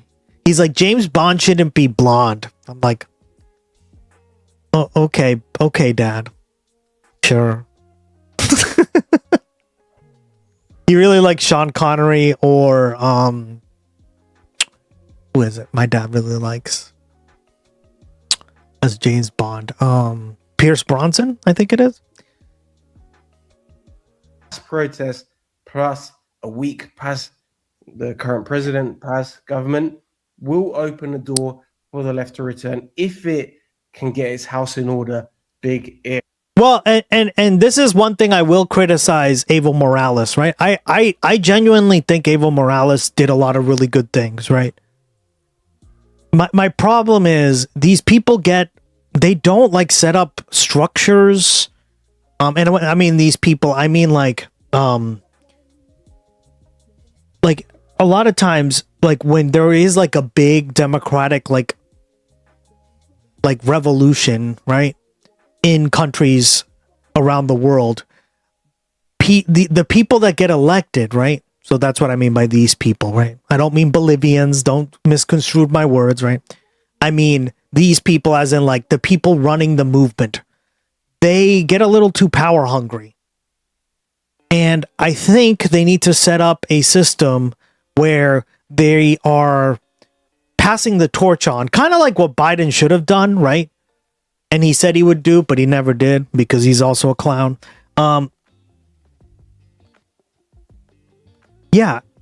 So, I will say that about Evo Morales, right? I think he did a lot of good things, and Bolivia did much better under him for a while. But you need to set up a structure. You have to change structures in society and then keep them that way to a certain degree, right? Like, he did really good with the Supreme Court and all these things. And then all of a sudden, right? Like, it just got way too polarized, and he's just wanted to run for president 18 times, and we can't be doing that, right? 5 times technically, right? So hyperbole, obviously. Risk trade-offs of what to trade, macro stability versus, yeah, exactly, right? Like, you just have to learn how to pass the torch on, right? Because you're not, see, the thing is, one leader cannot change an entire country for 20, 30, 40, 50 years, right? You see this with Stalin, you see this with, when they die, then they get their statues torn down, right? It just doesn't lead well for building a movement, right? Whatever that movement you want to build. But the GOP did what Biden and resign, plus very close to Carter. Yeah. Oh God. Sean Connery's the reason my name is Sean and my brother's name is Connor.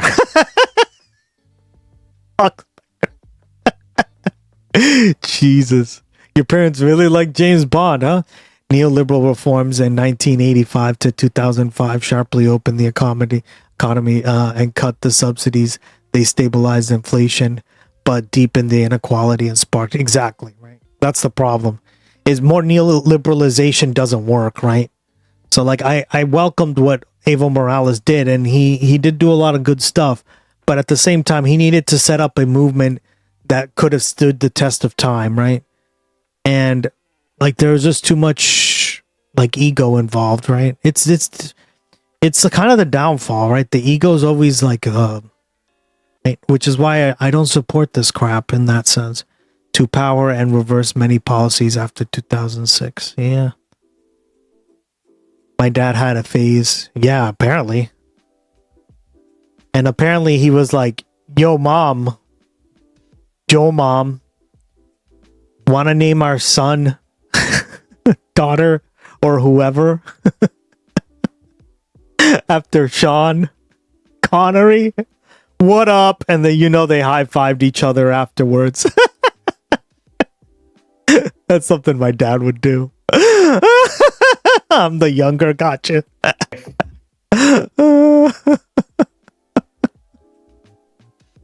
So funny. Nice. Well done. They were patting it, they were so proud of that. It's like when, oh God, what was that name that somebody named their son after a Warcraft character or something? I forget what. Oh man, they were so proud of that. Remember we watched it on stream, guys? It was the funniest thing ever. Oh man. Yeah. Something like that, maybe. Well, I stand by that absolutely, because what we're seeing now is a generalized uprising. As I said, the main demand of the people is resignation of the government, because people are glad it wasn't me. While people are talking about unions, workplace level, rural level, have made an analysis and said that we don't want to protest about this policy or that policy, X, Y, or Z, because what they're doing is an onslaught. Therefore, the only response is to get rid of the whole government.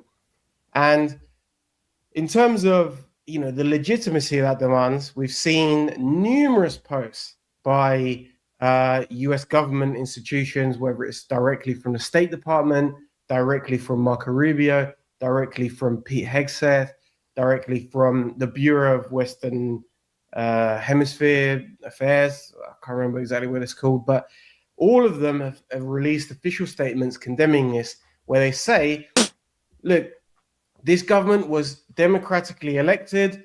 You can't overthrow a democratically elected government.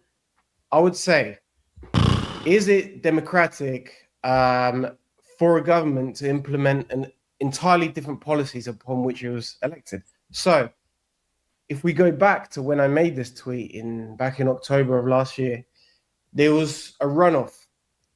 Essentially, the left in Bolivia had been banned from standing. So that is the first thing that makes the elections illegitimate. Agreed. 100%. The largest. You can't sit there on your high horse and say, look how terrible Evo Morales was, and then pull this crap. Oh, hell no. Political organization and the most popular candidate, who is the ex-president Evo Morales, were banned from standing. So how legitimate is an election? Yeah, no. That ain't gonna fly, dog. The most representative organization and candidate cannot be on the ballot paper. That's the first thing. He was banned from standing. There was an election, and then there was a second round runoff between two right-wing candidates in which the majority of working class people and people in rural areas lent their vote to what was the lesser of two evils. And the current president, Rodrigo Paz, who presented himself as like a centrist, as someone who says, we're not going to implement massive privatization, we're not going to implement austerity, things like this. So people lent, they didn't enthusiastically vote for him, but they lent their vote to him in the second round as a lesser of two evils. And people hoped that that was something that would lessen the blow of what was to come. Immediately upon taking office, he implemented all of the policies that he claimed that he wouldn't. So he is now implementing the privatization of natural resources, implementing mass austerity. So it becomes a question of democracy. What does representative sort of electoral democracy mean if a party or a candidate can offer a very specific agenda and then they implement an entirely different one? Is that democratic? Because that means that then voters can't choose between, they can't choose, okay, I like this proposal, I don't like that proposal. That then becomes null and void because an entirely different agenda is implemented. And on top of that, the crisis of representation, insofar as, if the largest party is banned from standing, how legitimate are those elections? So I think it brings into question a lot of what we mean when we talk about, electoral democracy and how representative that can be when there are limitations put directly on that, and the question generally of working class representation. How are working class people represented? Are people allowed to represent themselves and present themselves in the electoral sphere? And how are they able to participate in the electoral sphere? And at times, real politics is not easy. Yeah, well, and that's what I'm trying to tell you guys, right? Like, that's the theme of this stream today, is that politics is messy, right? It wouldn't be politics if it wasn't. It's not so clear cut and dry all the time, and there's a lot of nuance. And like, even I'm like, I don't know how I feel about this, right? I have to think a little more about it, or I kind of see both sides. It doesn't mean I'm a centrist, right? Like I said, the conscription thing, right? I would be fundamentally against it, but like it's their country, right? We've had conscription in this country as well, so who are we to talk, right? I would still be against it. So I think you can have ideological principles, but also introduce these kind of nuances that we're trying to bring into discussions like this, right? Sometimes you are banned from both sides is super cliche. Well, I try not to do that, right? Because a lot of times it's more complex than that. Sometimes it is both sides. Hey, Cycling Up Ahoy! How you doing? Welcome back. Good to see you again. Participating. And when you're banned from participating, what can you do? Well, then the only answer left is to go to... We are talking about Bolivia. I don't know if you read the title, but the title, I try to update the title every time we change the video topic. We talk about a lot of different stuff on the stream. I'm all right, you? Yeah, I'm doing great, thank you. But we're just talking about how, about what's going on in Bolivia right now. It's a real workers movement going down. Bolivian people are strong, let's just say. Right. And actually, speaking of going to the streets, I want to show by the way, you mentioned the posts from the Trump administration. Let's just take a look at one. Yeah, right. and how, of course, Trump and little Marco here are going to, right? Like, the dude's Cuban. Oh my God. I had a friend of mine in political science classes who, like, he had a thing against, like, Cubans and Puerto Ricans, right? He was Hispanic as well. He was from El Salvador. But he was like, they're so entitled because Puerto Ricans are part of the U.S., and Cubans are just overwhelmingly Republican. God could never be me, right? He'd copy my little, like, God thing I'd always do. I mean, he's not entirely wrong, right? I reached out to him to have him on the broadcast, but he's a little shy of being seen by people on stream, right? But he's a good guy. He's really smart. He knows his shit. Me and him would always bounce ideas off each other. We're so super cool. Again, my Cuban Jewish mother, I said before. Yeah, exactly, right? Yeah, like, there's a ton of Jews in the Caribbean, right? A lot of people don't know this, but I dated this girl from Dominican Republic, and she was like half Jewish, and her family moved there because, well, we know why, right? Adolf. Bureau of Western Hemisphere Affairs. But I mean, like, they integrated well to Dominican society, right? So it's interesting. Like, Latin America is such a beautiful region in my eyes because it's so, like, diverse, right? You can look at one country and it's very different than the neighbor, or vice versa, right? So yeah, it's crazy. Stands united with President Rodrigo Paz and Bolivia. And with that diversity, right? I don't bring it up like as like an identity politics thing, guys. I bring that up as like colonialism versus non-colonials, right? Creoles, right? Which are very different than the Creoles we talk about in, like, Haiti, right? Versus, like, people from the Peninsulares, right? The people from, like, actual, like, Spain, right? Born, raised, and then moved there or whatever. So, like, these are all differences, right? And they all have, like, an insight on, they all have, like, a different insight on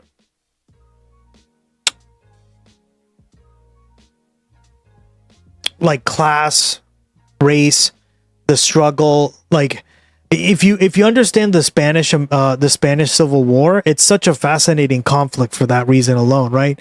It was literally the communists versus the fascists. It was crazy, right? Creole is interesting. Yeah, well, it depends on what country you're speaking about, right? Because a Creole is essentially just somebody who is of the region, right? Or of the country. But, like, a Creole, generally speaking, in, like, say, Haiti is different than, say, a Creole in Costa Rica, right? So, yeah. But you know the beginnings of nuance. Both sides is why it's problematic. Simplified, complex issues treat unequal arguments as if they carry equal weight, creates false equivalence, gives fringe, harmful views, same platform. Well, we were literally just learning about that on the last stream, right? The fringes love false equivalencies and, like, summing up things very, very quickly, right? Why? Because they can radicalize. They can use that as points of radicalization, right? Look at what was it called? The supposed women's rights movement that was actually an AFD, like, front to get women to remigrate or to get women to support remigration. Isn't that crazy, guys? That still blows me away. What the hell? This constitutional government. We reject any attempt to replace democracy with mob rule. There you go. And then they have a joint statement.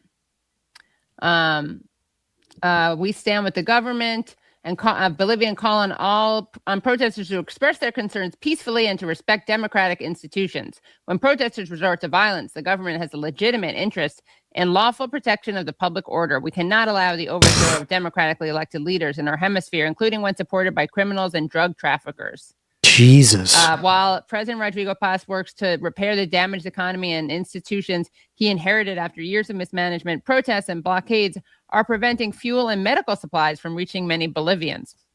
Wow, yeah, you know how much the U.S. hates blocking medical supplies from getting to people. Literally, we're doing that to Cuba right now, right? Look, he's even laughing. Right? I don't support the blockade. Guys, the blockade is a failure, right? If you support the blockade, I highly recommend you change your opinion. Why? They never work. The evidence is in. It would have worked maybe 60 years ago, but the only way to change minds, if you want to do that, right, is through international cooperation. You have to see, hey, listen, we can do better. Let's work together. Let's work it out, right? It's just like, see, the thing about left-wing politics, and I will say this, is that it applies all the way to politics down to the micro, right? If you have a problem with a family member, a friend, anybody, right, you talk it over. You don't sit there and cross your arms and say, you're a piece of shit, I'm never going to talk to you again, right? Because if that's your dad, well, I mean, maybe, right? But, or your mom or whatever, right? But, like, you should always at least be willing to talk, right? Now, it's the other person that is, if they're not willing to talk, that's completely different, right? But Cuba's not that situation. Cuba has been willing to negotiate, right? They're willing to talk and have dialogue and stuff. It's us that have been really stubborn on this issue, right? And listen, if it would have worked, it would have worked 60 years ago, right? The blockade's been happening for decades at this point, right? So because I'm late, I can get a quick rundown of what's happening. I'm sure probably more complicated and nuanced. Yeah, it's a little more complicated, but I think they're gonna go into it a little more, and then I can fill it in for you, Cycling Boy. But yeah, basically, much like what happened. I don't know if you've ever seen The Quantum of Solace. Have you ever seen that movie? It's a James Bond movie. It never worked. Castro offends many people from 1950s on. Yeah. Okay, thanks. Yeah, if you've seen The Quantum of Solace, it kind of touches on this, right? I'm just giving you like a brief, like, the Bay of Pigs failed. Yeah, exactly. That failed miserably, right? Like, come on. What are we talking about? But basically, Bolivia's been, how do I say this? Bolivia's been the playground for radical neoliberal experiments. And what do I mean by that? If you've seen Quantum of Solace, the villain in it, right, Nathaniel Green, he like wants to privatize the water supply of Bolivia, which, I mean, in a country like Bolivia is predominantly it's a very dry country, right? It's deserty. It's very desert and mountainous. So people, and it's very low income. So people don't have the income to pay for water like that, right? But it was based off of a real thing that actually happened, where Bechtel, this American company, banned people in Cochabamba, which is a big city in Bolivia, from collecting rainwater. They had to pay for the water themselves through private means, right? So these are like the neoliberal experiments that get put on, especially like Bolivia, but not just Bolivia, right? There's several countries around the world this happens to. But the Bolivian people did not like that, and they obviously had a revolution, right? It wasn't like a violent one. They just elected Evo Morales, right? And he got rid of a lot of that stuff. But now the right wing is back in power, Cycling Boy, and they're changing a lot of this stuff. And essentially, they're outlawing being a left winger. Sound familiar? So, there is a lot of upheaval on this, right? Because are we going back to a situation like we did with Bechtel that I just mentioned, right? And the quantum of solace. I mean, it's an evil plan, but like, see, this is why like it's important to pay attention to movies, because a lot of times movies will take on these kind of politics and kind of like show you, hey, yeah, this is what's going on. And if you don't even know that, that's kind of interesting, right? That this happened. Oh, okay, thanks for that's a very quick rundown, yes, but we're gonna get into more nuance, hopefully. They do that in Iran, where You're welcome, anywhere Cycling that Boy. they have sanctions, and of course they help Israel for that. Member countries of the Shield of the Americas have been providing humanitarian assistance to the people of Bolivia. The Shield of Americas is committed to strengthening cooperation across the Western Hemisphere and supporting. This is bullshit. It's not. The Shield of Americas is a BS organization, and B, it's just meant to exercise American power in the region, right? The Don Roe doctrine, as he calls it, right? The Trump's Don Roe doctrine, right? It used to be called the Monroe Doctrine. Now some people are calling it the Don Roe Doctrine. Democracy, security, and well-being, which is disgusting. For our region. So what's your response to that? Very sincere, not at all hypocritical statement. Yeah, and I think like before entering into the details, I think we should like think about why the US government is feeling the need to release, and it's not only that statement. It's Marco Rubio's account has tweeted about this, Pete Hegseth, numerous different State Department, because they have like multiple different sort of units within the State Department. Why are they worried about an internal dispute within Bolivia? Because that it essentially is at the most, if you break it down to the most fundamental level, it's an internal dispute because Bolivians are upset about bread and butter issues within the country. So why is the United States even concerned about this? Why do they even care about what the inflation is? Yeah. And why do we care, right? As a government. In a small country like Bolivia, which is not, it's quite marginal to the global economy. And like, if that were any country doing that to us, how would we react? Anyway, as well. The reason I think they're so concerned is the fact that the uprising in Bolivia has been so effective in bringing the country to a whole that if it is able to win, it would show a path to the rest of Latin America about the most effective forms of organizing the working class, of organizing the people at a community level, at a workplace level, and it would inspire and trigger a much more generalized movement in different countries. And that's what they're really concerned about. And that's the reason why the United States, and this was information. Yeah, congrats, man. From, good job, a golden. We have within the Bolivian military about the fact that the U.S. Embassy has all have states, and this was information that we received. Poll, guys, make sure you vote. Sources that we have within the Bolivian military about the fact that the U.S. Embassy has ordered a week ago, more than a week ago now, they sent an order to the Bolivian government saying you have to impose martial law. You have to essentially have the military impose, a state of exception in which they're not bound by the law, and they can use lethal force to repress and break the strikes.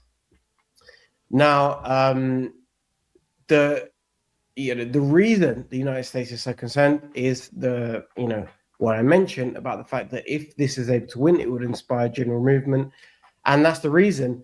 And we were told by our sources in the military that the U.S. Embassy, that in their words, they said we cannot lose Bolivia. Wow. We cannot lose this and as I said, bear in mind this is actually a very small country. Right. My family's from Bolivia. I grew up, from when I was like 7 years old. I moved to the UK and lived in like a white working class town in the UK. Nobody had even heard of the word Bolivia. Not many people. I imagine know that country exists. Now I live in China. Did he just say the U.S. called the government to enact martial law? Correct. Cycling Bahoy. He did. Crazy, right? Can you imagine anyone doing that to us? How we would feel? See, this is another thing about left-wing politics. You become very much on the left when you realize if that were to happen to us, how would we feel? That's just basic empathy. Most people, not most people, but a lot of people have never even heard of it.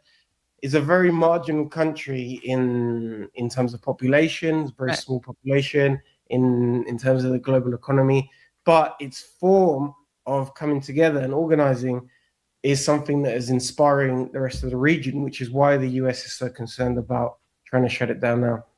Yeah, it reminds me of a few things. One is, of course, the domino theory, right? So, Eisenhower was talking about the domino effect and couldn't let Cuba go communist. Or I'm in Scotland, and I can imagine some idiots, depending on who called for it, would love it.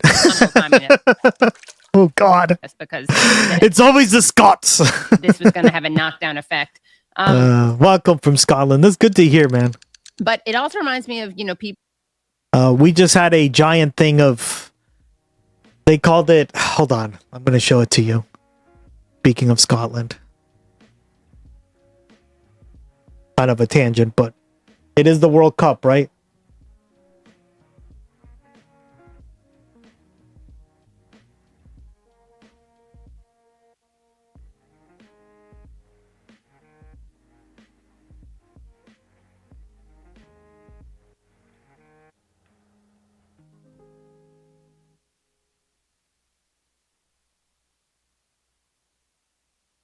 So, Boston, where I'm from, right? I'm from Boston here in the United States. We have it's a very strong Irish and Scottish. People here have a lot of Irish and Scottish ancestry. So, I just wanted to play this because it does kind of warm my heart a little bit, right? Live look at Gotta have some of these fluffy news stories. Foxborough, where Scotland and Morocco faced off earlier tonight in their World Cup match before tens of thousands of fans. Thanks for being with us on this Friday night. I'm Lisa Hughes. Tonight, it's Morocco's fans who celebrate the win, but as Penny Commit shows us, the Tartan Army's spirits are not dampened. No Scotland, nobody! No, your eyes don't deceive you. Those are Scottish and Moroccan fans chanting together, despite Scotland's 1-0 loss to Morocco just moments earlier. Yeah. The best game, you guys. Under 1 minute, we scored. They are better than us. They're number 6 in the world. They're 42. While the outcome wasn't totally surprising, what we saw outside Boston Stadium was Scotland, Morocco, friend. Oh, see? Fans of opposing teams hugging, taking selfies. These two men even traded flags. We've been friends since the beginning. This was Morocco's first 2026 World Cup win following a draw with Brazil. This was a good game. Omar Budahar says witnessing it with his sons meant everything. That's the memories being built up. They will remember this. The tickets were so I'm tearing much up a little bit, expensive. guys. I don't want to tell my wife how much it costs. And tonight's match brings Scotland's New England residency to an end. While the score wasn't what they'd hoped, We're gutted, but I think we're still going to go through, so it's all good. the Tartan Army says they'll never forget their time in Boston. The Boston people have been extra special, and the police. The police have stood back and let us enjoy ourselves. It sounds like the Boston police. Love you guys, love this place, brilliant. People are amazing. You've been the best hosts. Boston's going to miss us. I mean, we're an awesome city. We will. Both teams now head south for games on Wednesday. It's not perfect, right? And I complain about it all the time, but you know, I'm glad that we act like this, right? Because like what I liked about this story, right, guys? And again, I wanted to shove this in here at the right time, and I think Cycling Boy, you gave me a perfect end for this story, right? We cover everything on this stream, and we try to go fast and hard on here.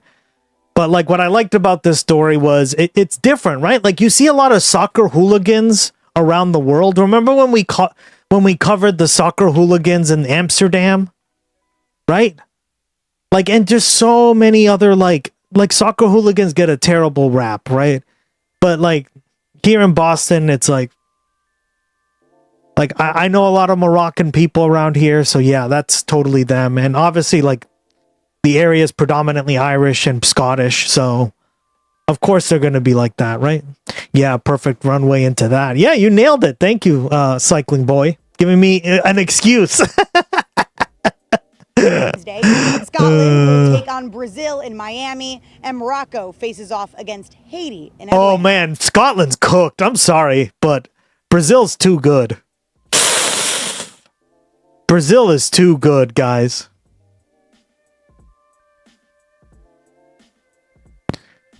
Hey buddy, fancy seeing you here. Outer Signal, how you doing, buddy? Welcome back. Good to see you. All right. From Foxborough, I'm Penny Commit, WBZ News. Penny, thank you. God, and they were all the way in Foxborough, which if you've ever been out there is... Damn, okay. Fights in Scotland. Let's see what Patricia sent us here.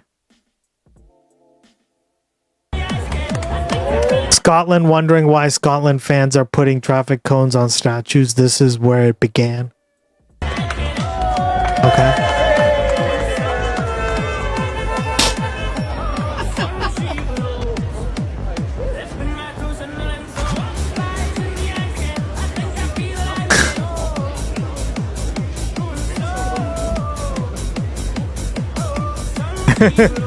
Hey, good Gust.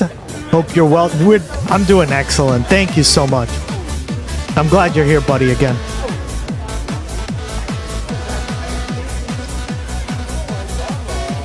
Give this man a medal.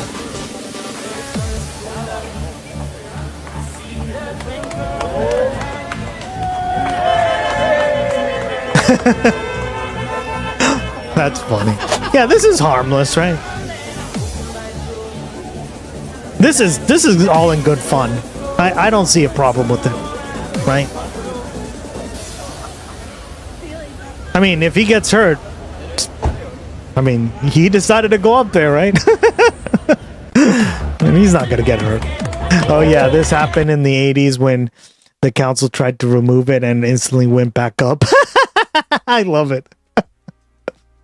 Yeah. Outer Signal, we're just talking about Bolivia and the events going on over there. It's some real like people power revolutionary stuff. So, you know, and Bolivia is known for this, right? Because Bolivia has been a neoliberal project for a lot of these private sector companies for a long time now, right? People will say when defending Cuba, rightly, and of course, I mean, I mentioned Iran in terms of the hypocrisy. But Trump and Marco Rubio are not happy with it, right? They're calling for martial law in a separate country, right? Like, excuse me, keep to your own, right? I thought that was the whole point of nation states, according to Trump. We got to take care of our own, right? He always said that. This guy has been the most interventionist president in like the past, like, I'm going to say like at least 40 years, right? I think Reagan still doesn't even look as bad as this. I'm not even joking. Because if you look at Iran, right? Yeah, like Reagan had Iran-Contra, right? But, like, guys, Iran-Contra was not a fucking war against Iran, right? We all know what that was. Yeah, so I don't know, right? The more you think about it, the more you're just like, dude, you're the opposite of America first or keep to your own nation state first. You're the complete opposite. I've been keeping an eye out on indigenous-led protests. No, yes, exactly. And I always love that, right? I always love to see indigenous people actively supporting things that they should be changing, right? It brings it gives life to my cold, undead heart, right? Because the news cycle recently, in the past like almost 2 years now, has basically turned me into an undead frozen zombie. So anything like that in terms of news, I'm going to immediately become more warm-hearted. It's depressing, but it's true. Of getting humanitarian aid in or supplies in, and also Cuba. I mean, such an obvious example of hypocrisy.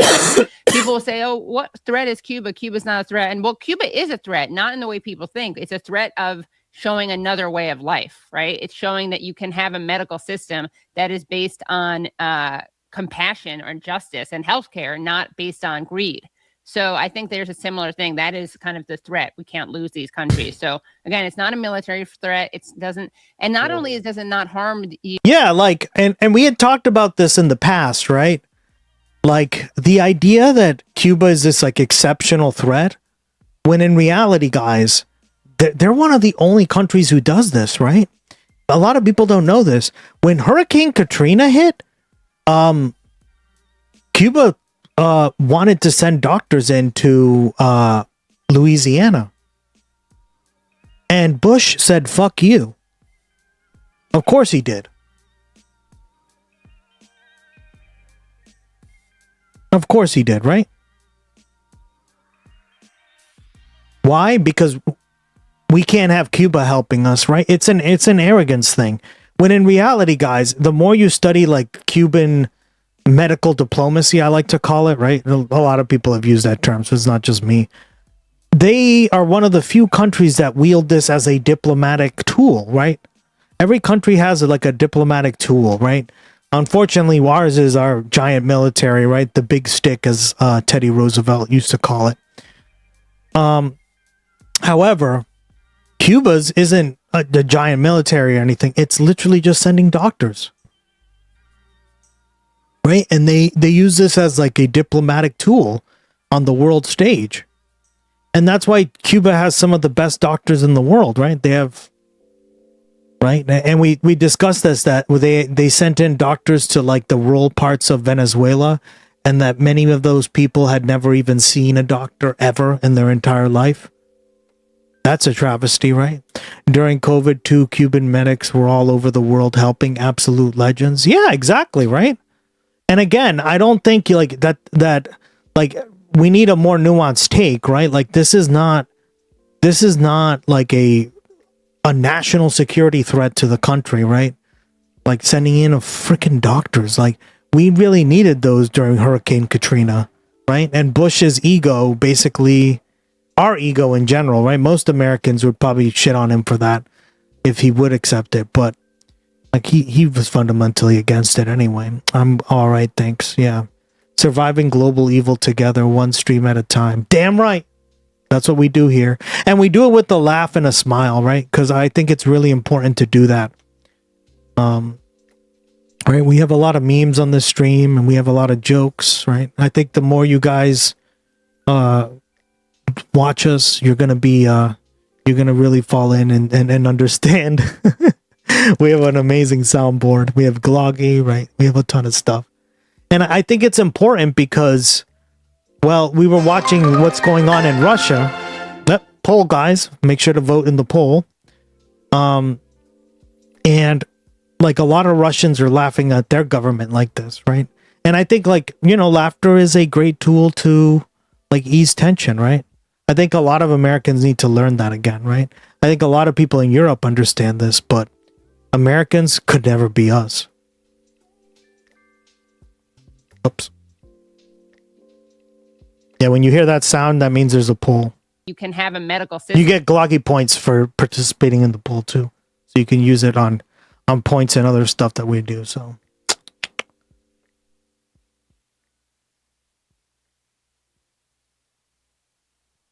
That is based on compassion or justice and healthcare, not based on greed. So I think there's a similar thing. That is kind of the threat. We can't lose these countries. So again, it's not a military threat. It doesn't, and not only does it not harm the United States. In the case of Cuba, that it's so concrete. It's not even a like metaphor. It's literal. Like you have like this Alzheimer. Just one example. You have this Alzheimer treatment that would help people in America, and because of our sanctions and our policy with them, we can't get it here. And you have American doctors going to Cuba to get this treatment for their patients. And these, by the way, like there's one doctor, it's not like you have to be a leftist to embrace this. I mean, there's like a Republican doctor based in Colorado who goes there. So I actually want to show some of the protests that you've been covering and that you're referring to. You have a pretty great image of a really nice moment from the protests. Ooh, let's see. And it shows the atmosphere among the people. And this is from day 9. So this is before the government escalated its violence against the protests. And maybe you can explain also what they're saying, because it's in Spanish, what they're singing in the song. And Brad, that would be B1. Queremos el abrigo más, el mandato que universal. Por ser corrupto, privatizando, por ser narcomaletero. Con sus decretos nos domina, violando la Constitución. Caramba, que se vaya ese pollo calabaza. Caramba, que se vaya. I love their indigenous outfits. They're just so interesting.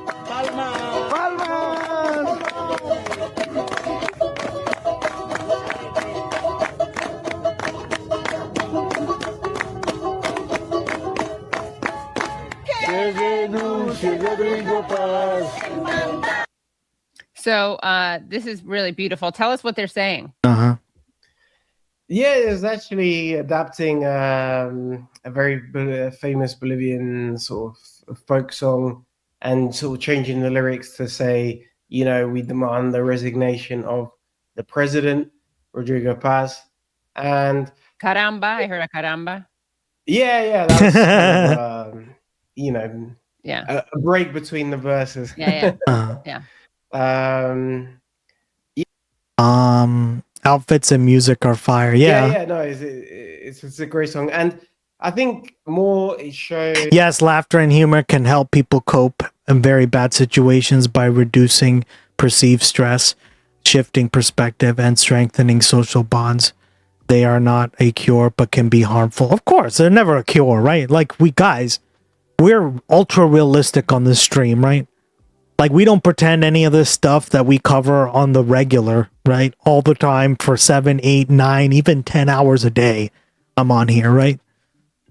Is magically better because we're all laughing, right? No, it's just it's a way, like you just said, to strengthen community, right? And that's why we have our community here on the Gustx broadcast. Appreciate you guys. Join the Discord if you haven't joined already. That way you can post all your the stuff you want me to cover. I want as much of an international audience as possible, right? I'm so sick of Americans. Like I don't want to see more Americans in here. Sorry guys. I'm tired of my own peoples. Protests look like in that Discord where oh yeah, of course. There you go, join. This is not just, you know, people coming out in the streets and marching. This is a much deeper level of mobilization in that people erect barricades on the streets, on sort of important highways and roads. And they're there, you know, 24 hours. And the way it's organized actually is that each union will have like, okay, this is our barricade. And they have a list of all their members and they say, okay. Yeah, that's one thing I really like about Bolivia is it's heavily unionized, right? Because the Constitution supported it. Like, this is another thing we need to learn is, like, political movements, democracy doesn't occur only with political power. You have to have, like, trade unions, co-ops, right? Like, Italy supports co-ops heavily. It's like built into their constitution. We learned about that when we watched we watch documentaries on here, guys, especially when the news is a little bit on the low side, right? Because it's important. Because look at this, it's coming up again, right? Italy has a lot of protections for co-ops and unions. Well,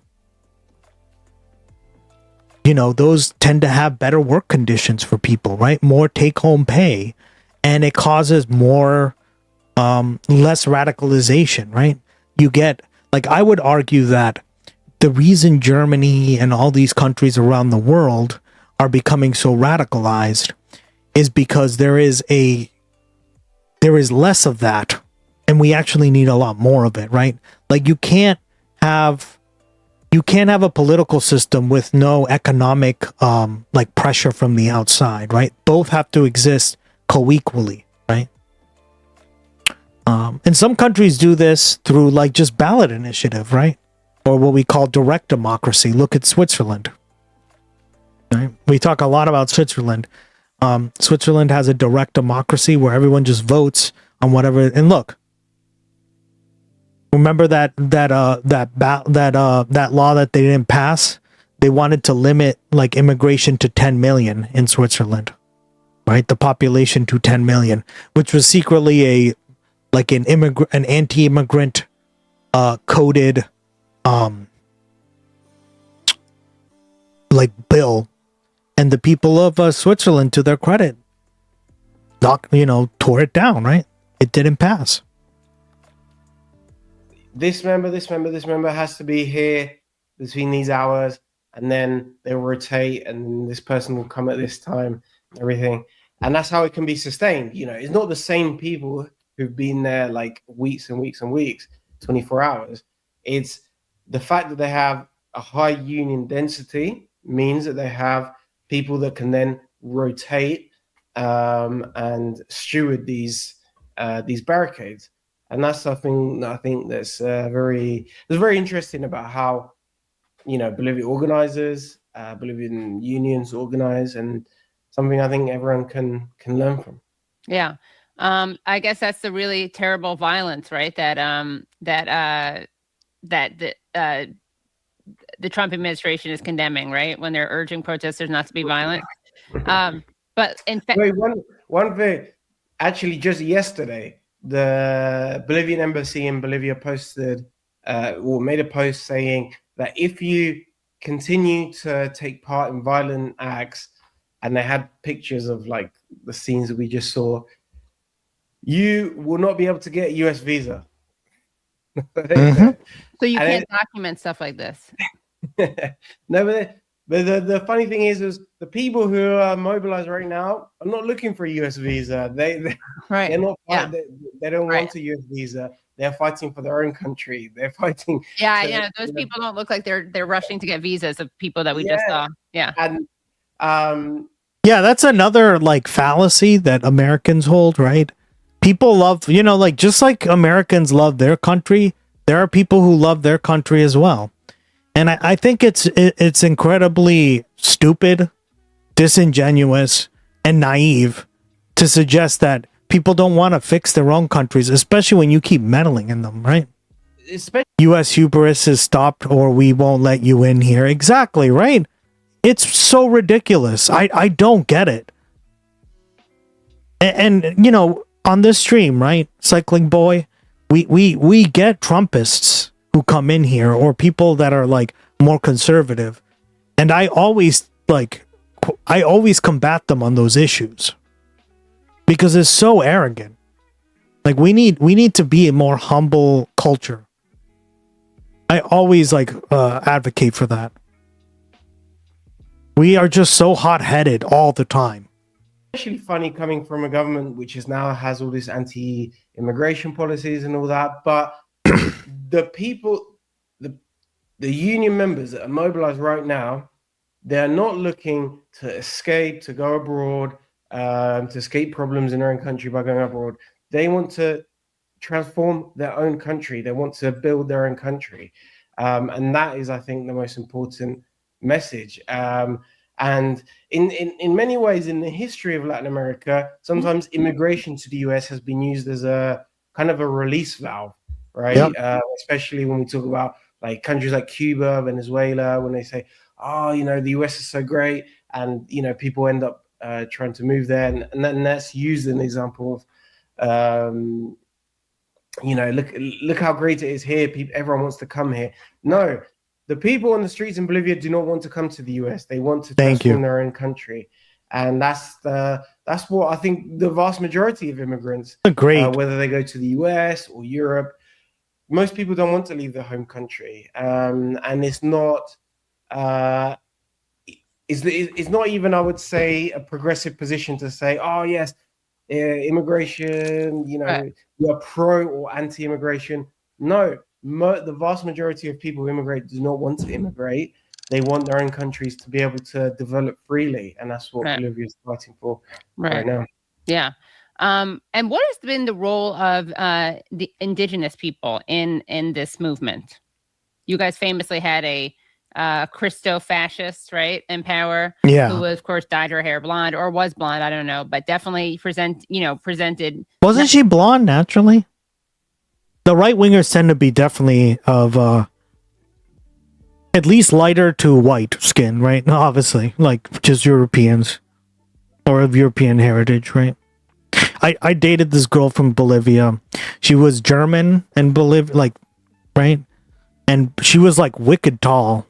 She was like 6 foot something. And we met at Model UN. And she was German, guys. Like, I was like, wait, German in Bolivia, right? So like, this is what I mean. Like, you get exposed to so many different things when you actually like interact with the rest of the world, and you just learn so much, right? Also, literally, the Cubans were those who would lose land business under Castro that left, if I remember rightly. Not at all, as she was kind of like the anti-indigenous. Yeah, I mean, that's the thing, right? Is that the fascinating thing about Bolivia when you study it? Right? Let's pull it up here. It's Gus draws on a map time. Let's see where let's see, here we go. Right, so these are the different departments, provinces, essentially, right? If I understand correctly, last time I checked, it's been a while, but this part is the Andean part. Okay. I think this province also is included too. I could be wrong. I'm blanking on it. Okay, but these are the mountainous parts of Bolivia, right? All the way here. Okay, well, this province here is overwhelmingly more... Yeah, I was about to say, that's where she came from, right? Because I was interested. I was like, oh, let me look up like where she's from, right? And this place is called Santa Cruz.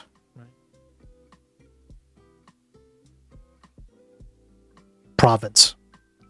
Well, Santa Cruz province is overwhelmingly European and mestizo, right? Which means you're like a mix of white and maybe some indigenous. But generally speaking, that's this province here, right? It's very different because it's more lowland and it's Amazon-like, right? Like it's rainforest. Because the Amazon's right up here, guys. Like the Amazon's all this. It borders all this here, right? So this is the Amazon, guys. So what I find so interesting is that there's a real divide between people on this part of the country, basically. Right? The west versus east, essentially, right? And it's because of, well, like my girlfriend, right? My ex-girlfriend. Right? And I asked her, do you like Evo Morales? And she was like, oh, no, he's terrible. I hate him. Right? So this is what I mean, guys. Like, this is the theme of the stream today. Ethnic conflicts, racism, All these things divide us, right? Stupid lines on a map that determine ethnic groups. I'm not even joking. Like literally, this is what I'm talking about, right? And here we are, like trying to be like, let's give people universal. It's like, well, we have to also fix these problems, right? The two go hand in hand. We can't just like deny one or it doesn't exist or whatever. It's like this stuff exists across cultures, right? And it's sad that I even have to talk about this, but it's the truth, right? I didn't know that. Yeah. So here, I'll even show you. Interesting.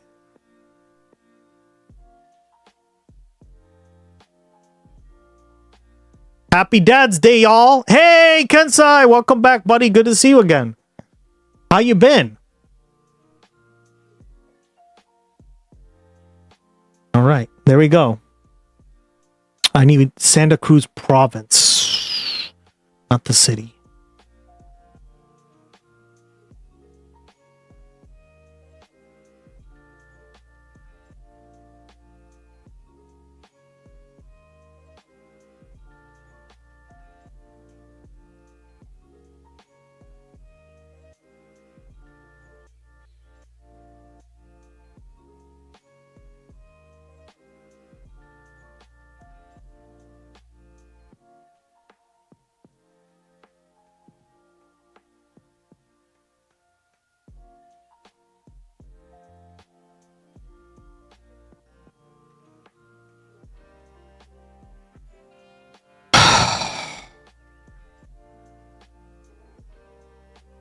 Oh, that's what they call it, right? Santa Cruz Department.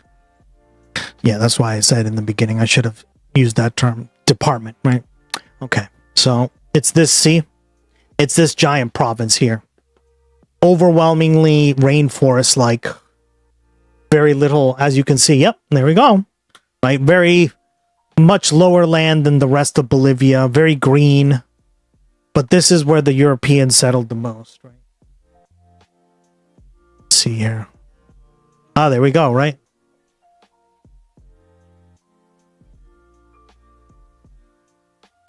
Yes, 57% of the population is mixed or of European descent. See? While only 30% are natives. Look at this. Who are so-called Russian Mennonites of German tradition, language, and descent, right?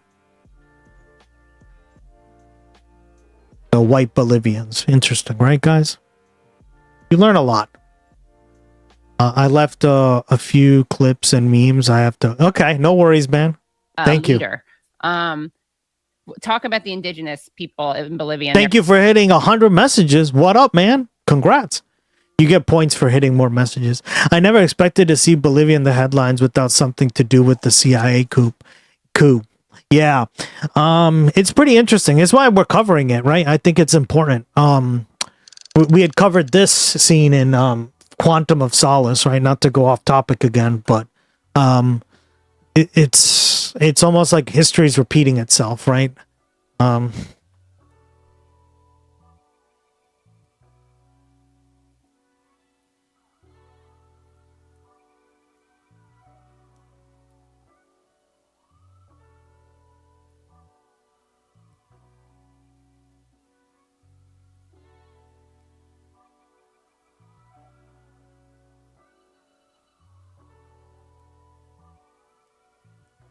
It's just funny how even like James Bond, guys, right? Something you don't expect is trying to make a political statement on stuff like this.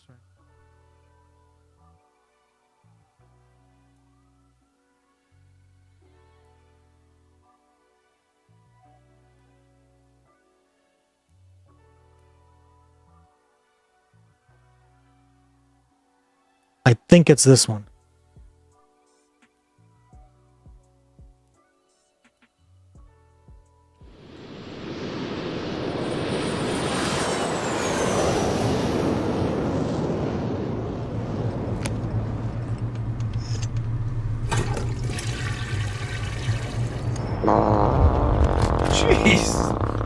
Sorry.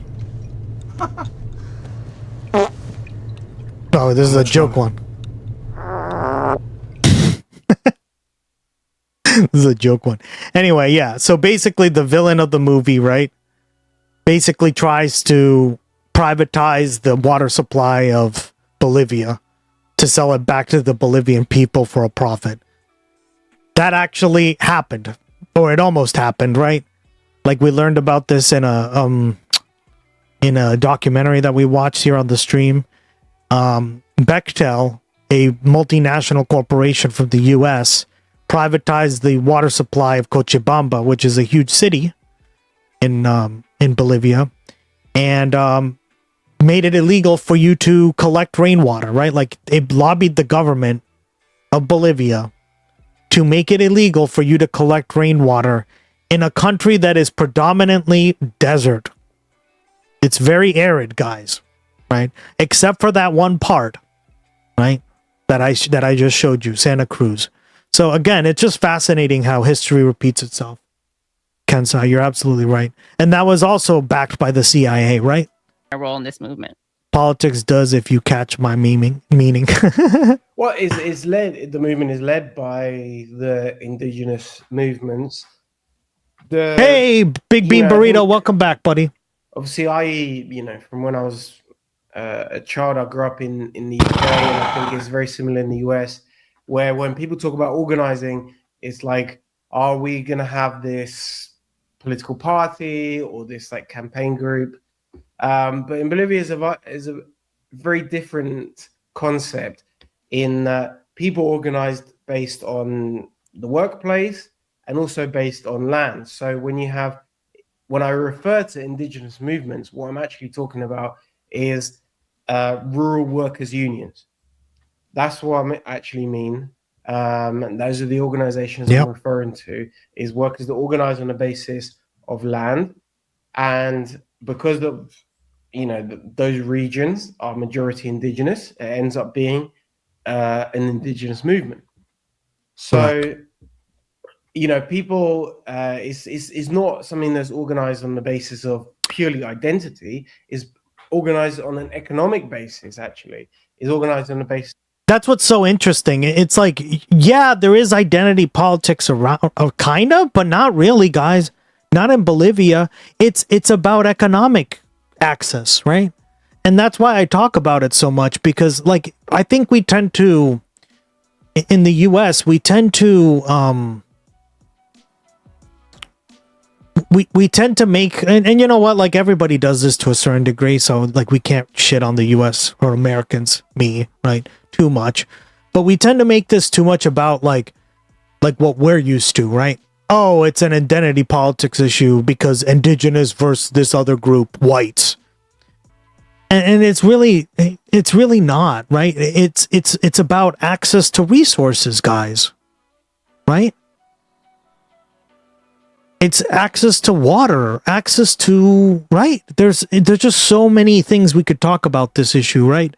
That it's important to understand this because like the world doesn't operate off an American axiom, right? What are some types of conspiracy nut? I love you guys. And chat, politics does affect our neighborhoods. Pay attention, speak up if you catch my meaning. Use when you want to encourage an engagement, endorsing candidates and tactics. Of course, right? We advocate for that all the time. Like there were people in chat saying that I never freaking vote or whatever. And it's like, if you have a chance to make a difference, go out, right? I'm not saying voting changes everything, but like you do, if you're going to be in politics, like your exercise of power is the ultimate exercise, right? CEOs have been fighting against water as a human right for years. Exactly. They have, right? Look at the Poland Spring Corporation, right? Here in the U.S., coming to a U.S. near you. And this is why it's important to understand this stuff, because slowly, right, with the advent of AI and data centers and all this stuff that we talk about on the stream as well, what's going to happen? They're going to try to commoditize water when water is obviously a human right. If you don't have water, you're cooked. Like, what are we even talking about, right?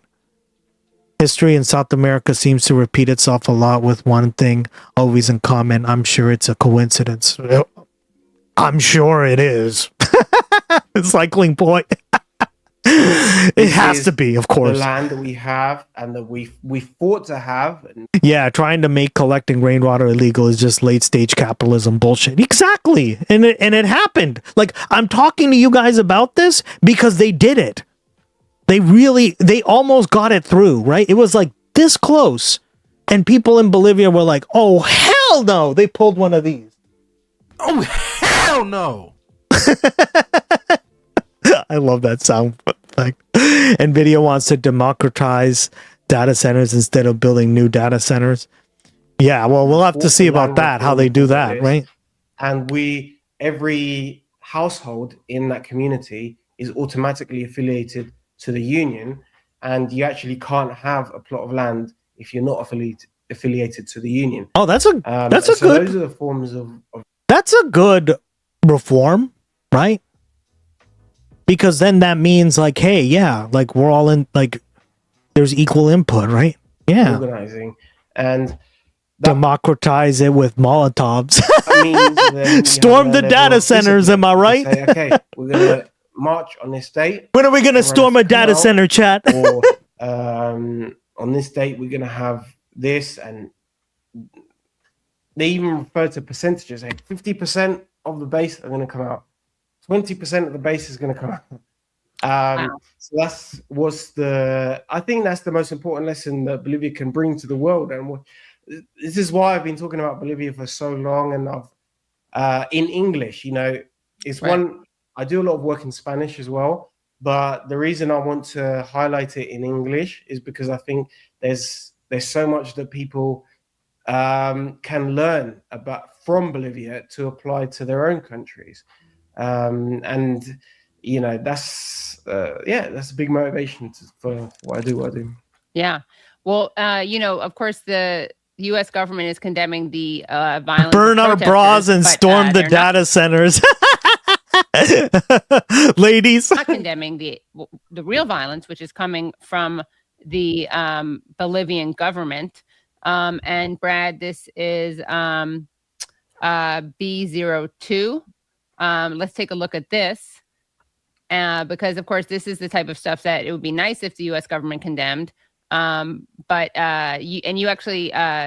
this is it's police violence against protesters. And as you note, this led to 26 injured, including one with a bullet to the head. And since the video doesn't have subtitles, maybe you can just explain what's going on as we watch. Okay. So let me read that. Sorry, show that again, please. Sorry, Brad. I was looking for. Okay. So workers in Bolivia's general strike against neoliberalism. Workers in this Santa Cruz region have forced police and paramilitary forces to retreat after more than 4 hours of resistance on the highway in San Julian. The barricade blocking the road remains in place for now. Okay, so let's take a look. La policía ha retrocedido ya bastante. Ya está cerca del portal de ingreso. Is that you narrating? No. This is a friend of mine. La policía sigue retrocediendo. San Julián hace que la policía retroceda. Ya los vándalos de la Unión. Holy shit. Ya desaparecieron de este lugar. Ahora el enfrentamiento es con la policía. And I should add, it's police and paramilitary forces that are engaging in the violence. Yeah. You're just narrating the police leaving, right? Yeah. That's basically them, the people on the front lines of the strike there. After they'd forced the police to retreat, and now you see everyone advancing. And I think it was an incredible moment, because that specific point, it was only a small town. It's not like a big urban area. It's like it's kind of a medium-sized rural town, and the police, it connects to to the most economically important city of Bolivia, which is Santa Cruz, and which is why the military wanted to, lift all the barricades there. But the people were able to force them into retreat, and people were very creative, and it wasn't just the people who were at the barricade. They had what I referred to earlier about the issue of union discipline and union organization. They said, okay, we have people on the highway and we have people in this sort of like forest area, this forest area. When the police comes, they're getting pelted with rocks from all sides. Jesus. And so this feeling of being surrounded ended up forcing the police to retreat. But I would say, adding on to this, there are many within the Bolivian government and within the Bolivian right that are calling for a much more lethal kind of repression to just go in and just like massacre everyone, right? Of course. That's the argument of Of course. The government has not done that yet. Right. There's actually, I would say, been relatively little repression. Why has that happened though? Is because the military and the police themselves are refusing to implement it.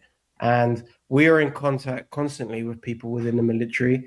And they tell us directly, they say, look, if they send us in to kill 100 people, we can do that. What's going to happen afterwards? The government ends up collapsing. All of those people at the top, the ministers, the president, they'll end up going to Miami. They'll get visas, blah, blah, blah, and they'll be fine. And we'll be the ones left with criminal charges against us. Oh, we'll God. be, end up in prison and things like this. Right. And so there's a rebellion within the military and the police who don't want to implement the orders to repress the strikes, to break the strikes. So there's a stalemate, essentially. There's a government that is not able to repress in the way that it wants to, but also a movement that is very large, but has a limitation. The limitation, I would say, is that it doesn't have a political party at the moment. Right. Believe it, this level of strikes, the level of strikes and mobilization we're seeing is the same as we've seen in previous years in Bolivia that has been successful in overthrowing government. The difference now is that there's not a political party to kind of see it through. In the past, there was. The party led by Evo Morales, the movement towards socialism. Today, there's not a single party that represents the whole movement. And, it's a debate that's gone on in the left for a long time about, like, should we, what... Some people are sometimes hostile to political parties within the protest movement and things like this. But the reality is when things are really at when the stakes are highest and when the mobilization is large enough to actually overthrow a government, you need a political party to essentially manage that transition. Right. And that's how Bolivia was able to overthrow governments in the past. And is what's lacking now. I hope that is not what defeats the movement. But I think it could defeat the movement. I hope it doesn't end that way, but it's something that is a limitation at the moment. Yeah, well, another thing that you showed, by the way, is this is an image of kind of the aftermath of the violence, the government and paramilitary violence. So I'm just going to show this. So you write here, Bolivia's neoliberal is shooting at the people. I think you mean the neoliberal class, maybe, or government. Yes. The government. Okay. Yeah. Bolivia's neoliberal government is shooting at the people. Despite this, they haven't managed to break the strike in San Julian. And then you see this image. So can you describe what's going on there? Oh my God! What do we see there? Yeah. That was someone that was shot by the police. Oh my God! We're using round bullets, and that was in another post. I posted the exact bullet that they were shooting in that same thread. And yes, at the time, that person was reported dead. The information we have now is that person is in intensive care in the city of Santa Cruz. Right. Not yet. This is the bullet that. Ahora están disparando. Yeah, and so here, this is the bullet. Yeah, so these metal round ball bearings, right? Which does constitute a lethal. Does constitute live ammunition. Right? Yeah, because it's metal, right? I mean, even rubber bullets penetrate skin and get in deep, right? But metal? Yeah. What? Right. Let's play the Oh audio my for this God. now. And I'll translate in real time, or you can translate in real time. Ahora están disparando a los julianeños a escasos metros de nosotros. Están disparando con arma de fuego. So he's Hay saying otro herido. they're shooting at us. Con ¡Otro armas. herido! Yeah. ¡Ayuda! ¡Otro herido! ¡Ayuda! There's another Help. injured person there in the background. ¡Ayuda! Yeah. And he's saying help. Holy Aire shit. con la gorra, aire con la gorra, con una gorra, aire, aire. Hagan What is aire, hagan what aire. is that? What does that mean? Air. What does that mean? Yeah, just sort of just fan him. Oh, give him air. Okay. Yeah. And he was saying another otra vida. Is that what he was saying? Yeah. Okay, so another life. Yeah. Yeah, they're shooting metal balls at people. They look like musket balls, right? If you studied like 1700s or even 1800s like weaponry,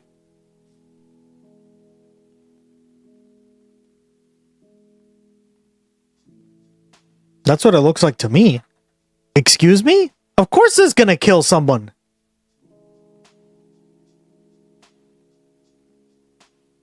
What are we talking about? They really do. Yeah, Cycling Boy. I love history and stuff, so I always try to weave that into the stream. But god damn, you're not gonna tell me this doesn't look like a freaking musket ball, okay? Huh? Since when is that not considered live ammunition? So you, on a related note, since you were talking about the They past really do, government, yeah, for real. You helped expose the plans detailing the abduction of Evo Morales. Yep. Could you describe these He's the plans first president. and what, if anything, has Or come was of the them? president. Yeah, this was like a month ago now. There was, again, our sources within the Bolivian military leaked a plan that had been drawn up as a joint operation with the Bolivian military and the and essentially the CIA, right, to abduct Evo Morales in a lot of the same way that the Maduro was abducted in Venezuela. You mean removed, as they say, as our Yeah, media likes to say? exactly. He was removed. Yeah. And in the, I posted some documents which included, specifically stated, the participation of the DEA, right?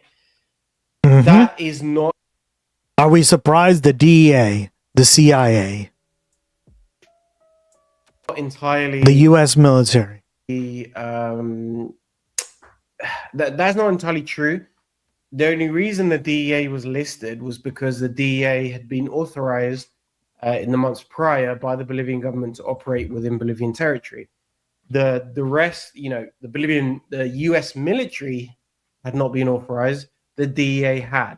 So they listed the DEA, but what in reality that was the label for CIA agents. Of That's course. what our sources within the Bolivian military were See? telling us. See, Cycling Bahoy? Of course! Thorn, you love Cenk Uygur. Do the emote. So they were Of coordinating course! this operation to arrest Evo Morales, and he is currently in his hometown, which is a rural area of Bolivia in the center of the country, in this tropical region, in a small town called Laucaeñe, and essentially all of the unions in the whole of that region have mobilized to surround his residence to defend him. And they say, and there's essentially a 24-hour thing. This has gone on for almost a year now, actually. And on the same basis that I was talking about before, they have, the list of the union members. They say, okay, 2 days a month, you have to go and stand guard around Morales' house. And, that's what people do. And that's actually also the same thing they did when I was reporting in Bolivia in 2020 during the military dictatorship at the time. And we were leaked plans from the military who were planning to seize the radio station. Living Lily hit 25 messages. Congrats. I was working at. Oh, what did you send me? Let's see. Oh, yes. That's what I wanted. Perfect. We're going to watch it. It's honestly the one thing that I melt for Cenk Uygur still, right? It's so funny. Of course. Of course. Of course. Of course. Of course. Of course. Of course. Like, of course. Of course. Of course. Of course. Of course. Of course. Of course. Of course. Of course. Of course. Of course. Of course. Of course. That's what I wanted. Of course. Of course. Of course. Of course. Of course. Is she- Of course. Of course. Of course. Exactly. Ducky. Oh my god. Thank you, Living Lily. And so basically all of the union members in the surrounding towns camped out around our office 24 hours a day in this way. And, you know, I remember when I was there, it gives you a certain level of responsibility, right? Uh-huh. You know, people were camping out in, you know, overnight, in the cold, in the rain, whatever, to defend the institution. And that's what people are doing now for Evo Morales. Wow, that's great. Great interview. I really enjoyed that one. Okay.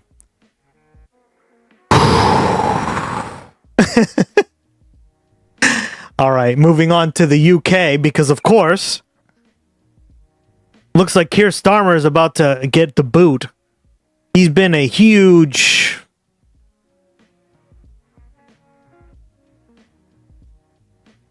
I don't even know how to describe him. Too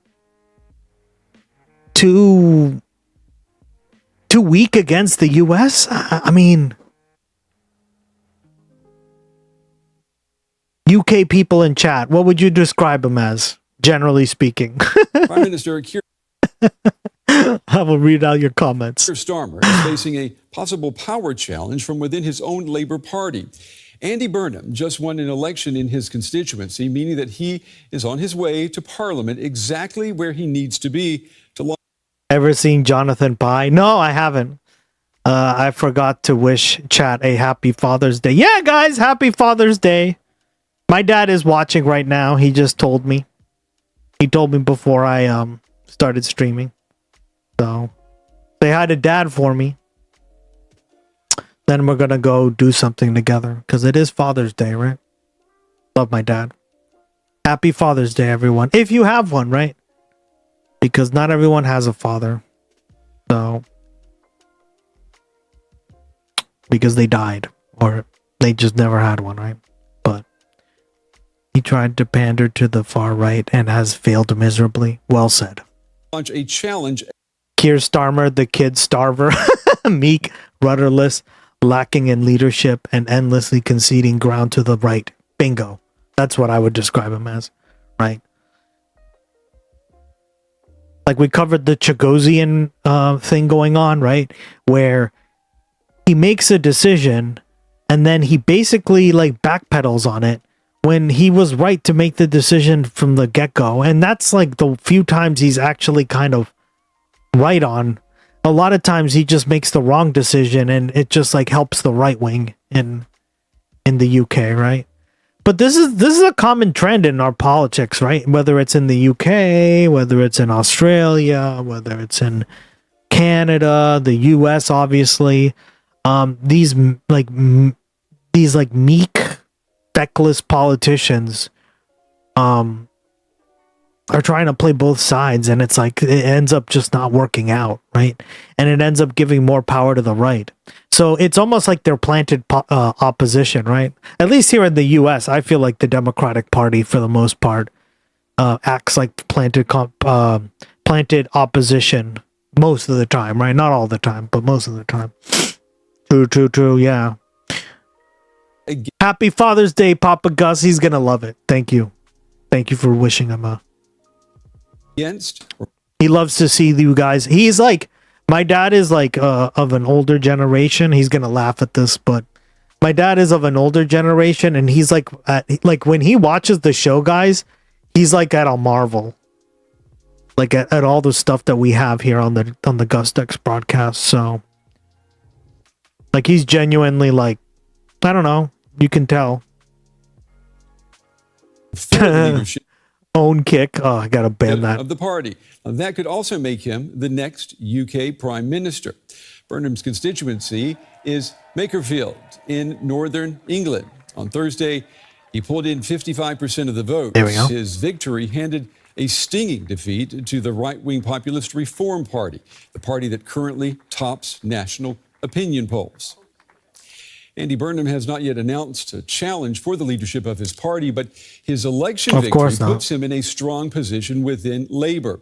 The convincing defeat of Reform. And thank you so much, guys. We've already reached 50. Whoops. Sorry, it's echoing because we've reached 50 people across all the platforms we're on. So thank you so much. I really appreciate it. Can't do it without your support, guys, right? We're building this movement from the ground up. I'm a brand new streamer, so I appreciate you guys watching. Also suggests that he may have what it takes to lead a winning campaign against reform nationwide in the next national election. Here's Burnham speaking today. This now is the change. I haven't heard of this guy. Is he good?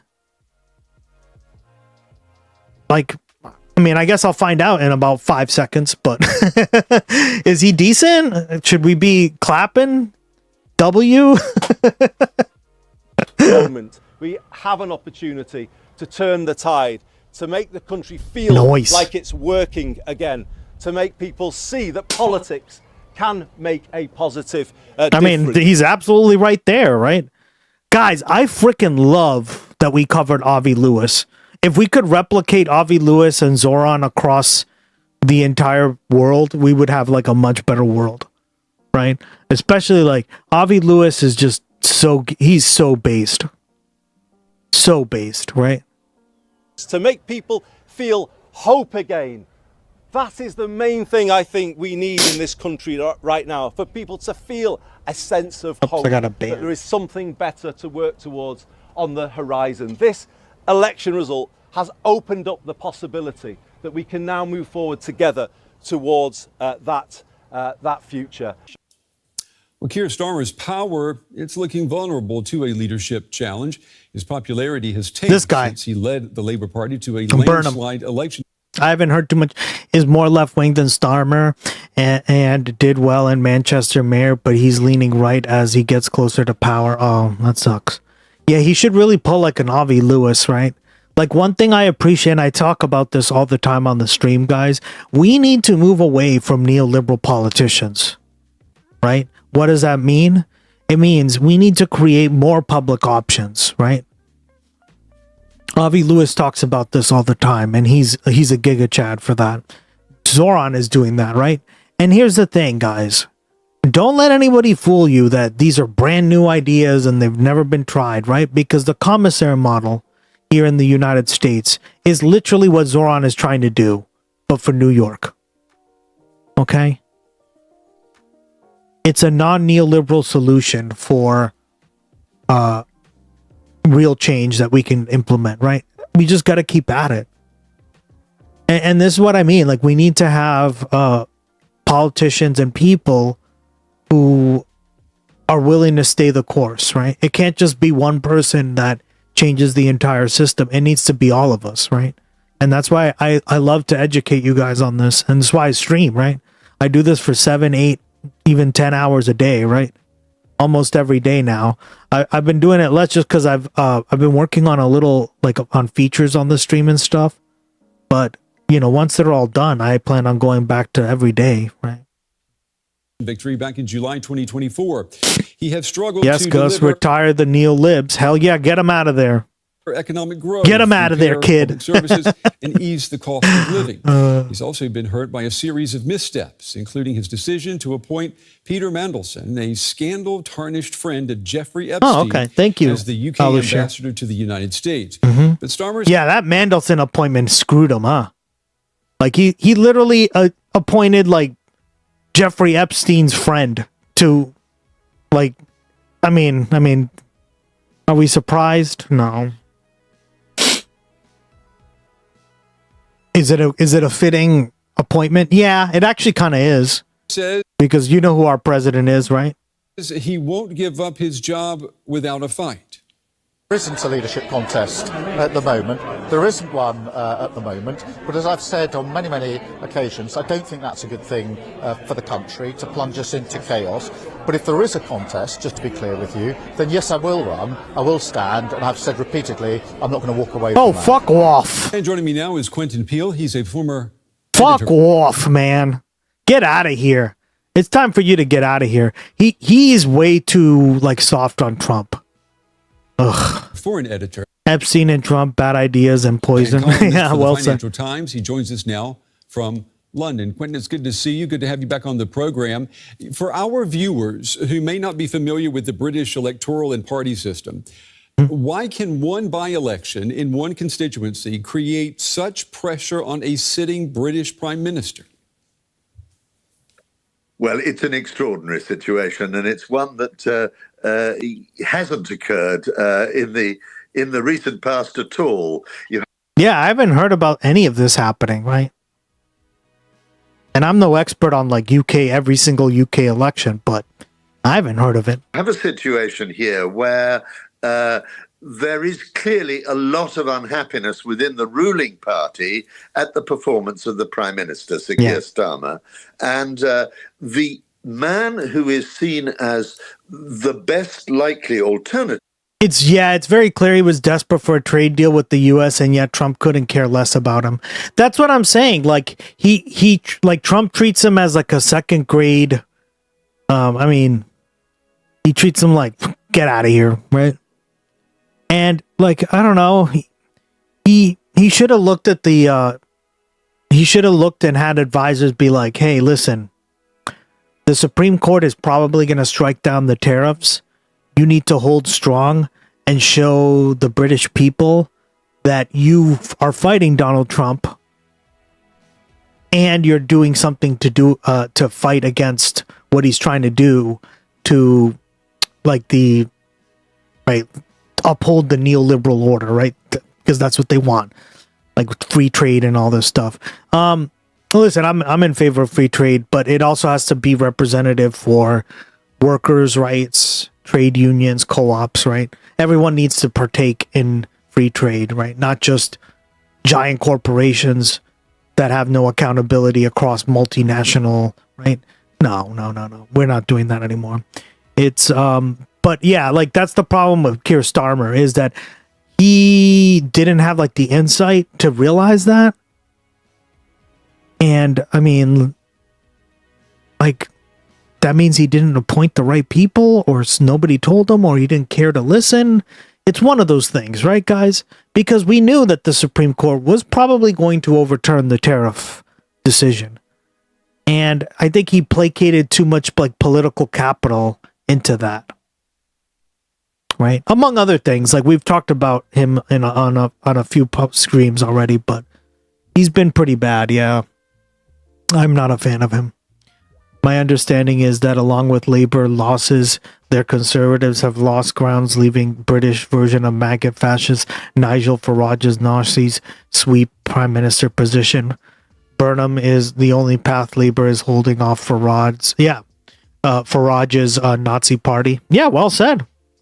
I think that I think you summed it up with a nice little bow at the end. Yeah, I mean, I think if you want to sum it up quickly in a chat, right? Unfortunately, him and his advisors are lurching to the right and trying to bring back voters that they have lost and will never win back. Yeah. Like, see, that's the problem with a lot of like this is the Labour Party, guys, right? Labour means like supporting unions, right? Supporting left-wing causes and all this stuff. Making sure like equitable pay in the workplace, etc. Good working conditions. And this is the Labour Party. Imagine that, guys. Could never be me. Could never, would never.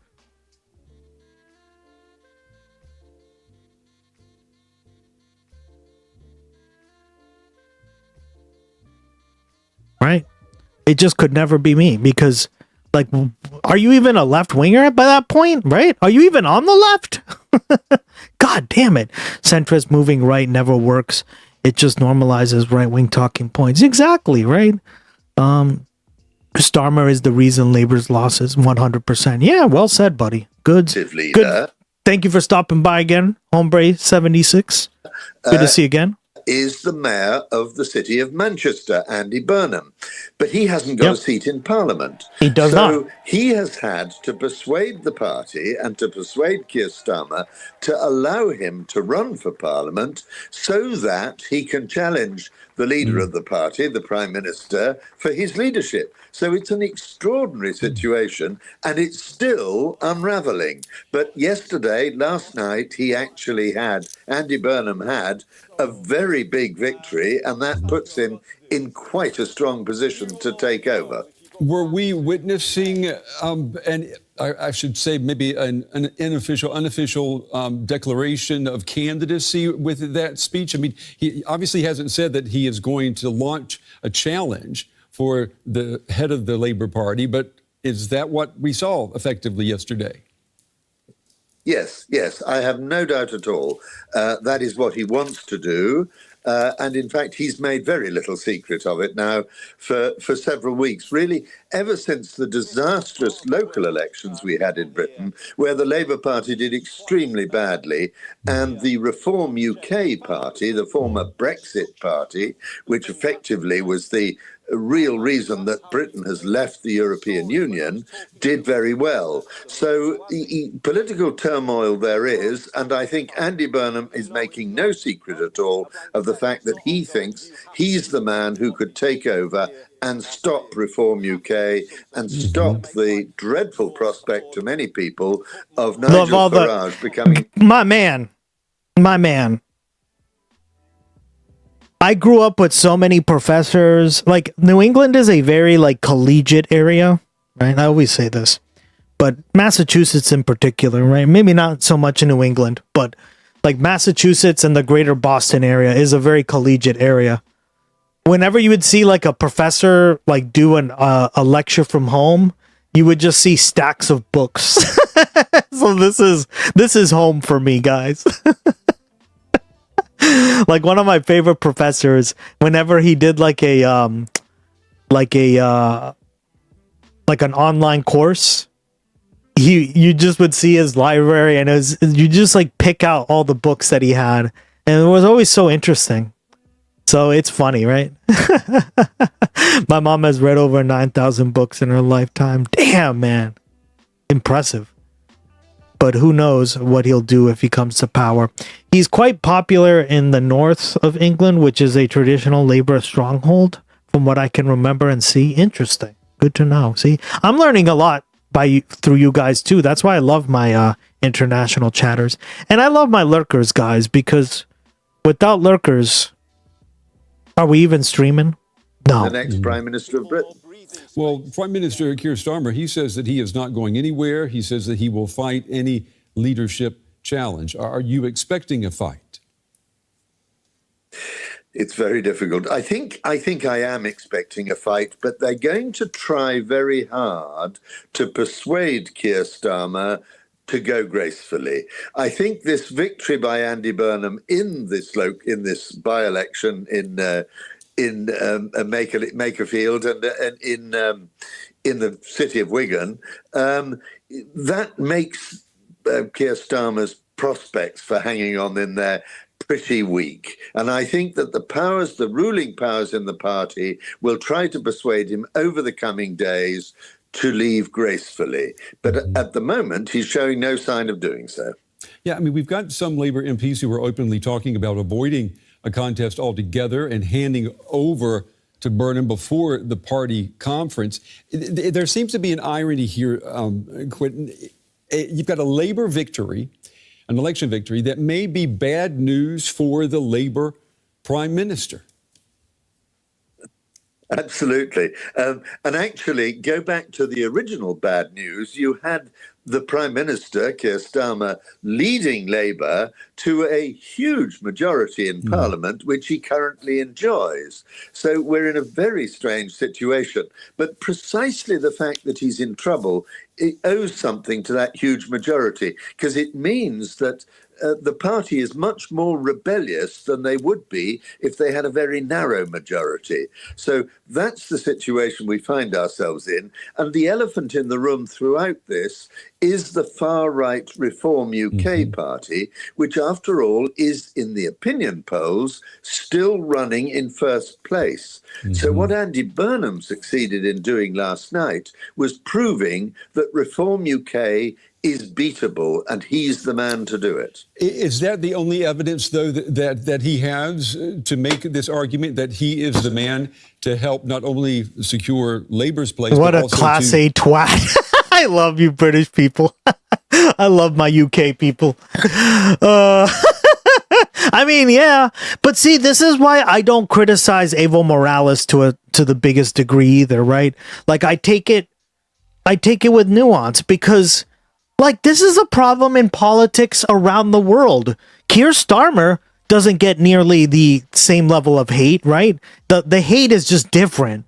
Like, they call him a twat, but like, yeah, like, this is why I try to compare, right? Politics, it's called comparative politics, right?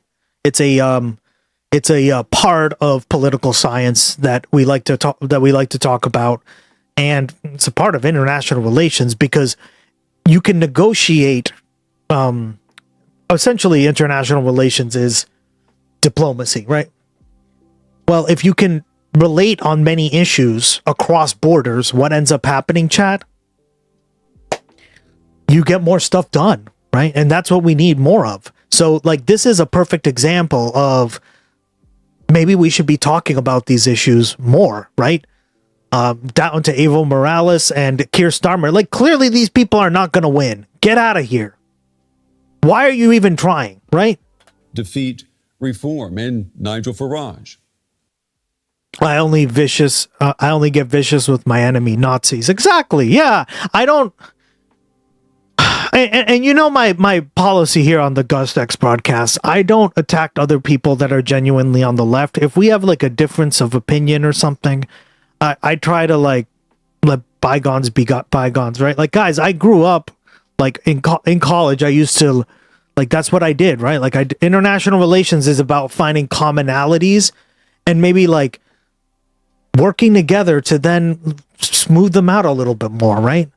So like, I come from that kind of background. I don't want to like sit here and tell you guys this is 100% my way or the fucking highway, right? I think if we generally agree that like corporations should not have as much power, that people should have more democracy in the workplace, that political systems need to be more open, transparent, and have people voting and participating in them as much as possible, right? All these things we talk about on the Gustx broadcast. If that's what we agree on, then we're Gucci, as they say, right? You can't offer the same old solutions when people no longer believe in the system. Farage is lying, but offering a better solution. Well, much like Trump, right? Hence why we're talking about this, right? This is what we call, again, comparative politics. Think Polanski's rise because he is also offering new solutions. Yeah, well said, buddy. Well said.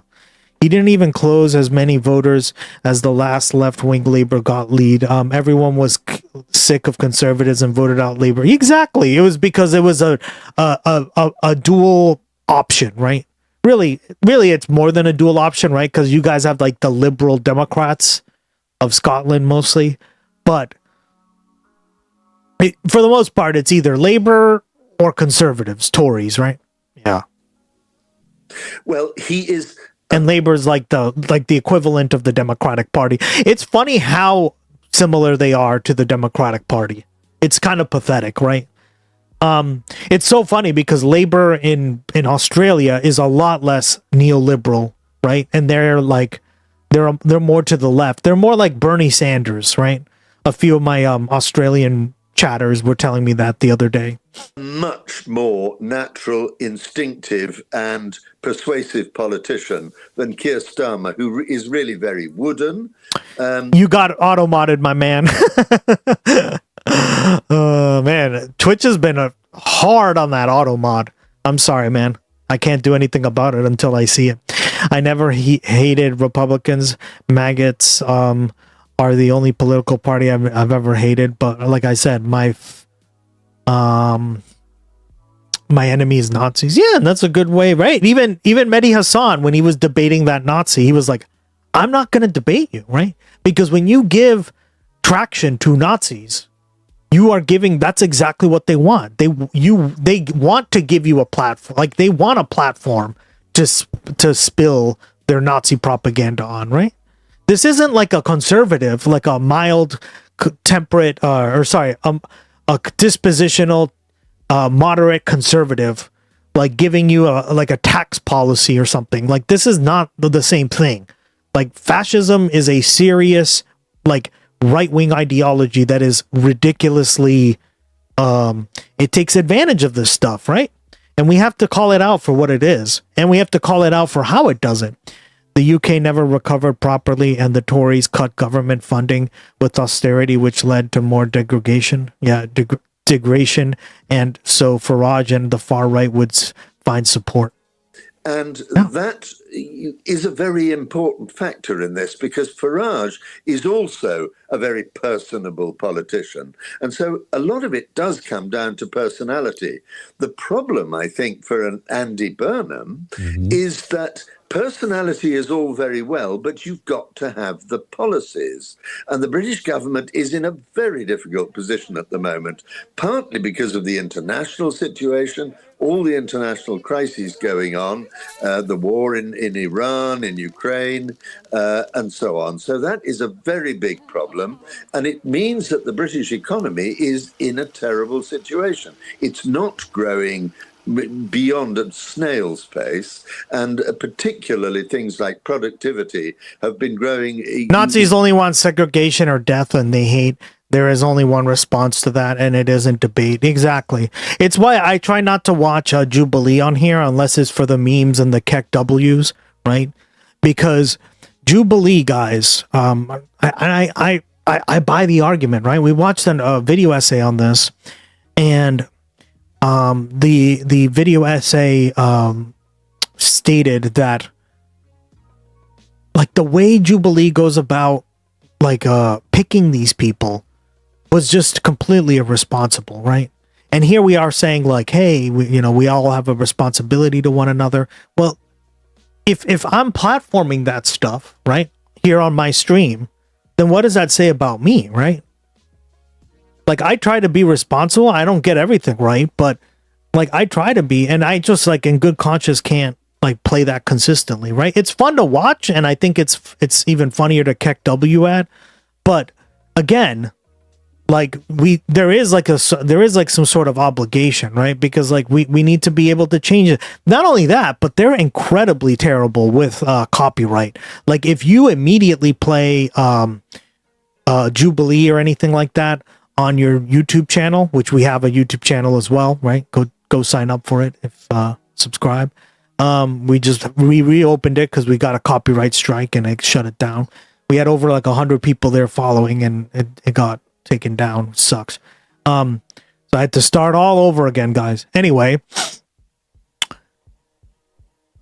they will do that to you, right? So, like, I got that problem because of people like Jubilee, right? Like, I had a few copyright strikes because of it. Yeah. And it's just nuts. I don't get it, guys. Ooh.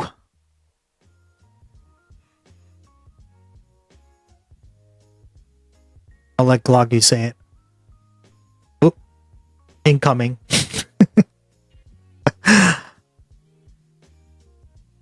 Good news, everyone! Woohoo! 1553433798. Join the Patreon active patron 6/21/2026. Thank you. 7:35:24 p.m. Thank you. That was me on the Patreon. Thank you so much. I won't say your name, but thank you, Ducky. $55343798.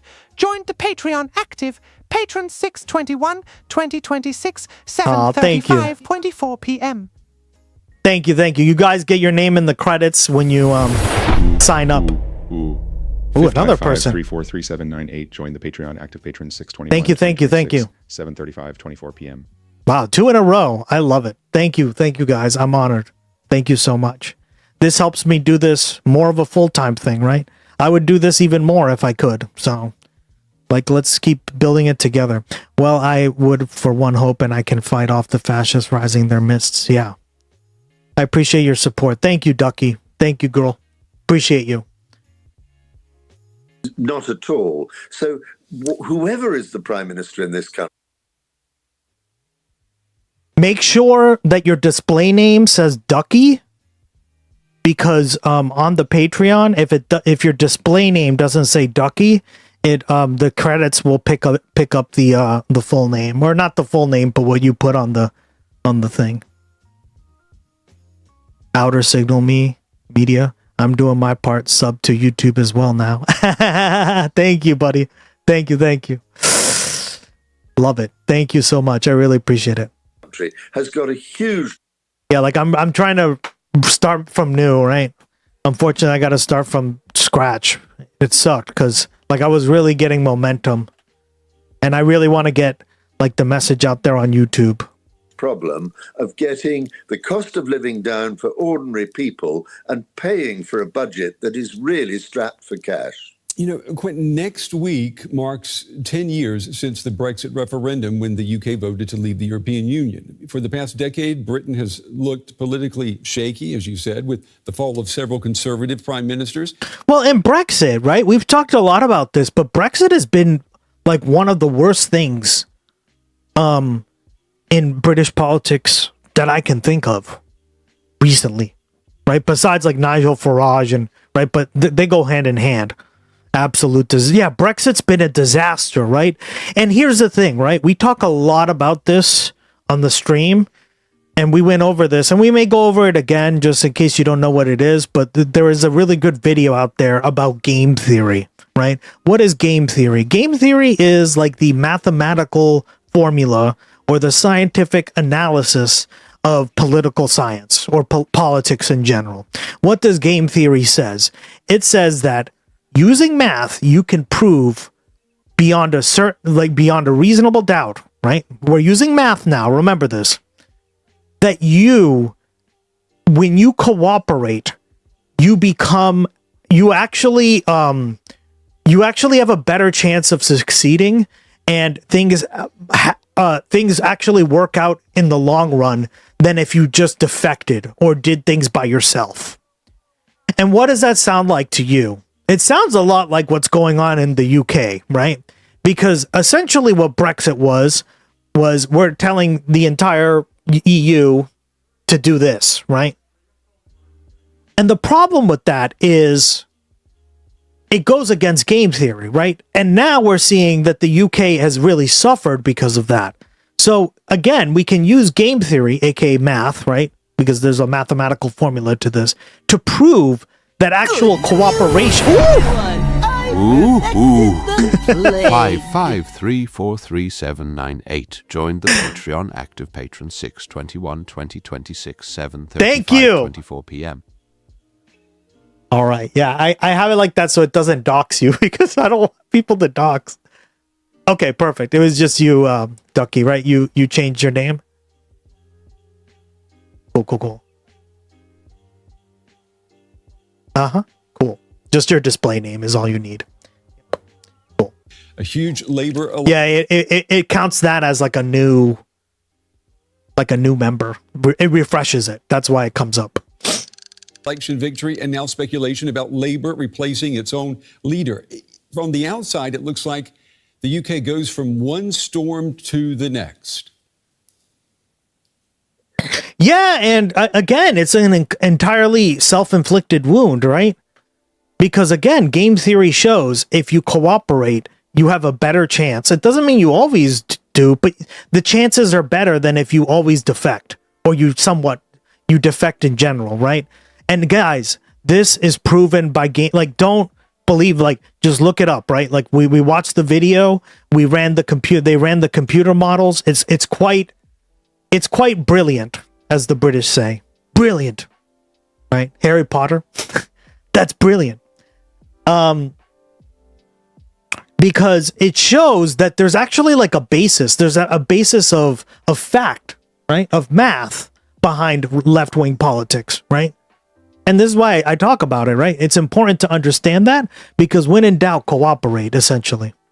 Absolutely. And I think that is precisely what's been happening. And an awful lot of it is because of Brexit. Because of Brexit, you had essentially both the leading parties. New follower to the commune. Thank you, Mountain Range 34095. Thank you so much for the follow. Appreciate it.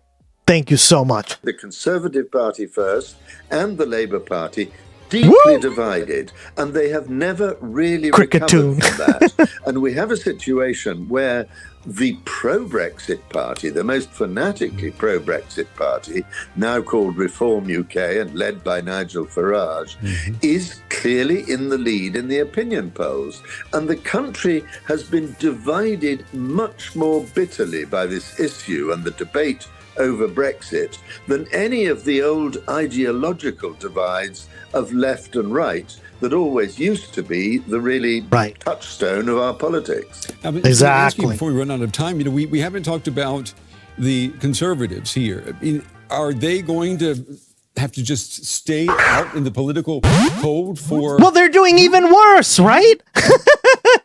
Or they're doing pretty bad. I don't know about worse. Last time I checked, they're like... Right? They're doing pretty bad. Then maybe they would have thought about that they would be doing 10 years ago? They are in an awful mess. This is the party that should be, always saw itself as the natural party of government. But the truth is that Reform has stolen a huge chunk of their votes. I mean, exactly. So, like, what's the point of Labour trying to go after that vote, right? Of right-wingers' vote?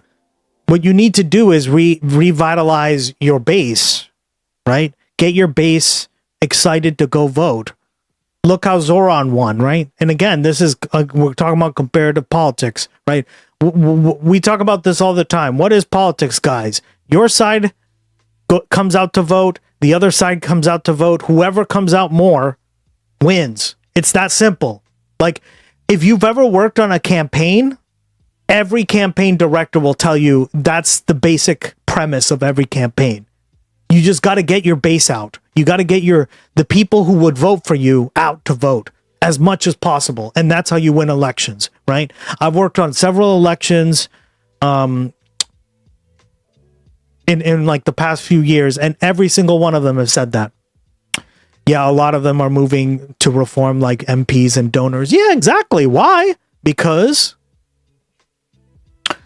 you got to satisfy their needs, right? And conservatives are not doing that. Labor's not doing that, right? You have a centrist party, you have a center-right party, and then you have a far-right party. And what did I say about neoliberal politics and neoliberalism in general?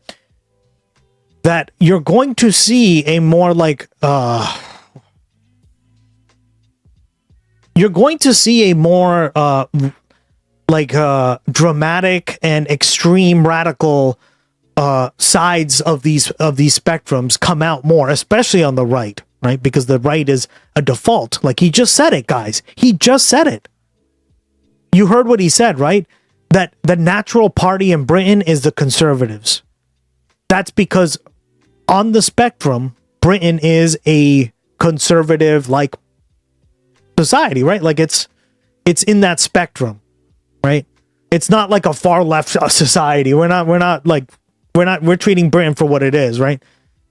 Well, when you fail to deliver for your constituents, your voters, what ends up happening is, well, I keep voting this and I don't get that outcome that I want. So I'm going to try for a Nigel Farage, right? I'm going to try for someone more radical. And it never ends up working well for that reason.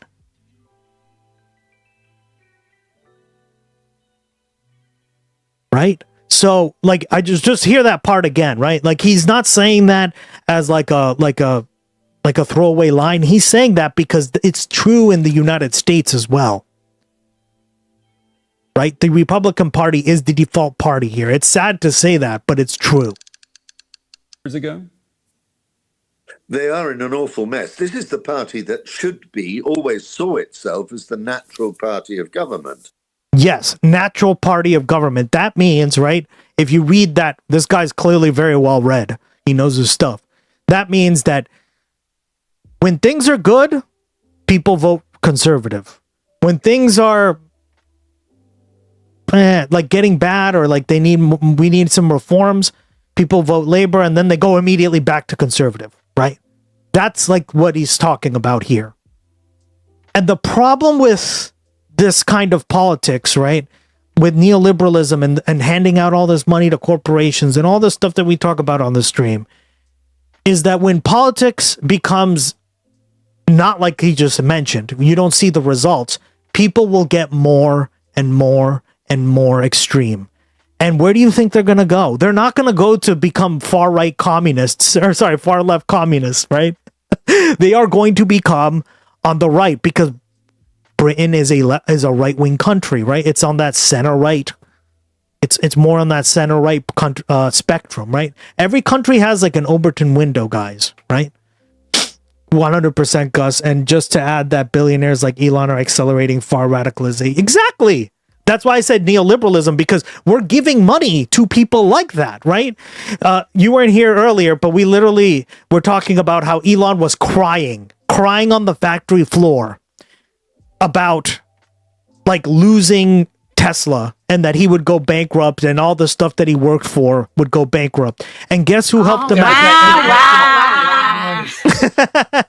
Exactly, Big Bean Burrito. Guess who helped him out? The U.S. taxpayer, right?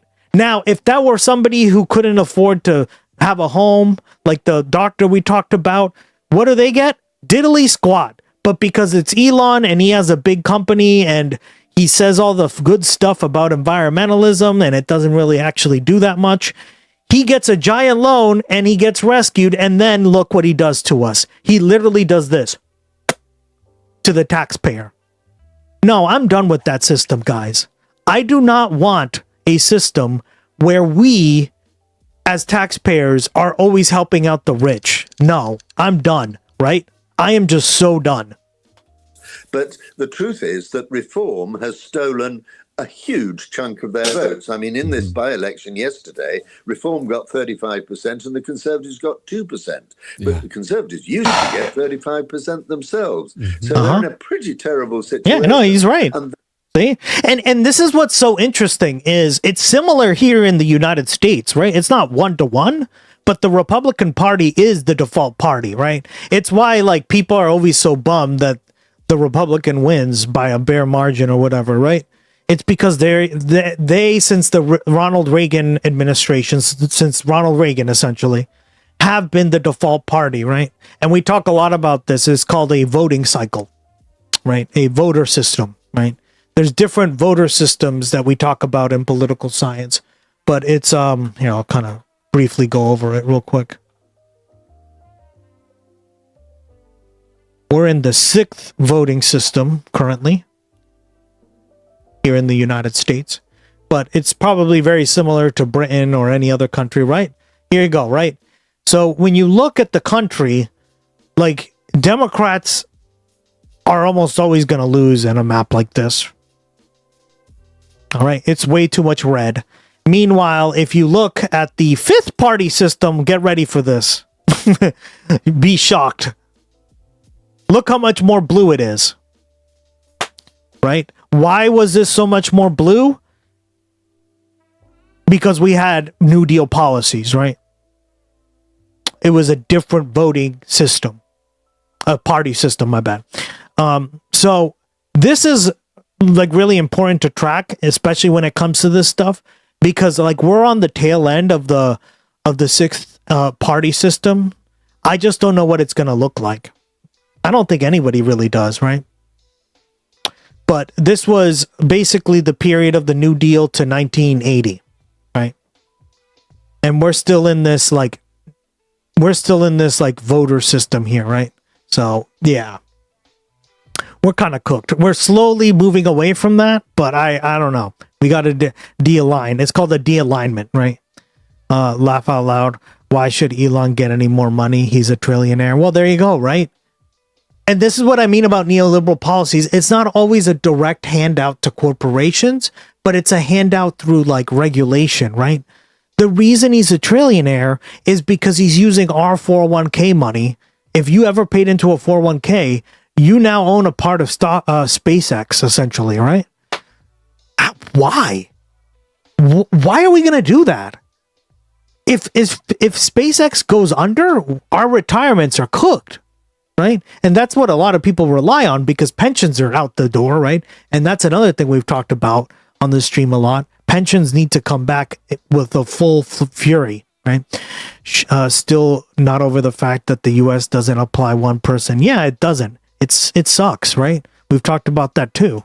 That is part of the problem for the Labour Party, in spite of the fact that they've got a very big majority, because reform is performing very well against them precisely because the Conservatives are so weak. So we really have a fragmentation of the entire British political spectrum. Instead of two parties, we have 5, 6, 7 parties. Yeah. And one of the things that I think Andy Burnham may do is introduce constitutional reform so that we have maybe no longer a first-past-the-post electoral system, but proportional representation. That would be a huge reform. Yeah, you're looking very European with that possibility. I have to say that, Quentin. Quentin Peel, as always, good to have you on the program. Thank you. Thanks for having me. Yep. Great discussion. I'm glad we watched this video. See, that's why I also like these videos, because sometimes it just gets us in like an interesting discussion about something. Sometimes I don't have a lot to add, but obviously I had a lot to add in this case, right? Because this has been my main complaint, and I haven't been able to really solve this. Like, what do we do next, right? Because it's nobody's really complaining. Brazen corruption, absolutely. All right, and now we're going to talk about birthright citizenship, another really important thing here that needs to be immediately. If this isn't 9-0, guys, I am going to have a conniption on stream. I'm going to have a conniption. This is like the most 9-0 opinion ever, if there is one, right? If this is even 7-2 or something like that, we are so cooked. And this is what I was telling you guys about institutions, right? I value institutions. I think they can be useful and they can be great. But the problem is when they're so eroded, how do you fix them? Right? So again, let's hear. But meanwhile, also breaking news, the US and Iran delegations to meet in Switzerland. I thought the war was over. Whoopsies. And while Elon was head of Doge, he defunded so many agencies that would regulate his companies. Yeah, that's what we call neoliberalism, right? Because essentially, right, instead of treating everything fairly for everyone else, he's giving special favors to himself, to bigger agents, to bigger companies. And that isn't like a subsidy per se, but it's a leg up, right? Instead of being fair and meritocratic and being like, no, we're going to apply the law fairly across the board, that we're now giving special favors to people like Elon for deregulating parts of the government. Oh, hell no. I'm done with this crap. Nope. No, thank you. And also the Iranian delegation left because of big old Trump threatening Iran on Truth Social too. Oh, man, I can't wait to cover that then. here at home, the Supreme Court is poised to hand down two major decisions on presidential power in the coming days. One God damn it. is on President Trump's executive order to limit birthright citizenship, an order that would deny automatic citizenship to babies whose parents do not have legal status or citizenship in the United States or are in the country temporarily. And if it goes his way, it could be a major win for Trump's mass deportation agenda. Then there's Trump's attempt to fire Federal Reserve Governor Lisa Cook. Back in January, the court seemed skeptical of Trump's attempt to fire Cook, but if the court does side with him, it could give presidents more power to remove officials at independent agencies, emphasis on the independent, including some of the most protected positions in the federal government. Joining us now, Mary McCord, MS Now legal analyst, former principal deputy assistant attorney general for the National Security Division, and co-host of the Main Justice podcast. Mary, thank you so much for joining us. I want to start with kind of some of the pending Supreme Court decisions that we have. We have, as I said, the Trump's firing of Fed official Lisa Cook, birthright citizenship, temporary protected status for immigrants is still on the table, and mail-in ballots that are received after Election Day. Right now we have kind of two upcoming Supreme Court opinion days. That's June 23rd and June 25th of this week. When you look at this list of things, one thing that I found very interesting is the Supreme Court used to have like one or two big cases that would like shake the grounds of the United States, right? And our foundations, how we think of ourselves as a country. That is no longer the case. When you zoom out and think about how big these cases have been, how many of these big cases they do, what does that tell us about the Supreme Court and how they see their role in the United States? Well, I think part of the reason for that, at least with the cases involving the Trump administration, is that we have an administration that has just done so many lawless things. I mean, we have seen more lawsuits against executive action this term than Trump's first term, and more than against any president in any term in history, as far as I'm aware. And so some of these are issues that make their way to the Supreme Court, oftentimes on the emergency docket, because something that happens, in fact, usually it's a lower court enjoining or blocking what the administration is trying to do, and then the administration evolved into late stage capitalism. Yeah, goes straight up, gets denied Bingo. a stay at the circuit level, goes straight up right. And we watched like a really good video on this. I highly recommend. We might end up watching it some other day too, but we watched a really great video on essentially neoliberalism, late stage capitalism. They all kind of devolve into this stuff, right? But Ben Jordan's video here.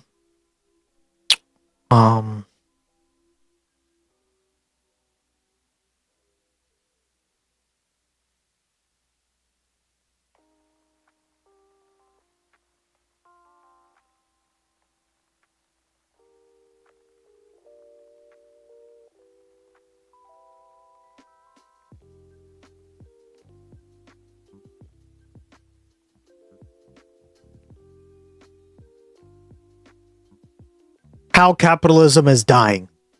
Yes. And it's not like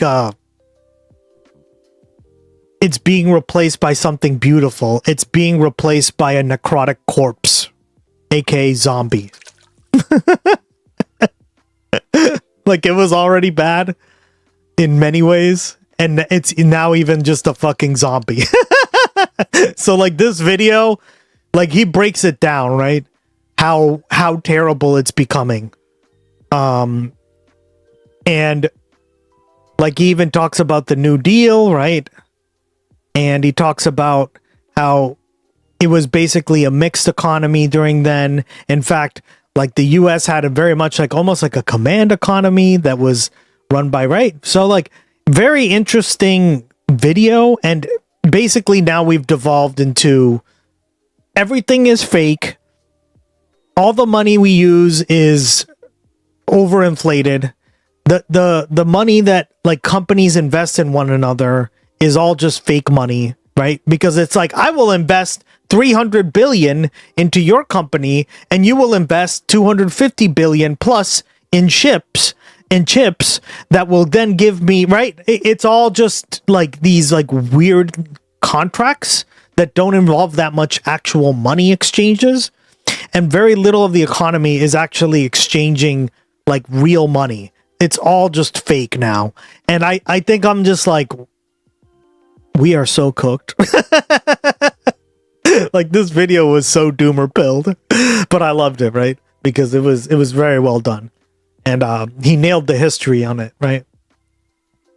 seeking a stay. So a lot of issues have ended up there. Now, the Supreme Court could reject more of these and say, look, let's let that percolate in the lower courts for a little bit longer. But so far, the Supreme Court seems to be quite willing to take these on. And one of the cases that you highlighted, Eugene, the Cook case, that is there on an emergency motion for a stay of the lower court's decision to enjoin the firing or block the firing of Lisa Cook. The Trump administration took that to the Supreme Court as soon as it happened, basically as soon as it happened. The argument was January 21st. So we are 5 full months out of that argument and still no decision. And this is just on whether to stay or block the lower court's decision. And there's been reporting that all of this has cost Lisa Cook, Federal Reserve Governor Lisa Cook, more than $1 million in court costs and security fees. Talk more about this delay. The arguments or the going to the Supreme Court was in January. Does that bode well for Lisa Cook? Well, I think that most of us who paid attention to that argument and to the briefs and to other cases involving Trump firing heads of independent agencies really feel like this is likely to come out against the Trump administration. The Federal Reserve Board is different. It has its historic roots even back to the Bank of England, which was established sort of like as a truly independent private entity. And the Supreme Court, even in acting on an emergency motion, refusing to block the firing of a different head of an independent agency, had a couple of lines in that opinion saying, Federal Reserve Board is different. So I think, I don't know that it's the delay that bodes well for Lisa Cook. I think the odds were stacked against the Trump administration on this particular case from the beginning. Yeah, this is the Humphreys executor decision, right? Like, does that get overturned? And I think it's bullshit. Because, like, guys, what the Supreme Court is saying here, right? This, like, a lot of people don't get this. Let me explain it for, like, especially if you're in another country and you probably don't get exactly how our Supreme Court works, right? Okay, Humphrey's executor was a decision by the Supreme Court saying that you cannot just fire somebody. Yeah, thanks. Exactly. I will break it down because it makes a lot of sense once you do, and you're going to be kind of aghast you're going to be appalled how stupid it is. Okay, well, Humphrey's executor was a decision by the Supreme Court back, I think, in 1935, that basically said the president doesn't have the right to fire a cabinet administrator or administrative, like someone, like, think of like a cabinet official, right? Someone like in Australia or Great Britain, like that, right? Someone running the like just the like the workings of the regulation of the state. They don't have a right to. They have to like have their term end and then they can appoint a new one, right? You can't just fire them because of political reasons. And it applied to basically many things in, like, say, the EPA, the NLRB, which does it's the National Labor Relations Board, right? By law, the National Labor Relations Board has to have a certain amount of Republicans and a certain amount of Democrats, right? Well,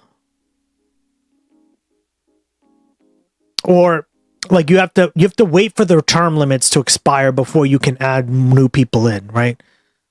The FCC has this where it has to be like 2 Democrats, 2 Republicans, and then the president gets to appoint the tiebreaker vote. Okay.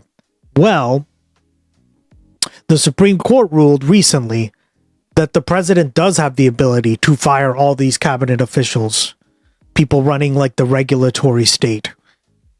Well, guess what that's going to do, guys?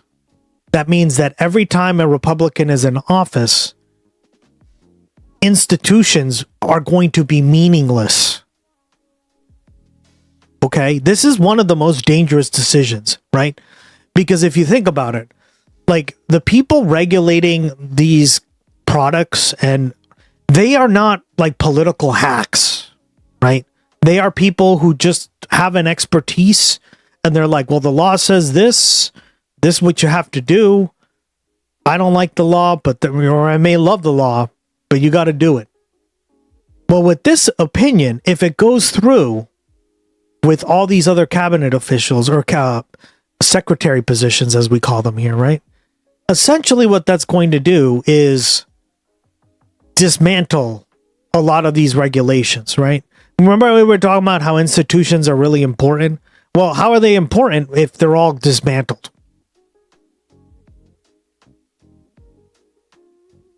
Right? So it's scary stuff, right? It's like the EPA, banking, all this stuff that we rely on to just be in society are going to be destroyed. And the one carve out, this is the fucked up part, right?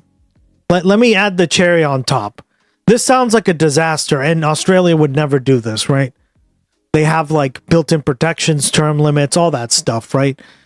Not for the secretary like running the department, obviously, right? That person gets swapped out immediately when they get a new prime minister. I'm talking about the people regulating this stuff, right? Okay, well, if this gets overturned, they may just keep Humphrey's executor, meaning that decision by the Supreme Court in 1935, for just the Federal Reserve. Why would they want to do that? Anyone? Why would they want to do that? Basically, get rid of the administrative state on what they call it, right? Not me. Get rid of regulations on everything, minus the Federal Reserve. That's literally what the Supreme Court has hinted at. Okay? Why would they want to do that?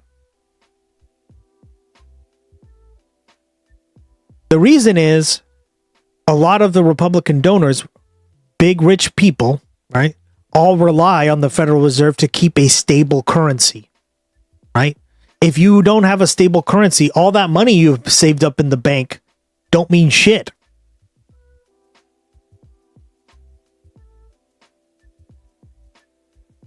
You see how unfair and how screwed up this whole thing is?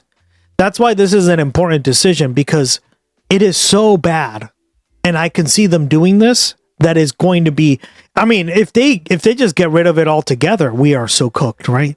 This is going to have huge implications for every country around the world, right? Because the Federal Reserve stabilizes the dollar, and the dollar is used as a federal trade, is used as a currency around the world to trade with, right? Like everybody uses dollars to trade back and forth with. So again, guys, it is nuts. It could be that there are some dissents that are being written and some other opinions being written. And this is just a crazy headline to me, and I think an aspect of this that we probably don't talk enough about is on what Trump's legal attempts, his firing attempt, actually the financial, let alone not. That doesn't even cover the emotional turmoil, but the financial cost that this has on people. Trump's bid to fire the Fed's Lisa Cook has cost her more than $1 million in legal security costs. What kind of chilling effect, when we're talking about precedents, does this have on anyone who is pondering a career in public service? Well, particularly people who have lengthy careers in public service, who have never been out in the private sector, making the kind of money that... Yeah, they're trying to implement it here. Yeah, exactly. Because think of it this way, right? Rena, what's her name? Rena Reinhardt? God, I'm blanking on her name right now, guys. Gina Reinhardt. She would love all those environmental regulations and indigenous treaties and all that woke shit, according to her, to be thrown out the freaking window. So if you can get it done here, coming to an Australia near you. See what I'm saying, guys? This stuff affects us no matter where you live. This is why I always say, guys, politics is international. You can't just be like, oh, well, this has nothing to do with... No, guys, it's not how it works.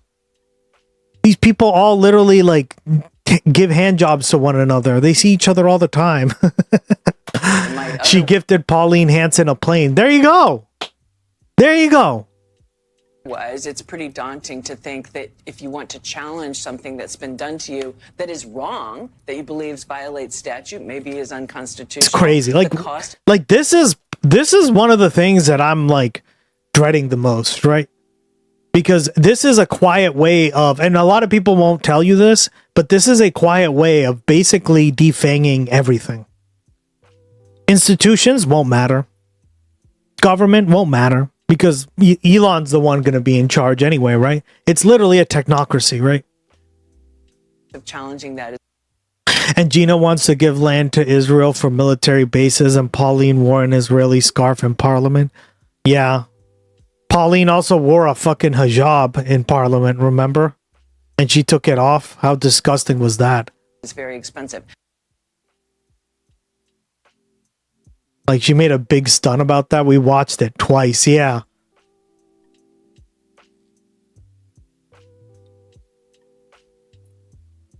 Hold on.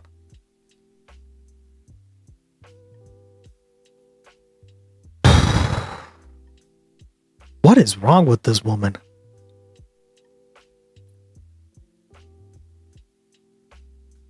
A burqa, sorry, yeah, my bad.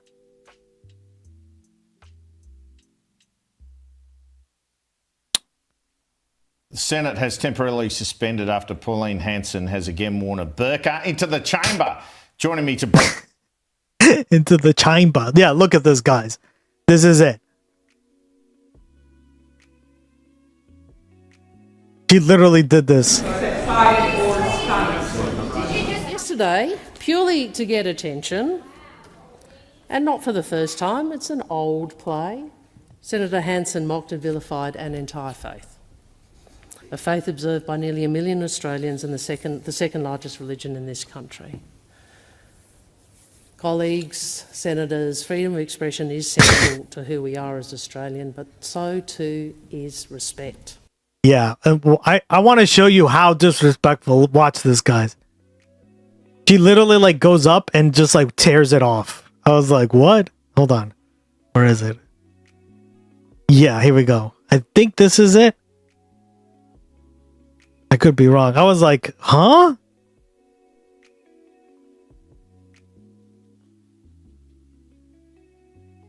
She just like goes up to the podium and then tears it off and goes like, Minister. This is what our country's going to look like. And I'm like, whoa. Yeah, see? I'm quite happy to remove this because will you work to actually ban the burqa in Australia? Attorney General, Senator Brandis. Thank you, Mr. President. What is wrong with this woman? We will not be banning the burqa. Now, Senator Hanson, I am not going to pretend to ignore the stunt that you have tried to pull today by arriving in the chamber dressed in a burqa. And she's gaining, yeah, along with Jacinda, right? Oh my God. These people are clowns. Now, I am happy to say that a lot of nonprofit organizations, and I actually work at a legal nonprofit, have come in and supported people like Lisa Cook and others in a pro bono capacity, meaning that the services are being provided pro bono. And I believe it's Democracy Defenders Fund and others that have provided the services to Lisa Cook. So it's not all been out of her pocket, but you don't know that going in, right? You don't know whether you're going to have the support of those who are willing to contribute to your legal defense or to your security, which she needs because, of course, her address was made public, and so she has had to deal with threats and intimidation. A fish and chip owner, piece of shit. Goes after yeah. you. So that's what this Lisa Cook case is about, right? She is on the Federal Reserve. If Trump is allowed to fire her, she's a Biden appointee, duh, because Trump would never appoint a woman, let alone, actually he would appoint a woman, she just would be a Republican, but a black woman could never be her. GoFundMe era now bleeding over into the legal world. In the time that we have left, I would love for you to us to talk about something that we continue to talk about, which is the DOJ refusing to kill Trump's anti-weaponization fund. When this originally happened, I think you were on the show when we were talking about whether or not Deputy Attorney General, or excuse me, now Acting Attorney General Todd Blanche is saying he would not put it in writing to Grace Ming, I think that was, signaled anything, and it seems to signal a lot. The Trump administration refused to formally kill its nearly $1.8 billion anti-weaponization fund on Friday, right, Fallon Gallagher and Lisa Rubin, declining to submit a court-requested sworn declaration to a federal judge acknowledging the program is dead. We had Liz Oyer on yesterday, and she said her concern is this ends up in a kind of constitutional crisis, right? That the court has demanded something, the executive branch says, no, we're good. And I wonder, as another legal mind that we trust and respect so much as we do with Liz Oyer, how do you view that possibility, and what should viewers at home be? How should they be thinking about the idea that we could be close to a constitutional crisis, in your view? Well, I mean, this was like the administration sort of like throwing down the gauntlet, saying it would violate separation of powers for us to be told by a district court judge, a separate and equal branch of government, mind you, that we need to file a declaration sworn under oath that we're not going to restart this anti-weaponization fund. From the judge's perspective, she is ruling on an existing case, a litigation that is in front of her, and it's not good enough that Todd Blanche went before Congress and said, oh, we're not going to do that fund, especially where the president has not disavowed that fund. And this happens in so many cases now. You've got DOJ attorneys saying one thing, you have the president saying another thing, and she's saying, I can't dismiss this I was looking for a bit. No worries, man.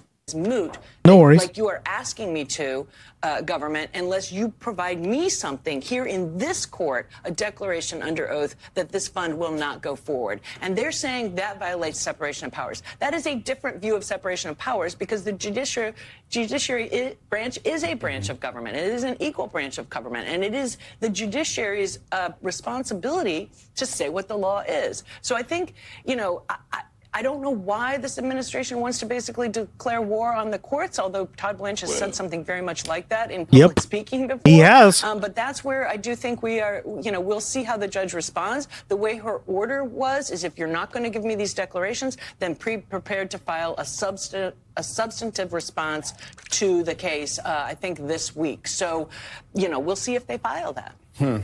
Mutual Distrust Society. Mary McCord, thank you so much for joining us this morning. Great. Right, and I think the last thing we'll cover, which will be kind of funny to me, Matt. What? No, this is precisely the reason clavicular. Huh?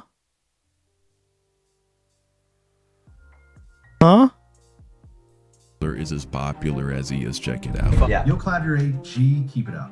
Thanks, nigga. Appreciate it. What? I said the N-word in a rap song? What are you doing? You're giving all the Right. Clavicular got emotional after realizing Dr. Miami may have ruined his nose forever and cost him his entire career. Check this out. What the hell? Oh my God, I didn't know about this. We are going to be talking about this guy. Now, if he doesn't look familiar or something seems off about his face, it's because there is. You are looking at Clavicular, a man who used to look like this. This is what he looked like last year, and this is what he looks like today. Oh my goodness. What the hell? Oh my goodness. So there's a lot going on. Damn. Here, and we're gonna slice and dice all of this shit, no pun intended. We're really gonna get into it. But right now, Clavicular is getting a lot of heat. He's getting a lot of backlash from his own fans and people from his looks maxing community and looks maxing culture because they're saying that he has fucked up his face, he's botched his nose. But why are we even talking about this, right? I don't give a fuck about you know, this random guy's looks, right? And even if it is true that he completely destroyed his brand and, you know, has descended in the looks maxing world, even if that were the case, if this were the only thing going on with this guy, I wouldn't give a fuck and I wouldn't cover it. No, the reason we're going to cover it is because Clavicular is incredibly famous. He's incredibly popular, but he's not incredibly popular. He's not incredibly popular because he was the best looking white guy in the world. Like I said, you know, going to the doctor who will stream your surgery, probably not the best bet. Probably not. Damn, if only the surgeon just hammered the fuck out of his nose, then it would look on brand for him. Yeah, this is what he looked What the hell? like, right? He's also not as popular as he is because he is so charismatic or so funny or so entertaining.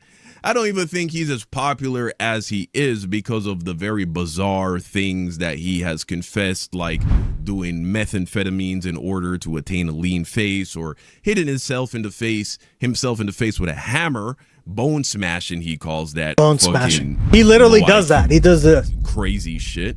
No, to get like a chisel is precisely the reason Clavicular is as popular as he is. Check it out. Fucking shit. Then you're out of your goddamn mind. Damn. $3. Yeah. You'll clap your AG. Keep it up. Thanks, nigga. Appreciate it. Yes, Clavicular is one of these guys who has made a name for himself. Another one of these. I'm sorry, I blame Australia. Kick needs to ban these motherfuckers. Garnered a lot of attention online. God damn it. Largely in part to his blatant racism, his use of the N-word, and just saying nasty things about black people, but especially black women. Here's some more for you. I said the N-word in a rap song? What are you doing? You're giving all the reasons on Twitter. It's like an admission of guilt. I did something wrong. Young Sheldon mocked him. Yeah, I heard about that. Right, here he is defending his use of the N-word. Here is him That singing is it fucked. alongside Blueface. Yeah, and he goes on to say it like 5-6 more times in this clip. Blueface never checks him about it, but this is what we have come to expect from these and again, this is not these a MAGA influencers. Thing. Here he's having an interaction with a black woman who tries to check him for saying that. But you just said nigga, which is not acceptable for white people at all. Of course he's on this raccoon podcast, but the point is, guys, look, 14,000 likes, 3.2 thousand likes, 2.1 thousand likes. This clip with Blueface, almost 10,000 likes. This is what I'm trying to explain to you guys. 2 million impressions. This is why Clavicular is so famous. He has gone famous because he's branded himself as an edgy streamer. But in the era of the downfall of Red Pill, this is the Red Pill shit. If that was all the rhetoric he had, it would not nearly be enough. He has to be racist towards black people and nasty towards black women. We don't need to belabor this point much longer. And that is why I believe the universe has struck actually Clavicular with some cosmic justice, right? Check this out. Clavicular got emotional after realizing Dr. Miami may have ruined his nose forever and cost him his entire career. Check this out. This was the clip where he first debuted his nose. This is a few weeks post his surgery. Check it out.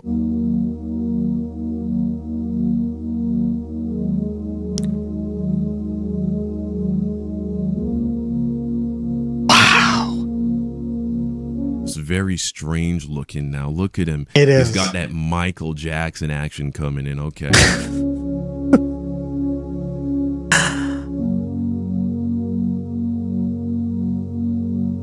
Yeah, I can admit, doesn't look absolutely terrible from the side, but once he turns his head, man, sheesh. Like looking forward, yeah, front. Oh boy.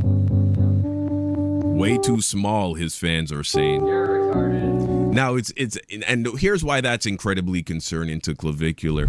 The swelling from a nose job takes 6 to 12 months to fully subside. And yeah, said it was so calmly as well, not even a second thinking. Yeah, that's what's so fucked up about it, right?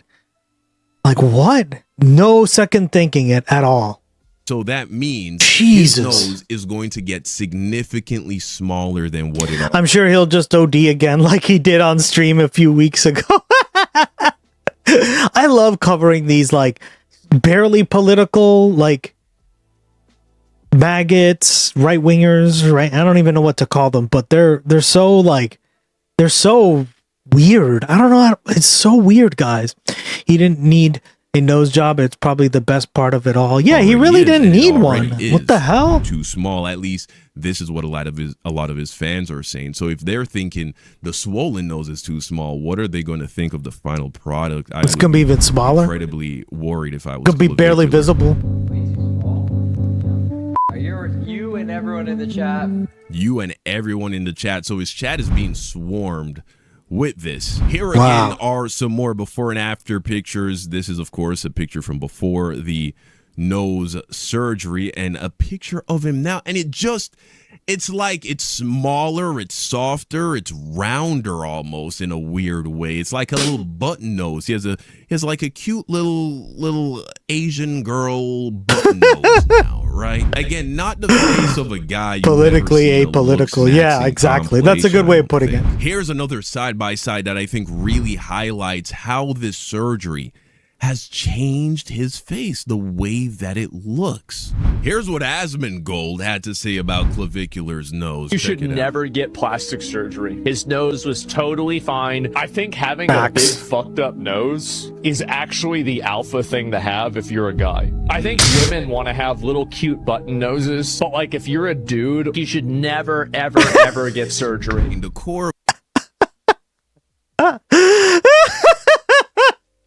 Gray political, yeah, that's another good one. Wow, can you imagine being told off by Asmongold? What he is saying, I actually believe it. Yeah, I kind of agree there. A masculine nose is a big nose, right? Here is Clavicular, an older picture of Clavicular before the surgery, and here it is after. And his face just looks more masculine. Now, just sliding the masculine slider all the way to max doesn't necessarily mean you look better or more handsome as a man. Not. Just compare Kratos from God of War is possibly the most masculine looking white guy. Never fuck with your nose. Well, and it's irreparable, right? Once you fuck with it, good luck trying to get it fixed, right? Like this stuff, guys, we do not have like really good technology to like do plastic surgery that will reinvent your nose or like these body parts to make them look like real, like your skin, right? Like once you go too far, it's stuck like that. You will not be able to fix it. Right, that archetype of a white guy. Yeah. Yeah, exactly. Like what do they call it? A Roman nose, right? Unless you're Hobson, once your cartilage is gone, it's gone. Yeah, exactly. Like you can't regrow it. There's no like technology to regrow it. You can't like, right? So I don't know. Like it's just so weird. Why Kratos, do this? Though being idolized as a sex symbol by women, and so balance is good. A little bit of balance between the feminine and the masculine is good in regards to looking good. But this, I do believe, truly was a downgrade here, and something people have pointed out is he has a scar. That it seemed to have been a bad decision for him to get this surgery. His nose appears to be crooked.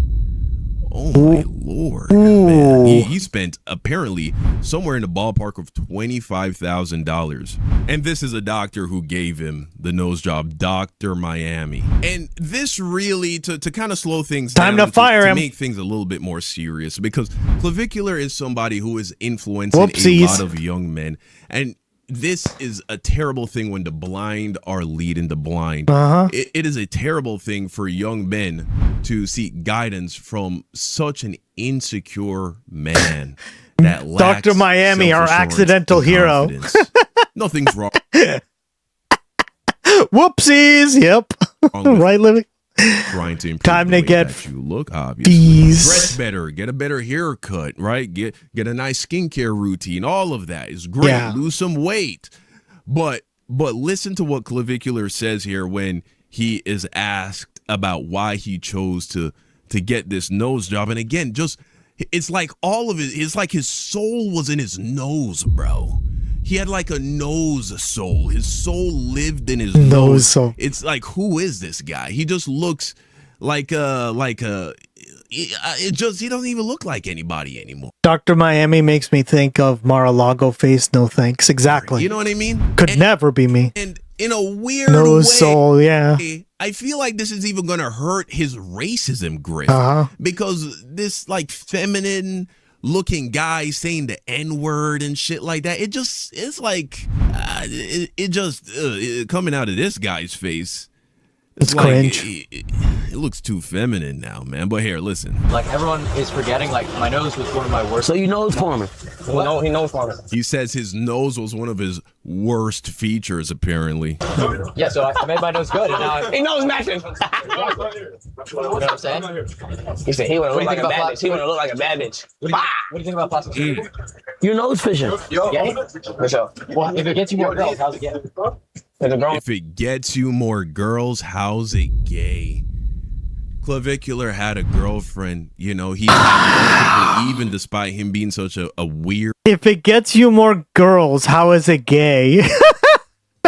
we gotta remember that. Quote it, ladies and gentlemen. Just awkward person. Maybe it has a lot to do with the clout. Certainly, it has. Sounds a lot like to a do with the fucking clout, school but, conference. Yeah, you for know, real. He was pulling girls, man. He was pulling girls. So why would a guy like that, making millions of dollars allegedly, right? Incredibly famous, already seen as a looks maxin, one of the big faces in looks maxin, so there's a lot of validation from little white boys and women and all of that. And, why does this guy, why would a guy like that be like, you know what I need to do? Go and get cosmetic surgery on my face. Yeah. At the age of like, what, 21, 23, something. Yeah, your nose is like fucked for life, dog. It's gonna not get any surgery towards anything in his body. What should a grown man be worried about? If a woman have your child, she's gonna think their nose is gonna be like that, and it's not. Catfishing, nose fishing. You catfishing. If your nose looks too wide, you know what I mean? He says, look, there will be no child to begin with if your nose looks too wide. He already had girlfriends. He's trying to justify why he got this nose job with something that doesn't even apply to him. He was already pulling girls, no problem. He was already seen as a good-looking person by many people on the internet, but it is the insecurity. Yeah, it's the insecurity, right? Like, you got to be comfortable who you are, right? Mental illness, and this is where it starts. Oh, the amount of girls that I've seen messaging me ever since I was openly trans can probably answer that question. Yep, Oxpecker. That makes sense. This is a lose-lose situation for Clavicular. Thank you for that. I'll be honest, because either it's going to incredibly hurt his confidence because he's going to be convinced that this was a bad job. He never recovered from getting piss mogged. Yeah, a bad thing to his face, and he actually made himself less attractive, and so now, you know, everything everybody is saying about how he fucked up his face, it's going to get in his head. It's going to fuck up his little mojo that he had going on. And we're gonna see clips of exactly that happening. That's a lose situation. But it's also a lose situation if he convinces himself that he likes it. Why? Because it's a slippery slope. It starts with the nose, then comes... He also did surgery on his ears, too. We didn't even talk about that, right? Did surgery on his ears. Then he's going to do the jaw surgery and the lip surgery. And before you know it, he's going to be looking like one of those, plastic surgery mannequin people. So it's like you have to look max in order to That's find not true. a partner. Yes. I'm pretty sure you had bitches when you had a white nose. I have bitches because I'm famous as fuck and I have everything else. So there was a point in the nose then. So now I'm like even better. And so now he's getting out of here because he's feeling very uncomfortable. You got a nose edit. The nose edit. Like everyone.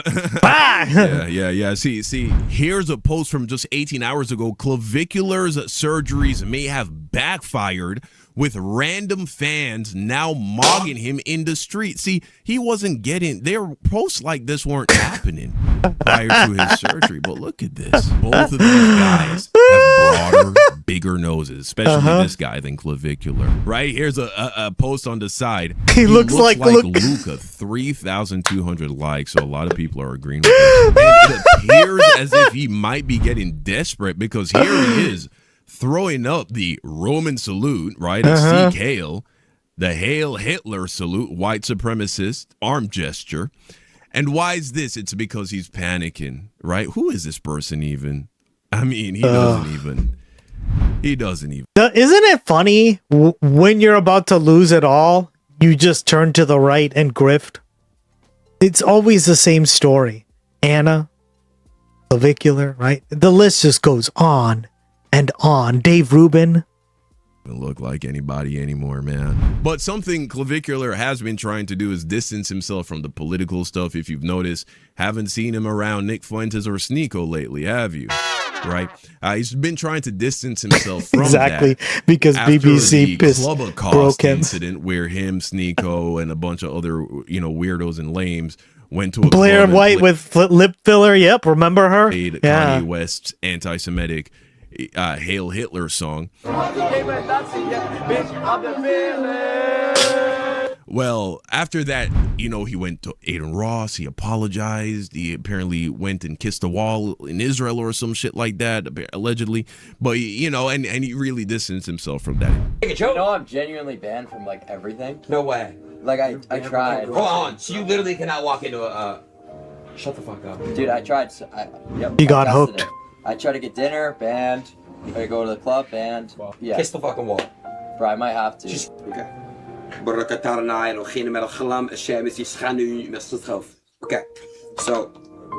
need to get you unbanned. So why is he here throwing up a Roman salute, right? Why is he here hailing Hitler? It's because he's getting desperate.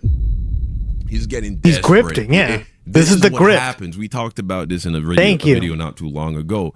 The more people, especially white celebrities of a certain ilk, white men especially of a certain ilk with a very racist disposition, the more they fall off, the more they are rejected, outcasted, but want to cling to fame and relevancy, the more extreme they become with the right-wing political ideology, the far-right shit, the racism, the anti-blackness, the anti-Semitism, the anti-LGBTQ shit, the fucking misogyny, all of it, right? All of it. They get more and more extreme, and so I think that's what we're seeing right here.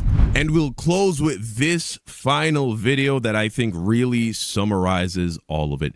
Clavicular was genuinely upset after not a single person looked his way while he was wearing a $10,000 suit.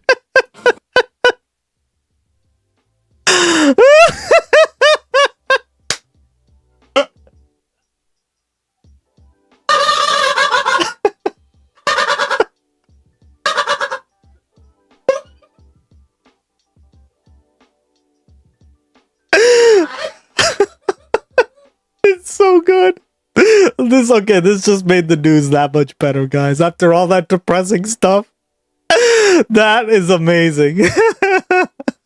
Cycling boy, living Lily.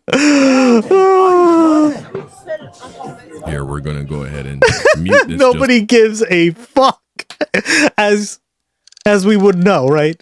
Nobody can even tell. Yeah, in case it just looks like a $100 suit at Banana Republic, right? But look at him. Look at him. He's looking around. He's looking for validation. He's looking if people notice him. Like, guys, don't wait for validation. Right? Just know that what you're doing is valid enough, right? That's what I always tell you guys. Nobody notices you. This is not how James Bond would walk. Yeah, he wouldn't even walk like this. A confident man who is just certain people are looking. He's like doing this. Would walk down the street. When you're walking down a corridor and you know you look good and you know you're drawing some eyes and drawing some attention, you just walk straight with your head straight. You can feel the gazes. You can feel it. Clavicular here.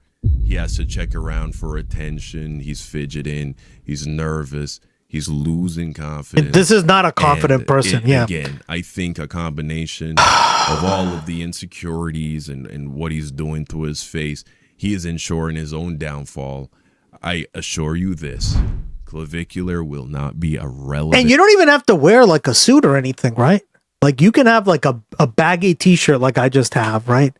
And you can get that same effect. It's crazy, guys. Like this is so dumb on so many levels, right? But personality on the internet for much longer. His whole stick is based on relentless neediness. Yes. 100%. Remember Andrew Yeah, Tate? you nailed it, buddy. Remember when Andrew Tate was everywhere? I walk around in jean shorts and guys still look at my butt. Oh, shit. I wonder why. How's he doing now?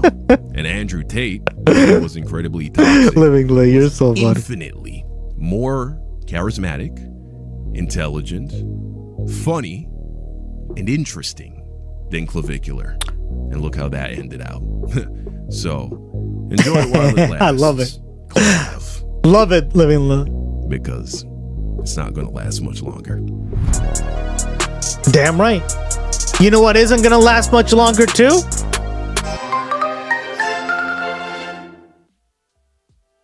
What do you think about the nose job? Vote, everyone. I love it. Oh, right on time. It's that time of the night where I say good night, good day wherever you are. Thank you so much for joining me on another episode of the Gustx broadcast. I'll be back tomorrow, same time, same place. Thank you so much for stopping by, everyone. Do you have anyone to rate out to? Anyone new that I haven't rated out to? I always like to rate out to new people, especially if we'll run the credits. Bye, Cycling Boy. Appreciate it. Thank you so much for stopping by again. Happy Father's Day, Papa Gus. Of course. That's what I'm doing next.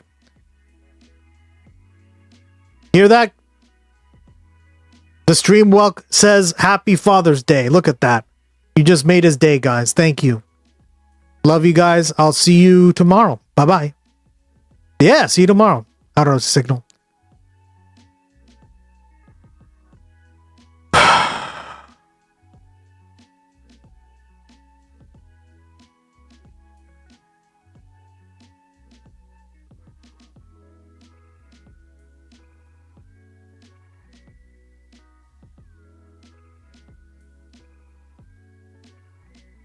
Thank you so much for the new patrons. Appreciate your support, guys. Cannot do it without you. Ducky.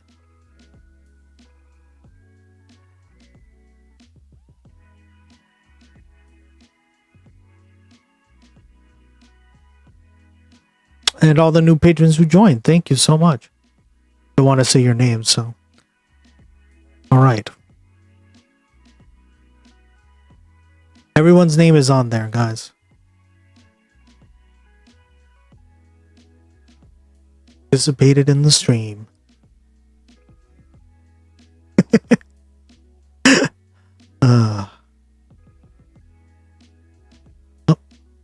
Let's rate out to Amy C3. I heard she does like housing stuff, right? Living Lily?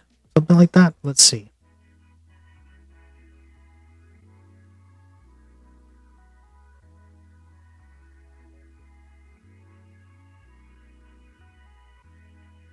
Thank you, subscribers. Can't do it without you either. Bye-bye, guys. I'll see you tomorrow. See ya. I love it, guys. Love it.